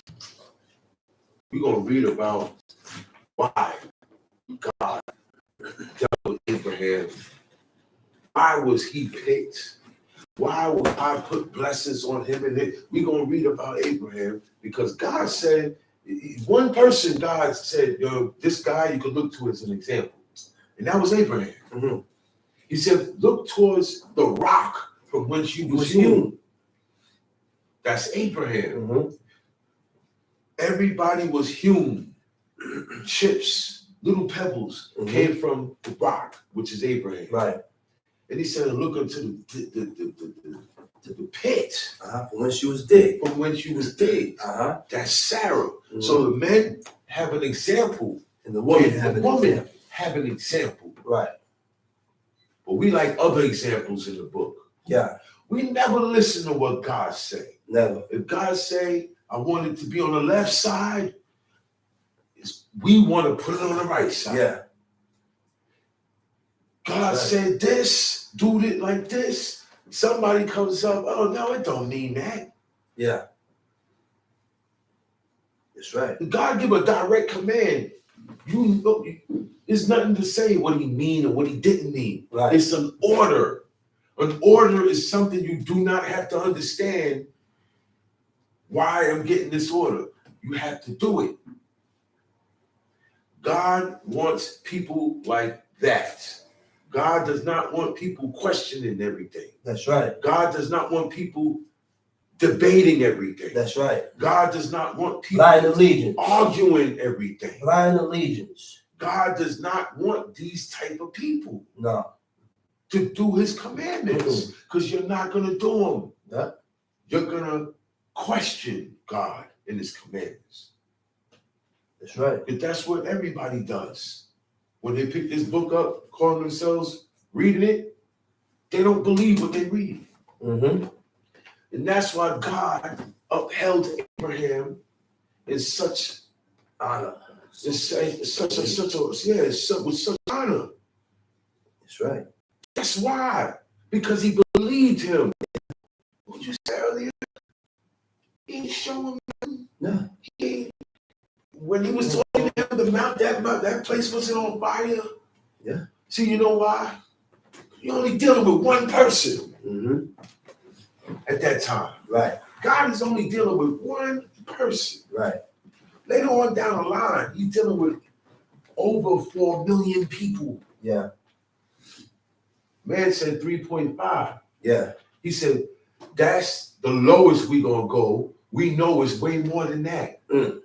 So they just put a 3.5 to say, okay. But it was more than that. It was hundreds and thousands of millions. Yeah.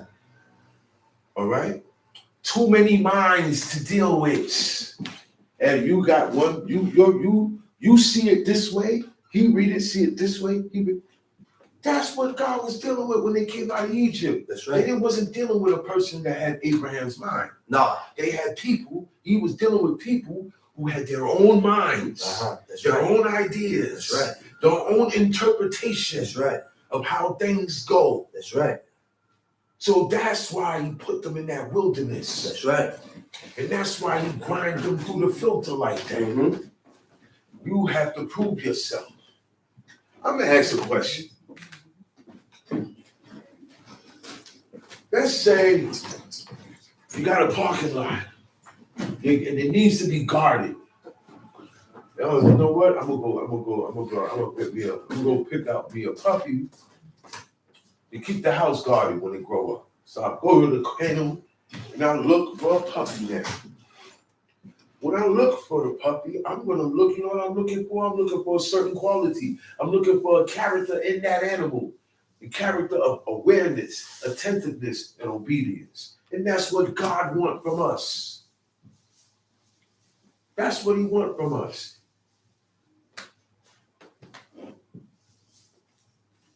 So Abraham believed God, and it was counted as righteousness. Had a long way to go. God told them, don't go out in that field. No manna is going to be out there. That was Friday. That was the 6th day. Because he said tomorrow is the Sabbath of the Lord. So that was the day right before. He said, now I'm going to test them out and see if they can. This was a test. God said, I'm going to let it rain down manna today. Gather double today. Because tomorrow is the Lord's Sabbath. There ain't gonna be no manna in the field. God ain't putting out no manna in the field. He's not gonna work. On the Shabbat, he ceased from work, so no manna coming out. So the next morning come, Israelites were still out in the field looking for manna. And God said, how long will it take for these people to believe me? I didn't have to go through this with Abraham. And y'all his children. What's going on? And I can't say, oh, it's because they was living in Egypt for 400 years, like Egyptians. Abraham grew up as a Babylonian. Abraham grew up in Ur of the Chaldees. To him at 75 years old. And from then he walked his life different. And he never went back. That's what God wants us to do. That's why he uses him. He uses Abraham as the example and who to follow. All right, we're going to go to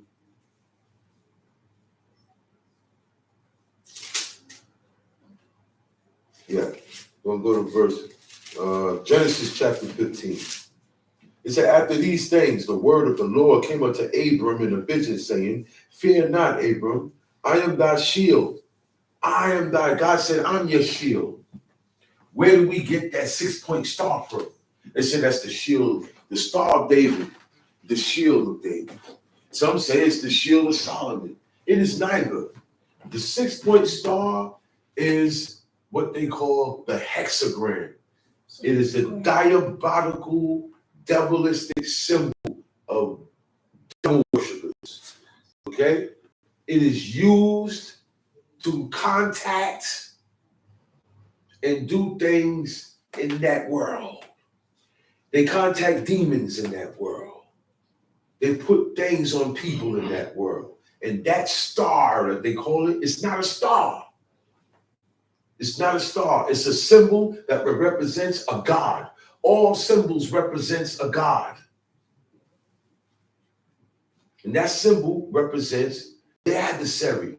That symbol represents demons, forces of wicked nature.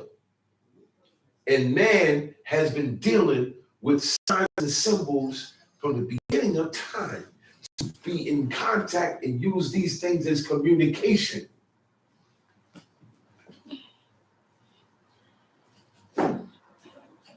That so-called star has been adopted by Jewish people, Israelites, gangbangers. You'll be surprised who uses it. It's not just Jewish people who use that symbol. It's not a star. All the stars that God made is in the heaven. All right? Stars don't have points and sides. That is a hexagonal hexagram. Okay? God don't deal with that.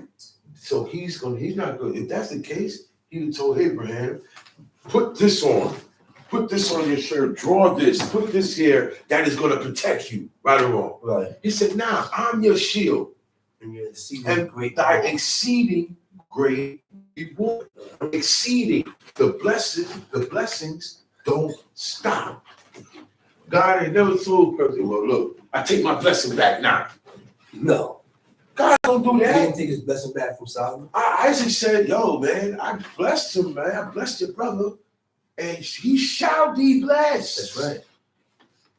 He said, I can't take that back and put it on you. Uh-huh. They knew it. That's why Esau said, have you another? Another Esau blessing. know that he can't take that what Jacob got away. That's right. That's not how it go down. That's right. God blessed Abraham, and the exceedingness is everything. The exceeding great reward, Mm-hmm. I look at that as after you die. Yeah. Because he died like a regular human being. Yeah. There's a point in this time when he died. Yeah. A long time ago. Right? That's right. That's right. So this exceeding great reward was not detailed. That's right. Right? It ain't rich. It ain't getting rich. It ain't being wealthy because he already was rich. Okay? That's right. So that I say that's beyond the grave. That's something I can't detail. And that don't even sound like something you gonna be in this world while you alive. Yeah. He said, Abram said, another thing before I go further.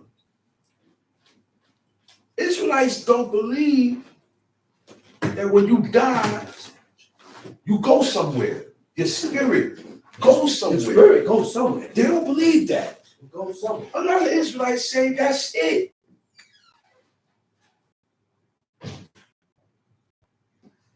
Don't go like that either. All over this book, they talk about the spirit. What God do with the spirit after that person is dead. So that's why I say exceeding great reward. That's after, man. The best reward God give man, a righteous man, is when he died. He died in his faithfulness. He died correctly for God, and he pass on. Now he in the spirit.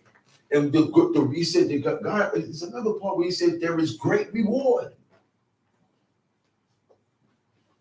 So this is it right here. It's after you die. He said, Abram said, Lord God, what wilt thou give me, seeing I go childless? And the steward of my house is this Eliezer of Damascus. I don't have no kids. The only one that's like my son, that's like my son to me, is Eliezer of Damascus. He got that died when he went through Syria on his way down to Canaan land. Behold, to me thou hast given no seed. And lo, one born in my house is mine heir. And behold, he said, the only reason why this guy is if I die and this guy get my inheritance is because he was born in my house. There was no hospitals back then. Everybody was born in a house. So if this guy born in my house, you my son. I treat you like a son. You treat me like a father.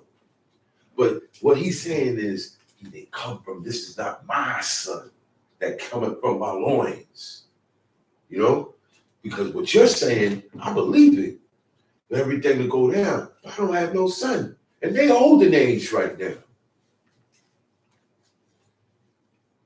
And behold, the word of the Lord came unto him, saying, this shall not be thine heir, but he that shall come forth out of thine own bowels shall be thine heir. He said, don't worry, that guy is not going to be the one to inherit your son. He said, you're going to have a son that comes from your own bowels. You're going to have one. He said, and he brought him forth abroad and said, look now toward heaven and tell the stars, if thou be able to number them. And he said unto him, so shall thy seed be. I was living upstate New York in the summertime at night. Look up, you see stars. You see, it's not like out here. You see one or two. You see stars. You see the heavenly host. You see it. A lot of stuff. You see stuff shooting all over the place up there. Yeah. Right. Okay. God told him, are you able to count those stars? There's no way anybody can look up and count all the stars that's in the sky. God made numerous, millions of stars that you can't keep track of. He said, can you keep track and counting this? He said, man, that's how your seed gonna be. That's right. Your seed is going to be plenteous. They're going to be numerable. Mostly this whole earth was inhabited out of Abraham's loins.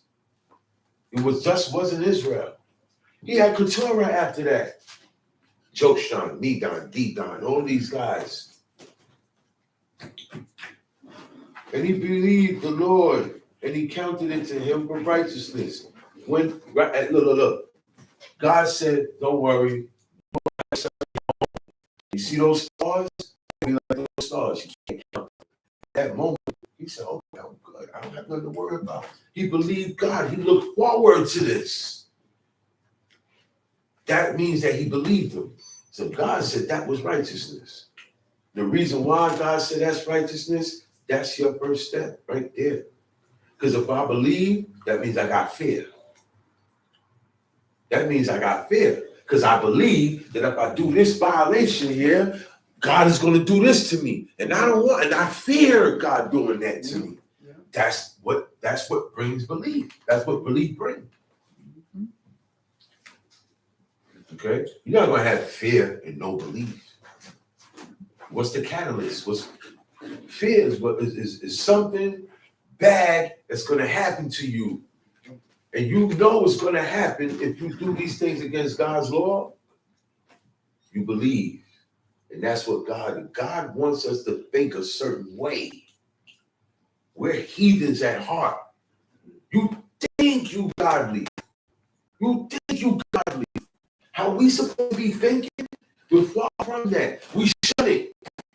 When situations come up and you get a chance to do something godly, you throw it away because you're upset. That's right. Because you're jealous. Emotional. Because you want to get him. Right. Because you want to do that.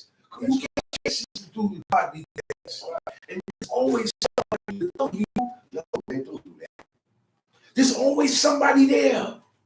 Yo, nah, shit. To talk you out of it. So you destroy your chances to do godly things. Abraham and them didn't get down like that. They were all calm people. Let me tell you something. These people were calm people. All right? They didn't walk around yelling, complaining. Well, they did complain in the wilderness, and it was to God. It was to God. All right? But with each other, they wasn't like that. They were quiet people.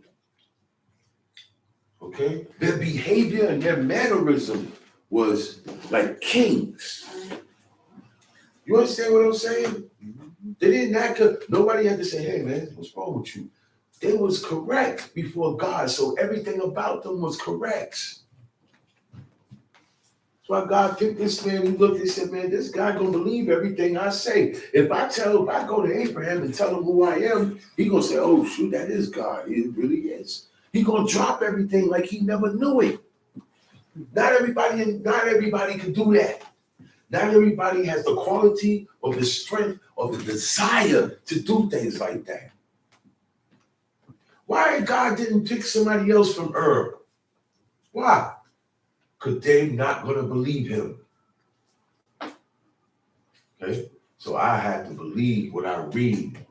Once I believe what I'm reading, it will bring a change in my life, not yours. Not yours. What I'm reading, you ain't going to get nothing out of it. You have to read it. And guess what?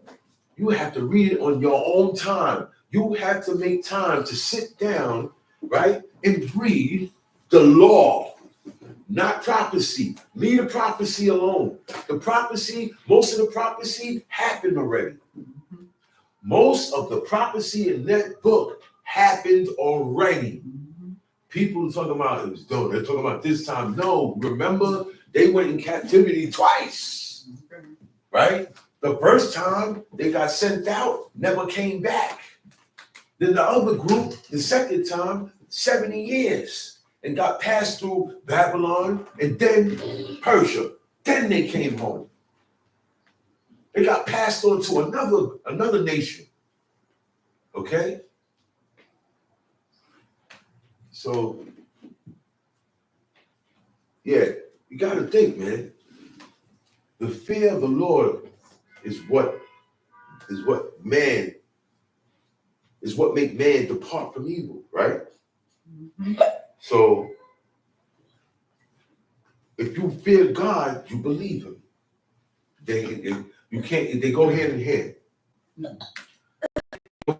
I'm not gonna believe God, but I ain't got no fear. I'm not afraid to do these things here. That's gonna get God.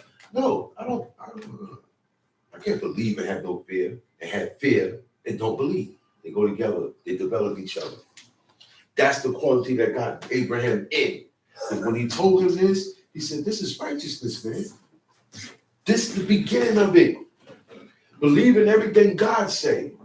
Now, God ain't coming down talking to me, but when I read the words that came out of his mouth to his servants, he's talking to me.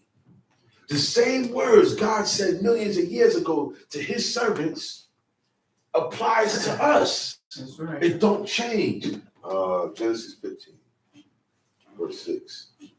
They apply to us. It's the same thing. That's why the words ain't got to be modified. I heard the Israelites say, well, these laws, we're living in a modified world, modern world. There's no modifying this. That's what got them killed back here.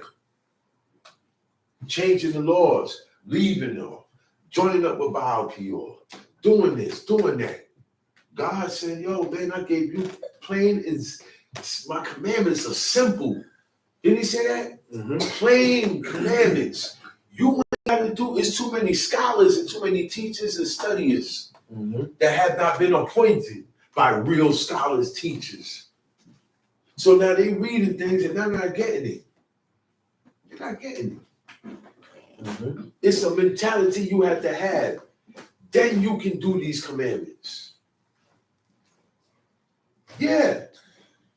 If that's the case, anybody will be able to do them. Even if, oh man, ain't nothing. Yeah, I can stop doing that on Saturday. It'll be a walk. Yeah, that's right. It'll be a dog walk if it was like that. Everybody would be doing it, but it ain't for everybody. Sorry.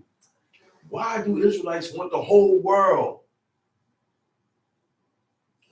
It's a good thing for everybody to know who the real, true, and living God is. But let's be real. We're not living in a world like that. Right. From the beginning of time, man praised other things as God. That's right. Man has been, and then the angels came down and boosted that. Gave them insight, gave them knowledge of things they didn't know. Knowledge, I read in one book that said the secrets of the heavens. They came down here with the secrets of the heavens, stuff man is not supposed to know. That's right. A lot of things beside the good and good and evil, right? Uh-huh. They ate of the fruit Of the tree of knowledge of good and evil. good and evil, right? Right. And then later on, these guys came with some extra stuff Yeah. under the on the side of evil. Right. Man wasn't on that level of wickedness like that. No. When they came and did that, that's when the idolatry come in. That's when witchcraft came in. There was a time when there was no witchcraft on this planet. The Nephilim came and showed them these things. They showed them the horoscope, sun worship, moon worship, all the worship, Baal, all that stuff, all that, that's the origin of where it comes from. So Abraham grew up in a world where everybody is living how they want. Everybody served idols. You want to know how life was in ancient Babylon? You can look it up. Go on YouTube. They'll explain it to you. Archaeologists got all the facts. You see the bed that Abraham came from and he left. God didn't pick nobody else. He picked one man, right? He didn't pick nobody else. So why should the whole world be? No. One nation. They said one God, one nation. The only nation was Israel. Now Israel did not listen. They didn't stick with the plan. So they got kicked out. They were warned, if you do not do the laws and the commandments in this land, you're going to be kicked out. The land's going to spew you out. Just like the nation before you. Who was that? The Canaanites. Mm-hmm. The Canaanites was living there. That's why God told Abraham, the iniquity of the Amorites have not yet built. They gonna get it too. Look, something about that land in that area, they call it East Asia. Yes. The Middle East of There you go. Asia. The There you eastern part There of you go. Asia. There you go. Not Africa? No, Not Africa? no. Okay. It is not in the continent of Africa. No. It's Okay. in East Asia where life What, began. you know what's in between it? You know what's in between Israel and Africa? The Sinai Peninsula Mm-hmm. and the Red Sea. Mm-hmm. That's what makes it two different continents. Right. Okay.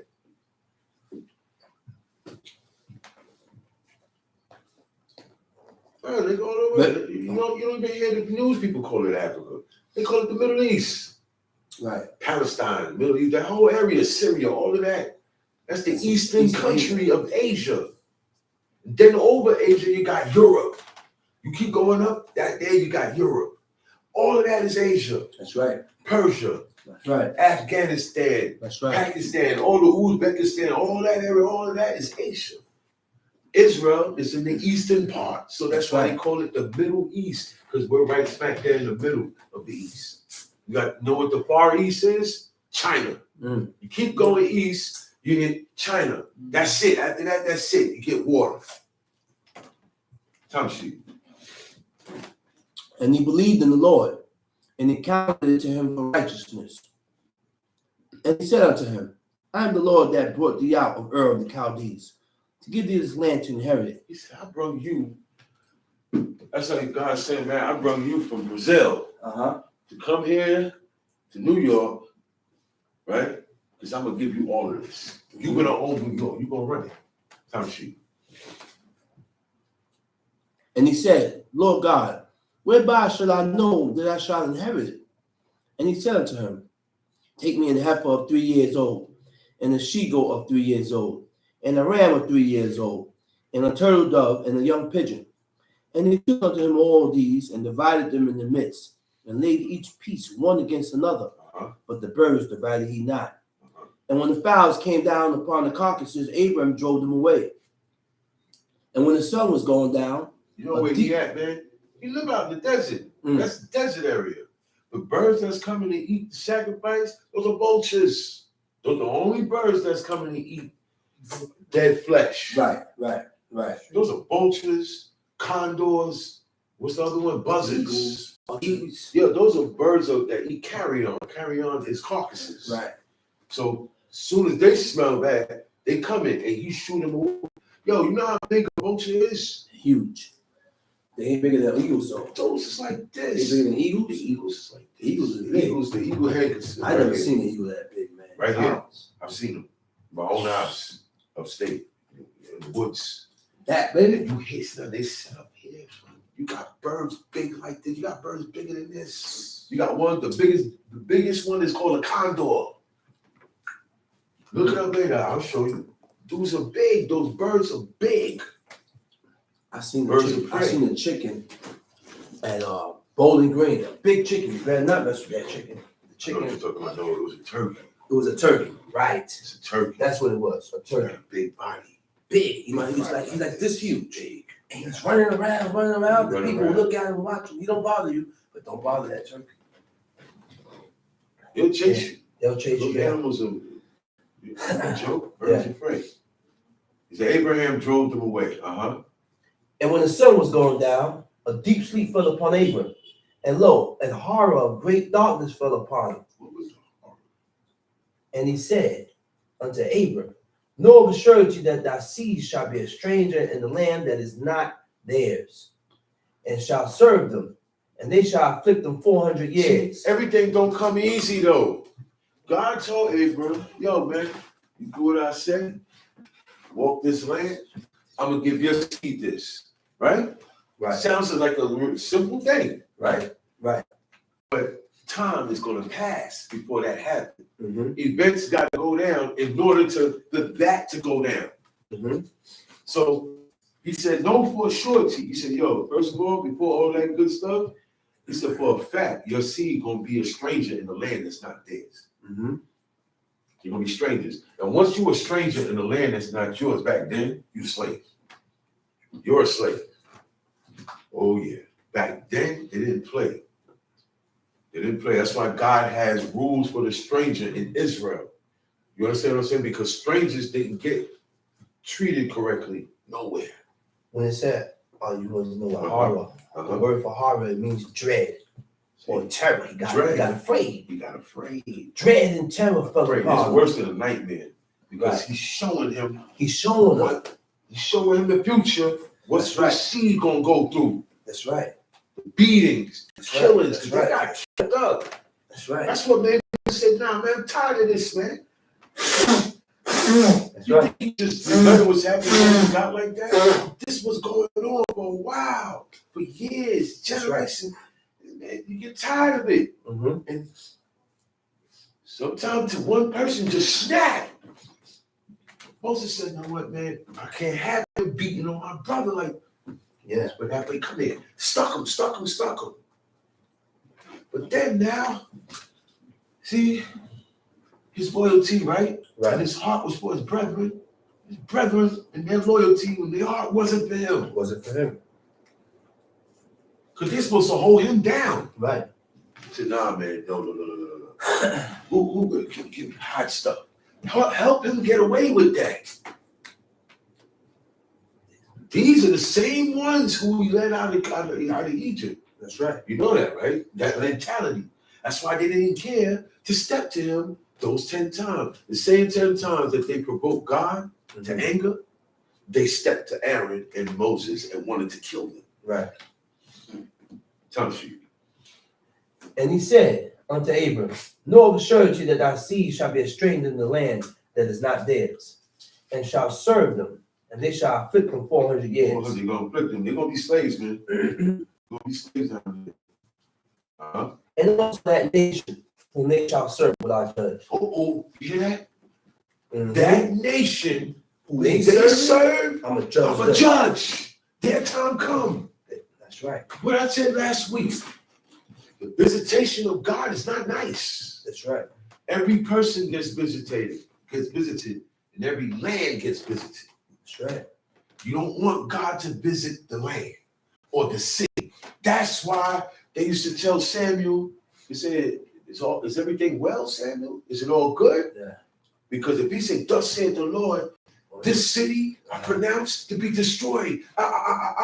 It's over. It's over. I don't care if you get up and pack up and leave out the city. Well, I'm getting out of this city now, and you leave out. Is the curse gonna follow you? God said, yo, you know what? After I kick these people out of the land and scatter them all over the place, and they die wherever they at, I'm gonna send out pestilence after them. I'm gonna send out sword. Those are curses. Yeah. The famine, the pestilence, the sword. Those are curses that was given names specifically. Right. You understand what I'm saying? You know what pestilence is? If people say, oh, it's insects. No, it's not insects. That's plagues, diseases.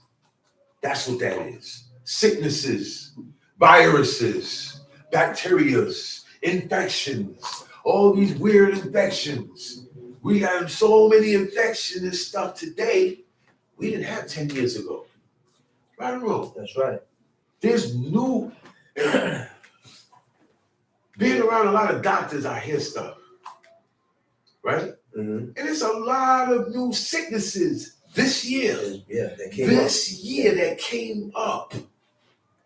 There's some sicknesses that God stopped the plague of this sickness. And all of a sudden, it's been polio. Polio's one of them. When I was a kid, polio was done with. No, we wasn't even getting shots for that.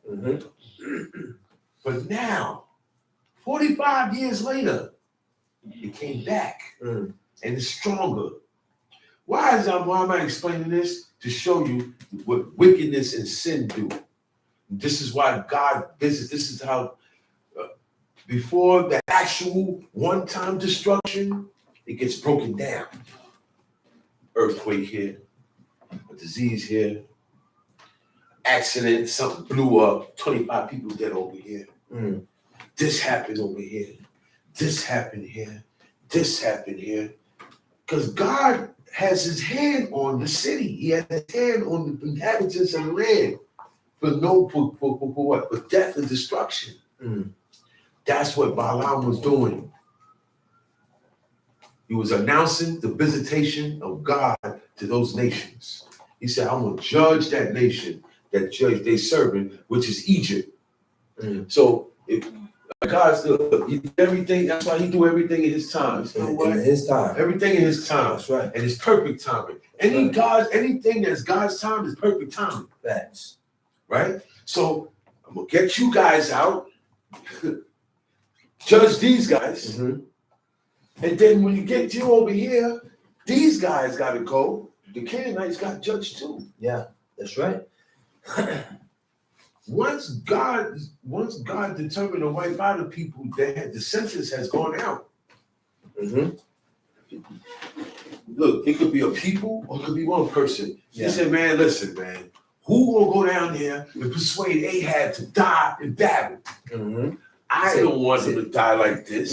I don't want him to die like that. I want him to die in battle. And who got it? He said they did what amongst another? He said they started conversing. Yeah. No, one said, yo, they got to it. And just listening, but what they saying and how he ain't impressed. God ain't impressed. And he ain't say nothing yet.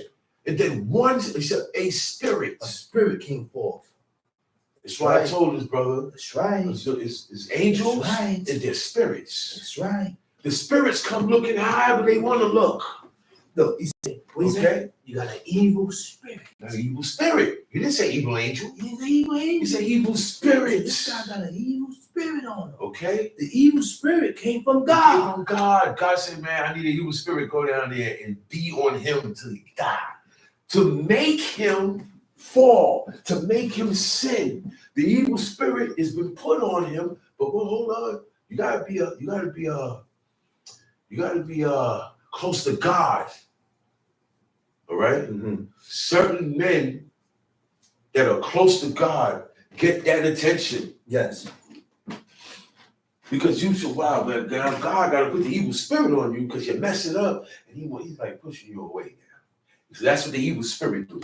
It help push you away because it make you do things that God hates. And it gets you pushed away more and more. And then now it'll put you in a bracket where he can hit you up. That's right.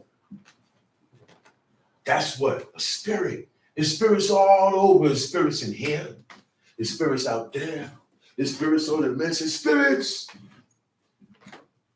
And man had been taught how to deal and communicate with them. That's what God don't want. Mm-hmm. That's why God said, you wear your zitzi. Remember the law, it has a lot to do with it. Z clothes, the frontlet, the bracelet, it has an effect on you in the spirit. The same way the plague said, oh shoot, that's the high priest, that's the holiness of God. He said the 4 rows. Right. It didn't say the jewels that was in there. 4 It rows. didn't say the diamond.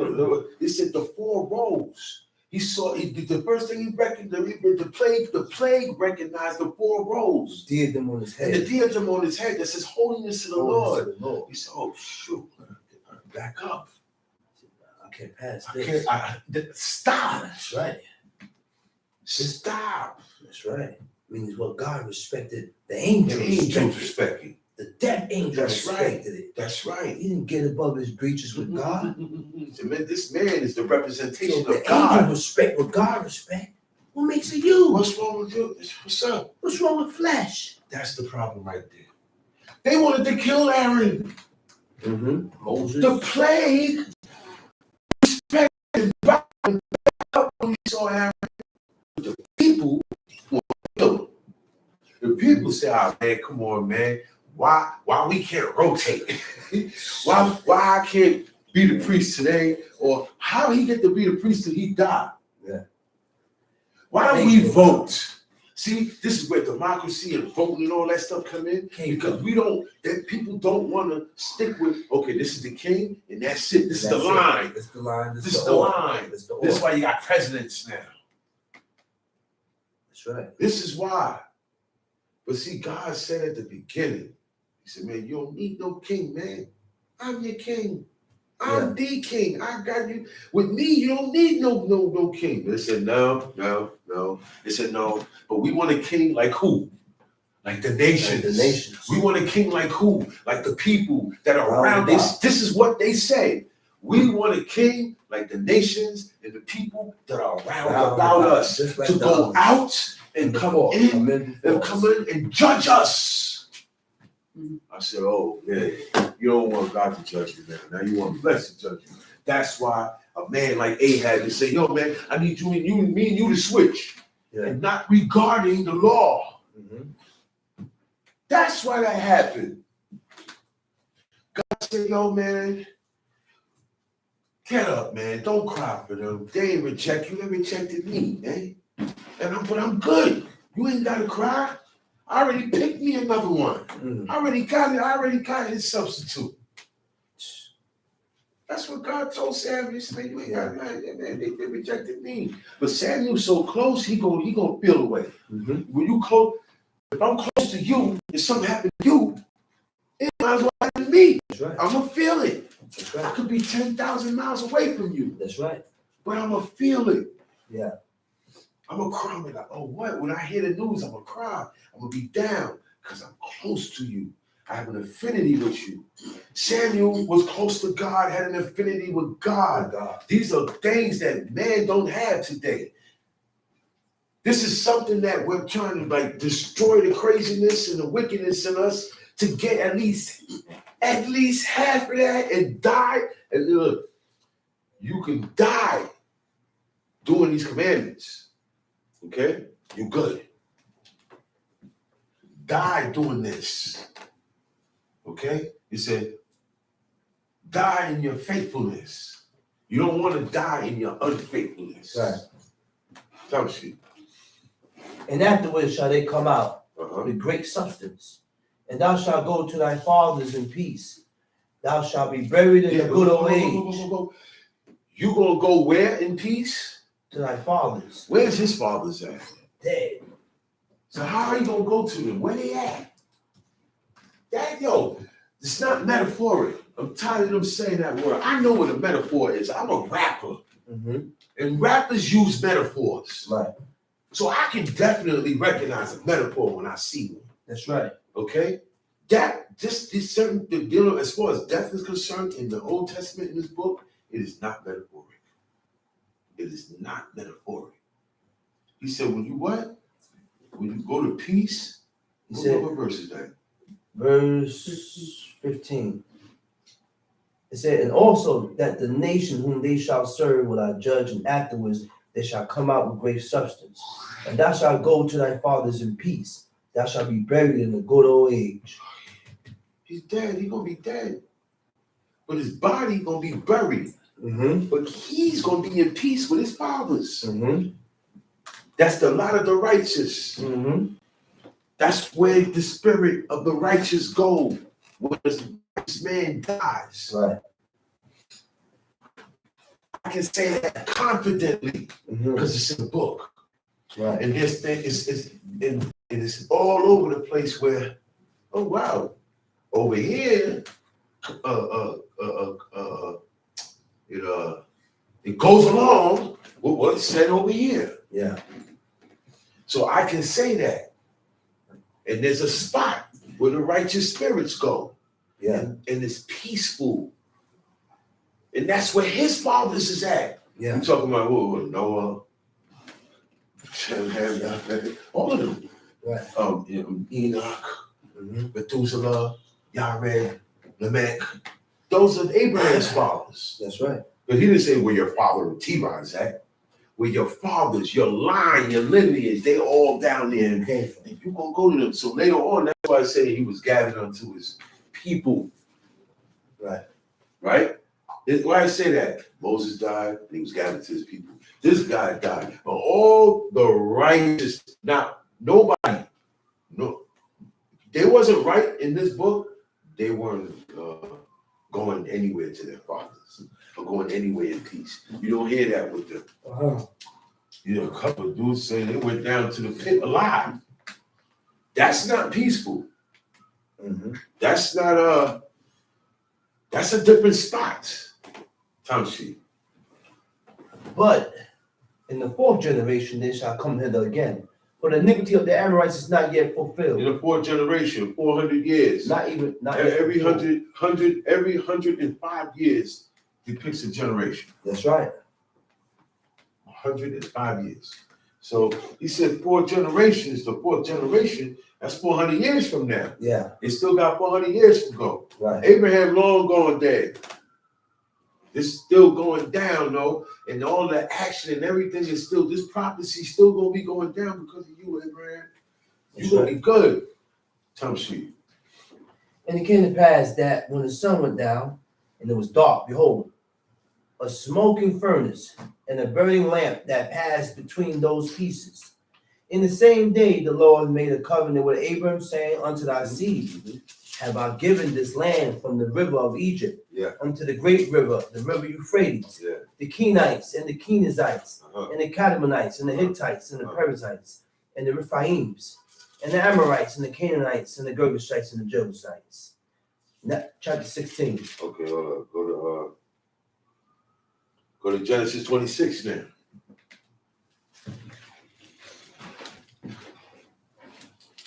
Genesis. You can't forget, you know what I noticed?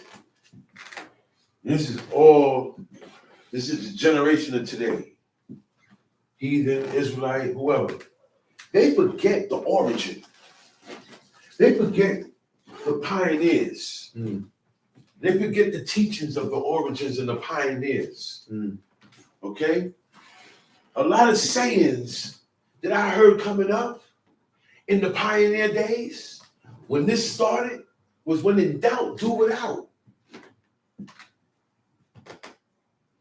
Means if you don't know, you gotta leave it alone. And that was preferably dealing with the diet, with our diet. That's right. If you don't know, if you can't prove that this is good or not, leave it alone. If you can't find a definite answer, leave it alone, because you could be eating unclean. You could be violating the law. So what you do is you leave it alone if it's unclear.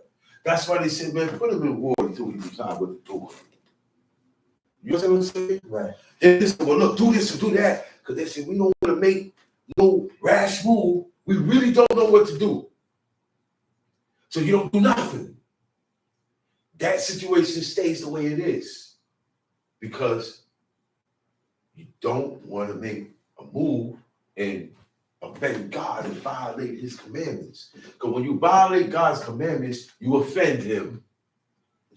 You offend God. That's right. The same way we feel. We down, oh man, that was offensive. That was some offensive words you said. Oh man, that was bad. We offend God every day. That's right. We ain't got no business being mad about nothing. Nothing. I just finished reading. I told, yo man, if it wasn't for his mercy, everybody be dead. If he went after you for everything you did wrong, you'd have been out of here. But we do that with each other. We follow each other up for stupidness. The stupidest thing. Ain't even got nothing to do with the book. Yeah. It be stuff that don't even have nothing to do with the book. That's right. how low we are. Tell me. Genesis chapter 26. Uh-huh. And there was a famine in the land, Uh-huh. besides the first famine that was in the days of Abraham. See, in the days of Abraham, there was a famine. Right? Mm-hmm. And where Abraham wound up going in that famine? He went to Gerar. Right. Right? Mm-hmm. Now Abraham is dead. His son Isaac is here on the scene. Right? Mm-hmm. And there's a famine in his time now. Tamshi. And Isaac went unto Abimelech, king of the Philistines, unto Gerar. And the Lord appeared unto him and said, Go not down into Egypt, dwell in the land which I shall tell thee of. Sojourn in this land, and I will be with thee. God said, Bless no. thee. God said, do not go to Egypt. You know who's going to wind up going to Egypt? Jacob. But not you, Isaac. Because that pilgrimage ain't for you. You ain't going to have 12 sons. You're going to have you're going to have the son that's going to have 12 sons. So he said, look, you don't go down to Egypt. Because apparently that's where most of the food was at back then. Oh, a lot of that, there was desert area down there in the Negev, where they at. It's in the Negev. Right.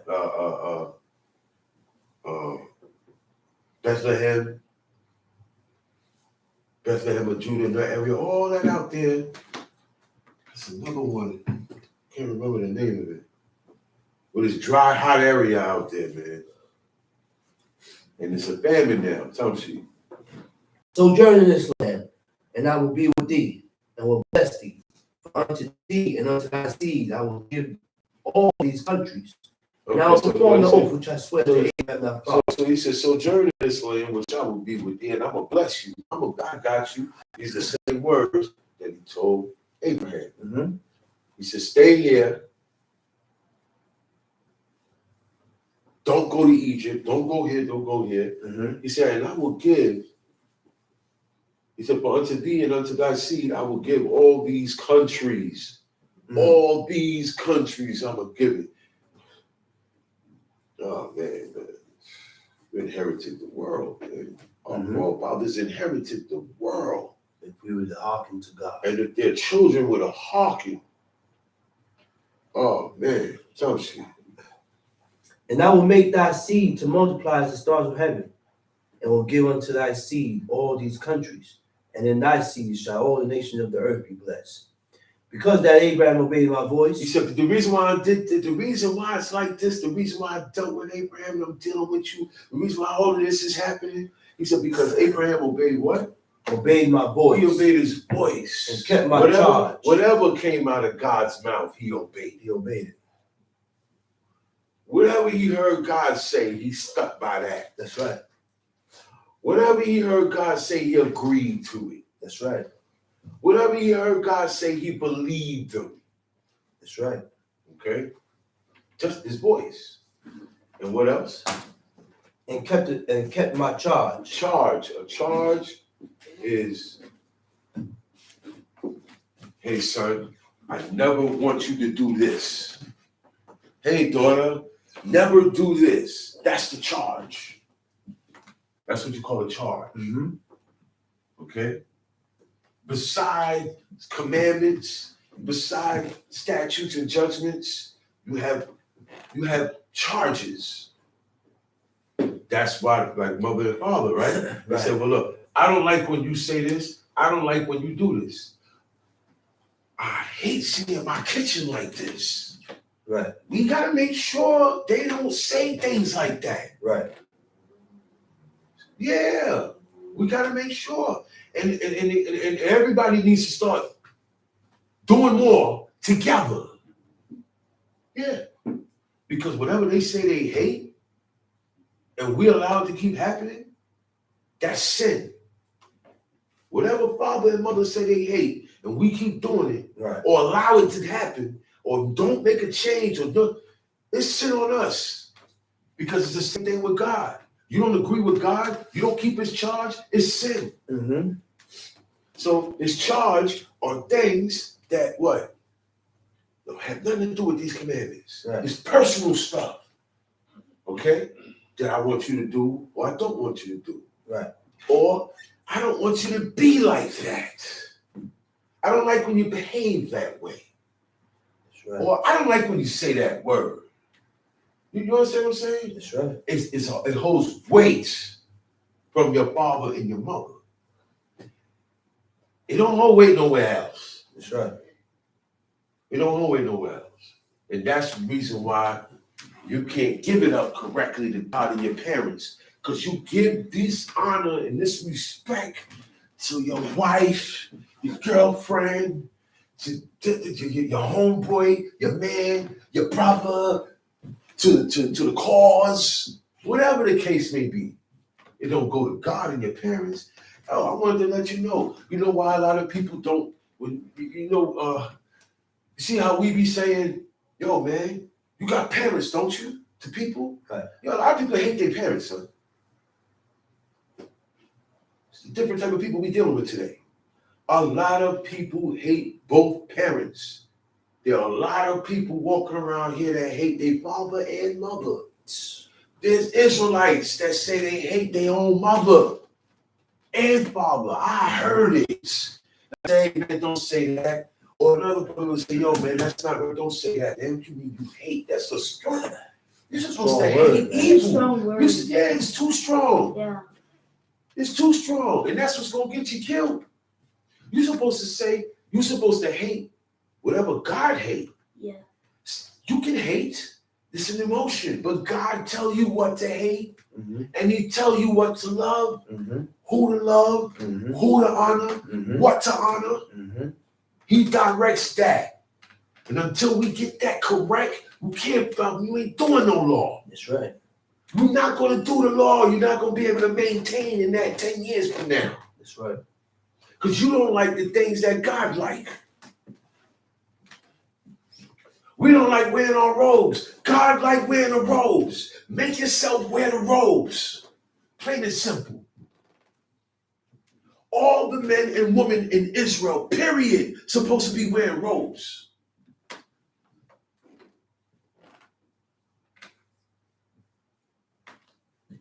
That's what God like. He said it's beautiful. When we say it's ugly, or we say it's weird, or we show him we like something else. That's the problem. That's why you can't get it right. Everything concerning God, you find something else to do. You flip it. Mm-hmm. We flip it. We flip it. We make the feast days more honor. They give the feast days more honor than the Shabbat. Yeah. That's right. I've seen people, I know people that go to work on Shabbat, but they won't go to work Yom Kippur. Or they won't go to work on a feast day. They do certain things that violate the Shabbat. Matter of fact, they don't even come on Shabbat. Mm-hmm. You don't see a brother for years. Years. But every Yom Kippur, he pop up. Yeah. Every place out, he pop every prayer, every piece of fruits. Get out of here, man. Get out of here, man. The one day that can be fully 100% recognized for us to observe and honor is the Shabbat. That's right. Because that law, that day, this day, all rules apply. All rules, the working, the setting up, kindling fire, cooking, boiling, preparing, speaking your own words, On the feast day, you can speak your own words. That's right. Okay? On Yom Kippur, you could kindle fire because it says Shabbaton, but it is not the Shabbat. It's Shabbaton. You know why? Because you got to keep yourself in a certain behavior pattern on that day. Okay? There's nothing else to do on that day. You can't go to work on that day. But then, when you light there's no why? See, because back then, they didn't have stoves. No. All right? And when they turned on the heat on Yom Kippur, the fire on Yom Kippur, they set a fire, kindled a fire, it's because of heat. They wasn't cooking them. Smoking was unheard of back then. It was nothing to smoke. So that's why. All of them have their own rules within it. They're all Sabbaths. They're small Sabbaths. But this is the big dog today. This is the Shabbat, not a Shabbat. Those are a Shabbat. It shall be a Shabbat. Right or wrong? Right. The first day, it shall be a Shabbat. And then they give you some of the rules of today will be in there, but not all. So they're not to be compared with the Shabbat. Yom Kippur comes in Tuesday night, this Tuesday night. Right. So that means Wednesday is the day of atonement. It comes in Tuesday night. On that day, you can't work. Definitely can't eat or drink. Right. Okay? You just gotta sit still, man. You have to have a holy convocation anyway. That's why on that day we never had a break. Never had a break, even in the camp. You went the whole day because you only break to eat food. Right or wrong? And the drink and stuff. But other than that, you keep the teachers going. Keep it going. Now, we keep these days in commemoration of God's statutes to give respect and keep ourselves grounded in God's statutes, but they don't count like the ones in the land. Mm-hmm. Those days were accepted by God because it was done the way God had it set up. It's not set up like that now. All right? There is, we don't have no priest, no altar, all that is gone. That's right. So but we still gonna keep and recognize the day to show God, if we was back in the land, we'd be keeping it. That's right. So that's why we still do it. But the Shabbat counts. Yeah. When you keep the Shabbat. Because you can do the Shabbat anywhere. You can keep the Shabbat. You see what I keep? The Shabbat.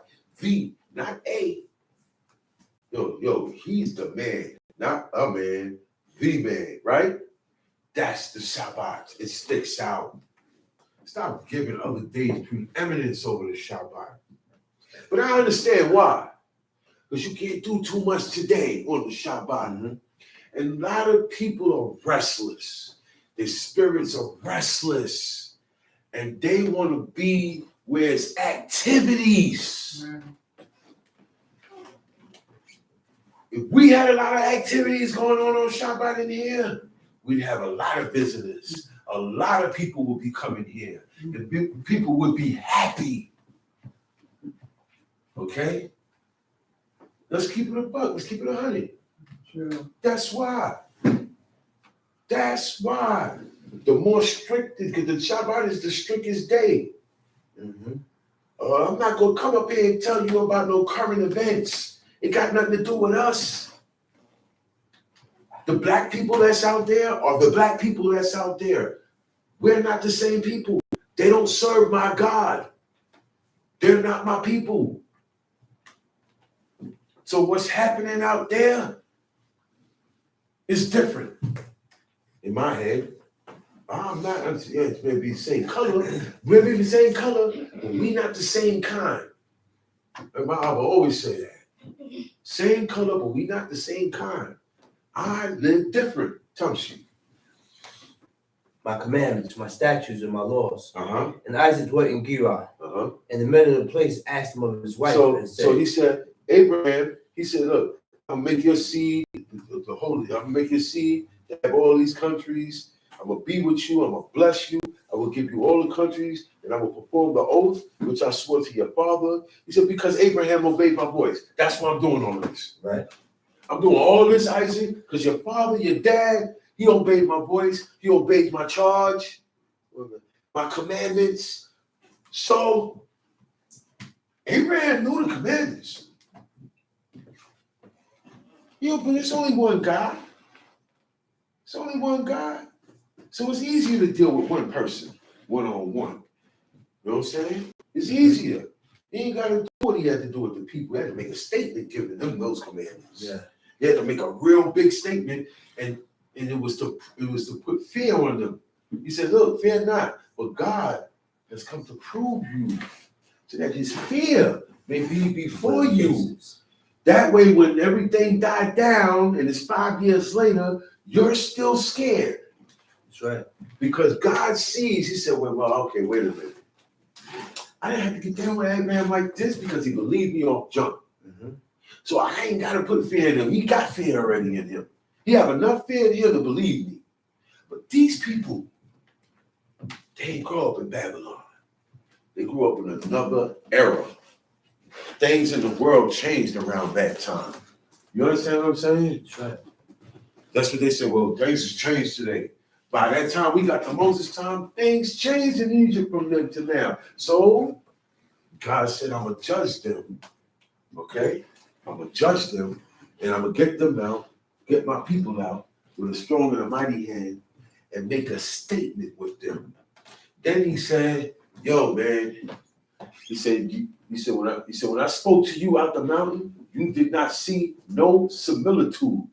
The only thing you witnessed, you heard a voice. Mm-hmm. And like I always say, you can't write a voice. You can't draw a voice. You can't make a picture. You can't take a picture of it.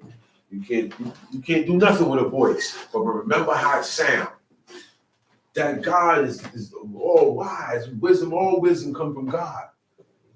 And he said, yeah. I can't show, look. I can't show these people what I look like. They're going to make an idol out of me. They're going to make it. They're going to do it. Yeah, but I can show, look. I can show him my back parts, though. Put him up on that mountain, cover him, and then walk. And Moses got to see God walking. Ain't that something? Moses got to see God. He got to see him. Man, boy, we fell a long way, man. Look at this now. We spread it all over the place, claiming something, ain't doing what we claiming. Yeah, you gotta start telling the truth about yourself and stop denying. Stop being in denial. Tell the sheep. She is my sister, for you feared to say she is my wife. See, they asked about her. That's how men are. They call it fresh meat. Mm-hmm. He's walking. He's like, yo, who was that you was walking with yesterday? You know why I said she was walking with me, right? Yeah, okay, so what you think? Mm-hmm. You know my sisters. Wasn't none of my sisters. So what you think? Don't be asking me no questions. Look somewhere else, man. That's all men are like that. They like looking on things that don't belong to them. From women down to cars, down to money, to jewelry, whatever. Men have the most envious eye. Another man will kill another man because he's jealous of him. Uh-huh. Sure. Another man will hate you because of how people respect you. Mm-hmm. Oh yeah. Listen, man. Who him? Because you see how everybody, he ain't nobody. I've seen stuff like that happen. People don't came back and told me things that people said about me. That's it. Where that come from? I don't think about that person. I only be around that person. Where that come from? hatred. It's just hatred. Mm. Men are that way. Wicked men are like that. Men are like that. So now you got wicked men here. These are Philistines now. Remember, he's in Philistine land. He said, man, she's my sister. Because he feared to say she is my wife, lest he said, the men of the place should kill me for Rebekah, because she was fair to look upon. You were an ugly woman. Eve, Sarah, Rebecca, Raquel. Leah had a lazy eye. That was it. She wasn't ugly. Mm-hmm. She just had an eye that didn't function as good as the other one. Tough shit.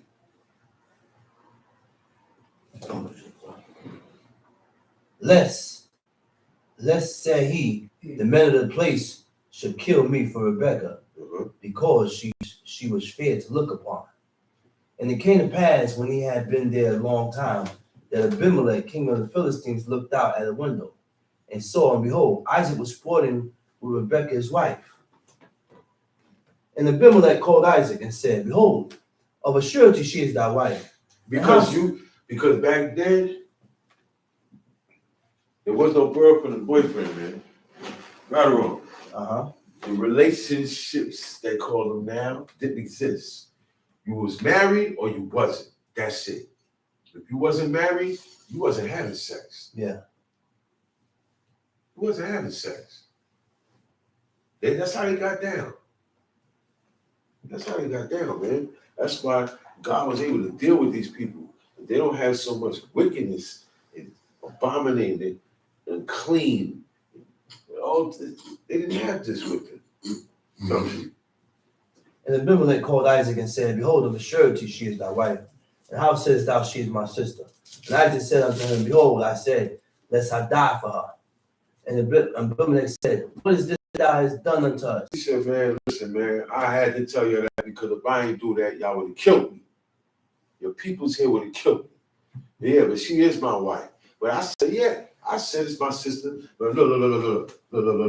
People, look. That ain't no lie. He didn't lie. Oh, yes, he did. But he didn't lie, because it said Abraham, Isaac, Jacob was without sin. So those things you leave alone. Right or wrong. That's right. Sarah laughing. He said, yeah, but you did laugh. She said, no, I didn't. She didn't lie. She didn't lie. She was just scared. Remember, God is in there talking to her husband. All right? She heard the conversation. It's easy. You're intense. You don't have doors. She heard the conversation. And when she heard that she's going to have a child, she laughed at her like, oh, wow. Why? Me and my husband going to have pleasure at our age? She wasn't laughing like, see, Abraham ain't know. He didn't know why she laughed. Mm-hmm. He thinking, oh, you laughing at God, like you doubting what he's saying. But she laughed because she's like, wow, we're going to get it on. We're going to have pleasure. Mm-hmm. Shall I and my Lord have pleasure? Tells she. One of the people might lightly have lied with thy wife, and thou shouldest have brought guiltiness upon us. Another thing. Let's show everybody how wicked we are. You see Abraham and Sarah? Mm-hmm. They showed that when you're married, after a certain time, you get a certain age, there's no more sex. Right. There's no more sex. Today, people can't fathom that. This is why marriages don't last. Mm-hmm. Because it's all based on looks and feeling good and sex. It's not based on taking care of the wife. The wife listens to the husband. They have kids. They teach them the law.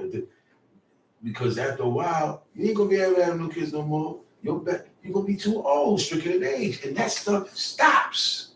But the love's still there. The love got even stronger. Because we could love without sex. That's why marriages don't last. Because they are established on sex, sexual performance, And there's some brothers just got at this sister to keep help getting with him. Just keep it a buck. I've been in Israel all my life. I've been around since Ben Isaac. I've seen it all.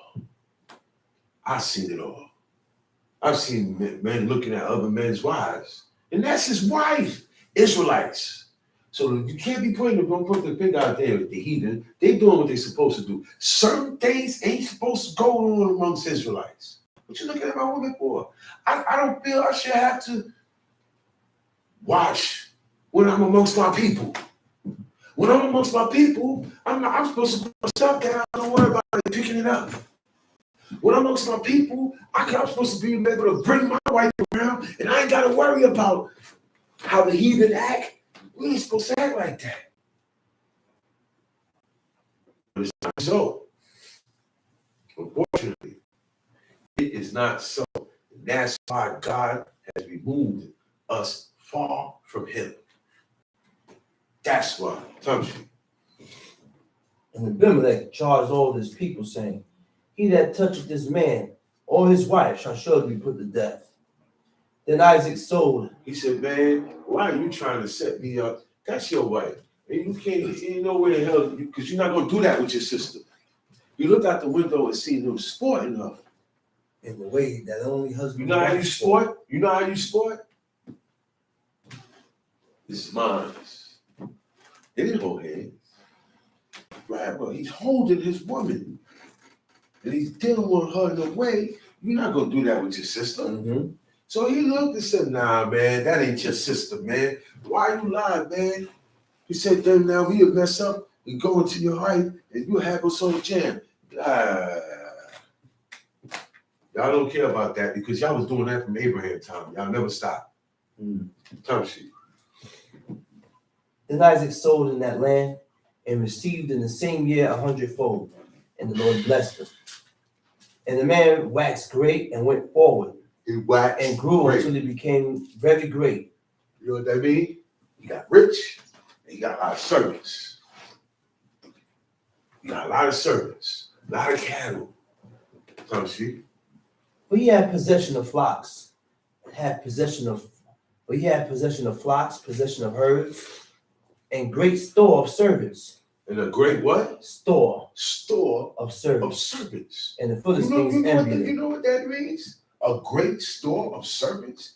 Man, he had servants. Abraham had 318 servants. He had 100-fold more. So he had more than 318. He got the ones that's still alive from his fathers and the children that they have, and then he got more down here. While he was there, the time passing, you look around within a year's time, this guy's up. He's up. He's up. He's really up now. Some shit.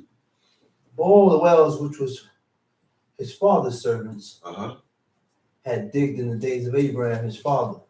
The Philistines had stopped them and filled them with earth. And Abimelech said unto Isaac, Go from us. Thou art much mightier than we.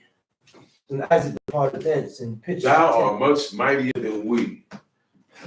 You outnumbering us. Mm-hmm. You richer than me. I'm the king here. You're taking away my light, my power here. You too great. You're too mighty. You got too much people. You got to get out of Philistine, man. You can't come up here. Certain cities, certain people couldn't go in. Mm-hmm. They said, oh, no, I don't want this bad man in my town. when David was playing crazy, Achish looked, he said, who is that? That ain't David. David don't do stuff like that. He said, man, that ain't David. He said, man, get that man out of my, I don't want the crazy people up here. They didn't go for that. Now, you go outside, you gotta have your weapon in your hand because they're all over. The crazy people is all over. On the bus stop, woman standing up, dude walk right up to her like this, excuse me, she's like, oh my, man, why you so far, man? You walk right up to her right here, his face right here. They didn't allow stuff like that back then. But sin does that. Sin got everybody 730. You see how I do about mental health? Sin does that. All these things are gonna metastasize and get greater because sin is getting greater in the planet. Tell me.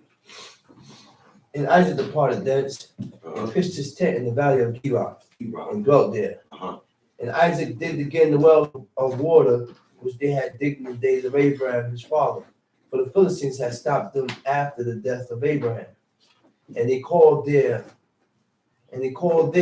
names after the names by which his father had called. And Isaac's servants digged in the valley and formed there a well of spring waters. And the herdmen of Gerar did strive with Isaac's herdmen, saying, the waters is ours. And he called the name of the well Esek, because they strove with him. And they digged another well and strove for that also. And he called the name of it Sitnah. And he removed from thence and digged another well. And for that they strove not. And he called the name of it Rehoboth. And he said, for now the Lord had made room. Leviticus 17.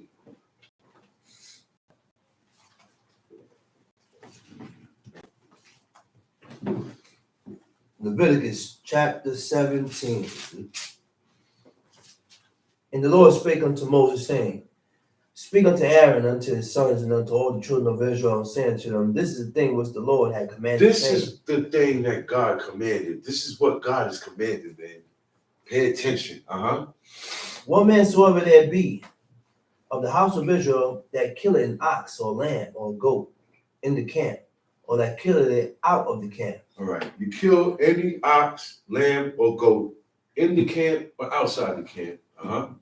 And bring it not unto the door of the tabernacle of the congregation, to offer an offering unto the Lord, before the tabernacle of the Lord. Blood shall be imputed unto that man. He has shed blood, and that man shall be cut off from among his people. So, if I don't bring it to the place where it's supposed to go, I mean, the animal's still going to get killed, but it's not the point. I have to bring it to the door of the tabernacle of congregation. This is the order. This is the thing God commanded. This is how his sacrifices go. Okay? And being that he's a holy God, everything that is connected to God, anything that had to do with God has to be holy also. The people have to be holy. The place where he placed his name, that's holy. The altar is holy. Everything, or the sacrifices. He said, yo, man, pick up those 250 censers amongst the ashes of the body of those men, because those censers are holy to God. Right. Why were they holy to God? Because they was lit as an offering to God. That was the only time they was used. That's it. He said, no, take those things are still Just holy. the wrong people doing It it. was just the wrong people doing it. Always out of pocket, out of place. It's either the wrong people doing it or the right person doing it, but he in the wrong spot. This is the problem. Shabbat, God said, yo, don't go out there. Stay in your houses. They in the wrong spot. They went outside. What you going out there looking for? There's nothing to go out there. There's nothing out there. That's the problem. Time sheet. To the end that the children of Israel may bring their sacrifices which they offer in the open field, even that they may bring them unto the Lord, unto the door of the tabernacle of the congregation, unto the priests. To the end that all of their stuff that they're going to do out there in the open field, they bring it here to the priest, all right, and offer. Bring it to the priest, because the priest is what makes it valid. The priest is consecrated and made holy to do this job, to lift sin off the people. That was the whole idea of these sacrifices. You know that, right? Sin offering, an offering of sin, because I sinned. A trespass offering. I trespass. I trespass. What's a trespasser? I'm somewhere where I don't belong. Right? Okay. Right. So it has to be done the way God wanted it to be done. Other than that, it is not holy. And he said later on in Deuteronomy, if you don't do it the way I said and bring it here, you sacrifice to the devils, man. Automatically. That all that stuff y'all doing, you're sacrificing the demons. Talking about you blessed of God. Time sheet. And offer them for peace offerings unto the Lord. And the priest shall sprinkle the blood upon the altar of the Lord and the door of the tabernacle of the congregation, and burn the fat for a sweet savior unto the Lord. He said, burn the fat. Mm-hmm. Did he say burn some of the fat? No, it said burn the fat. Burn a certain amount of fat. Or only burn the fat, only burn the fat that is up in the shank or the shoulder part. It said all the fat. That's right. All the fat of that animal that I brought gets burnt. That's what happens with it. It gets burnt for a sweet savior before the Lord. They did not eat fat. No. That proves it right there. All the fat. And then another part, he said all the fat is the Lord's. Right or wrong? That's I right. said all the fat is God's. If God say all the fat is mine, you can't mess with that. That's right. He said it belongs to me because I like how it smells. He don't eat it. He like how it smells. Some shit. And they shall no more offer their sacrifices unto the devils, after whom they have gone a whoring. See? Because if they don't do it this way, that's who they're going to be serving. Right.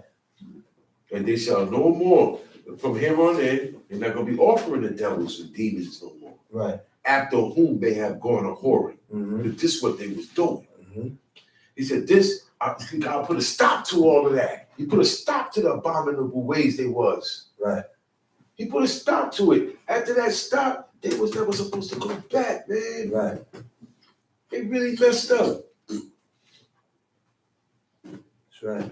He said, thou shalt say unto them, whatsoever man may be in the house of Israel, This shall be a statute forever unto them throughout the generations. And thou shalt say unto them, whatsoever man there be of the house of Israel, all the strangers which sojourn among you, that offer a burnt offering or a sacrifice. whoever is going to offer a sacrifice, burnt offering,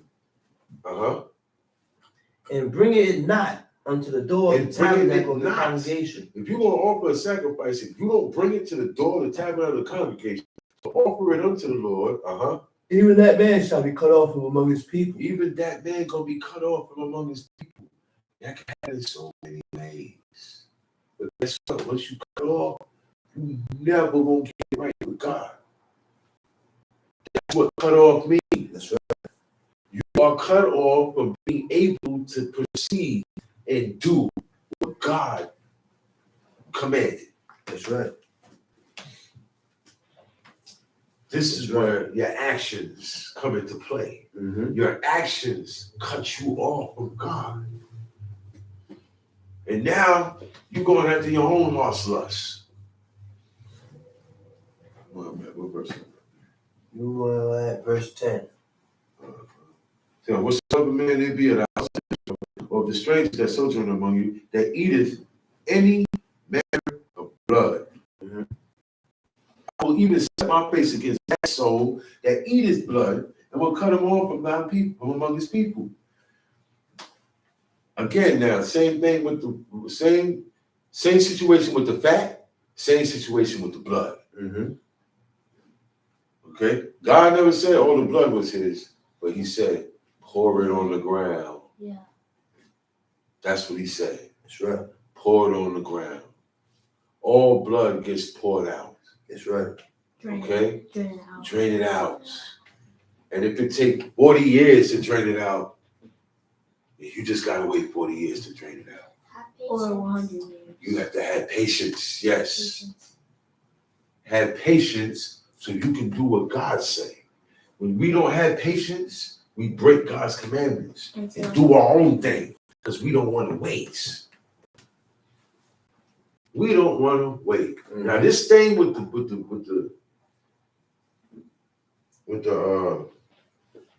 blood, you make your own kill. After you kill that animal, you can't go home yet. You're gonna be there all day. Mm-hmm. That thing gotta drip dry. That animal gotta hit it and let that thing flush out. You know how long? That's why Jacob said, how are you back so soon? Jacob didn't expect to see Esau back so soon because he has to hunt it, catch it, kill it, dress it, get rid of the blood, dress it, prepare it, skin it, do all these things, and then hook it up with make savory meat. Savory meat is just spices, and then travel from wherever he went back to his father's tent. Mm-hmm. His father didn't expect him back no time soon. That's why he was suspicious of this guy here, right? He smelled like Esau, but he sound like Jacob. But he got the food, and the food is disguised because it's really goat. His wife took a kid of the goats, dressed that thing up, and made it taste like meat. Those are two different meats, two different animals, two different habitats. And she knew how to make this flesh taste like that flesh. That's where they get this, they can take tofu and make it taste like anything. Mm-hmm. Where you think they got that from, man? Oh, you gotta know your spices. You gotta know certain seasoning. Go with certain seasoning, you get this flavor. And she knew that. Oh yeah, Rebecca knew that. Tell she. Look. Even when Isaac ate the food, he didn't say, hey, wait a minute. This don't taste like venison. He's all right, this is good venison. She knew how to do it. Tell she. For the life of the flesh is in the blood, and I had given it to you upon the altar to make an atonement for your souls. But it is the blood that make an atonement for the souls. Okay. So this is another reason why I want you to eat blood. He said, the life of the flesh is in the blood. Mm-hmm. Right? The life that God gave us, right? It's in our blood system. That's why when you get hit and you bleed out, you die. Too much of your life is bleeding out. That's your life bleeding out. Okay? So God said that part right there, you don't eat your flesh with the blood in it or drink blood. He said that's not meant for you to be digested. You're supposed to pour that out. He said, and now look, he said the life of the flesh is in the blood, and I gave it to you upon the altar to make an atonement for your souls. He's talking to the children of Israel. And I have given it to you upon the altar. That blood is supposed to go in your mouth. It's supposed to go on the altar. Okay? To make an atonement is something that is done with that blood on the altar that makes an atonement for the soul of the person who brought the animals to be sacrificed for a burnt offering or sin offering. Right. Okay? My sin is cleared when I do that. Mm-hmm. Okay? Back then, I committed trespass or sin, right? And I take me a coat or a lamb and I bring it to the priest. The priest take it. I don't stay there and wait by the door. Oh, you go. You know how I don't stay and wait by the door. He's gonna do his job. Let him do his job. It will be accepted. Right or wrong. I go home. I go about my business. There's no ticket. Well, this is Mikhail's go. Okay, come on. It's Mikhail's turn to get the. Look at Job, off it up Every day. just for what? Just in case his Curse God in curse his God in heart. their heart. Which means he knew the order. He knew. And that's He knew the work. order, and he knew what to He do. knew what to do. He ain't got no priest. Okay? That's right. He don't have no priest. But he was approved to do his sacrifices where he was at. Abraham, Isaac, and Jacob didn't have priests, but they still did sacrifices to God. Mm-hmm. This was this thing with the priests now, the door tabernacle congregation, all that was established in Moses' time. So from then on now, that's how it is. Yeah. Since that has been established, You can't do your own sacrifices nowhere. And that blood, anytime you eat that flesh with that blood, you are cut off. And it only takes one time to do it. Mm-hmm. It ain't like you cut off for a little while and then okay, you're back in. And then you gotta sin again and get cut off again. No, once you're cut off, you're cut off. Time sheet. For the life of the flesh is in the blood, and I have given it to you upon the altar to make an atonement for your souls. But it is the blood that make an atonement for your souls. It's the blood that making an atonement for the soul. It's the blood that making an atonement for the soul. Mm-hmm. Phinehas killed that man and that woman. It was an atonement. Their blood was spilled. And God took that as this same instance right here. Pacified the anger. It blood gotta get spilled. You know, somebody say, yo, man, somebody gotta die. Right or wrong? Mm-hmm. Say, yo, man, they came through here, they did this, that, and the third. Now we can't sit down, somebody blood gotta spill. And then when somebody blood spilled, everything calmed down again. Mm-hmm. God set that up like that, That's man. right. He said, look, I gave you blood to make atonement. Now, the priest is doing it, right? But it's for me. That's why on Yom Kippur, this is how it goes. Everybody stays in their house and congregate. Mm-hmm. If they in the wilderness, there's nowhere to go. There's Mm-hmm. nothing but a bunch of tents, and that's it. Right? You congregate, because you have to have a holy convocation on that day. And you afflict your souls. You afflict your soul. Uh-huh. There's only one way for us to afflict our soul, okay? And that is to not feed. Do not feed, do not drink. Right. Because if you do anything else, you're going into Baal worship.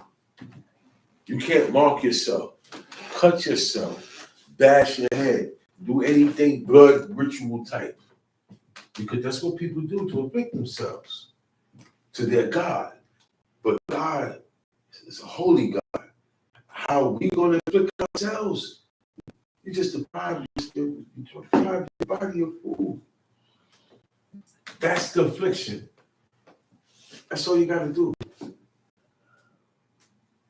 You ain't got to put on a bunch of old clothes and sit in the corner. No. That's all you got to do.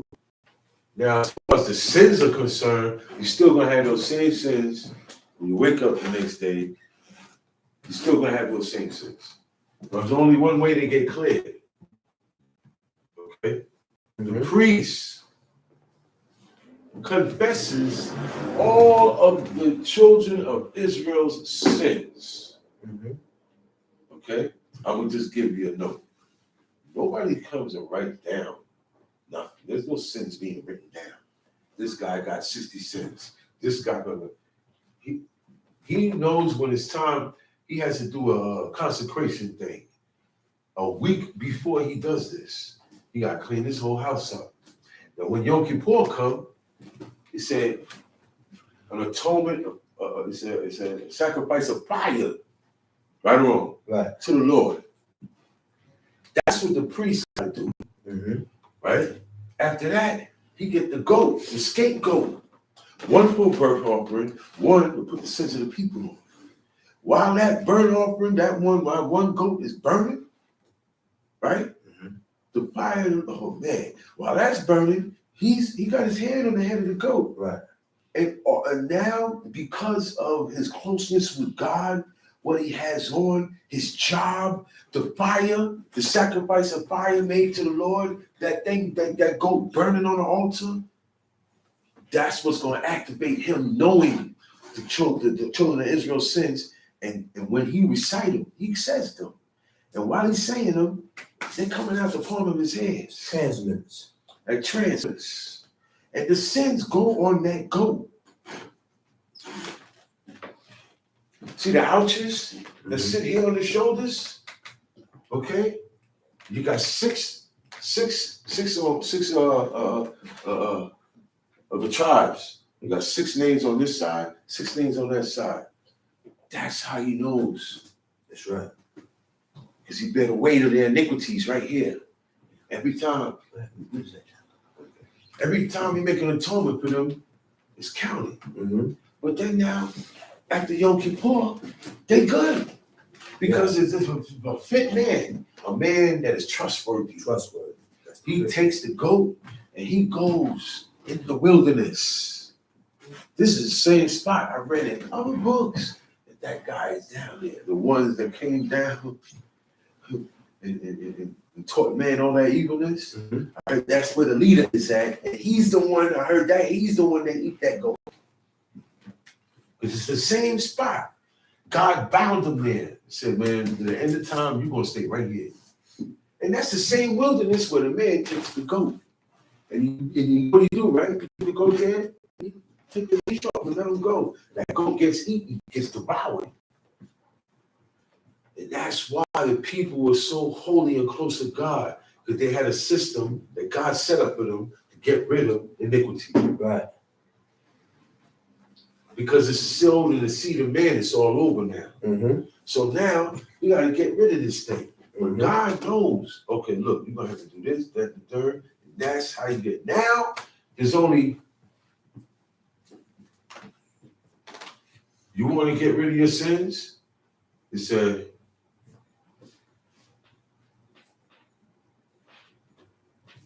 stop first. Right. You got to stop first and don't go back.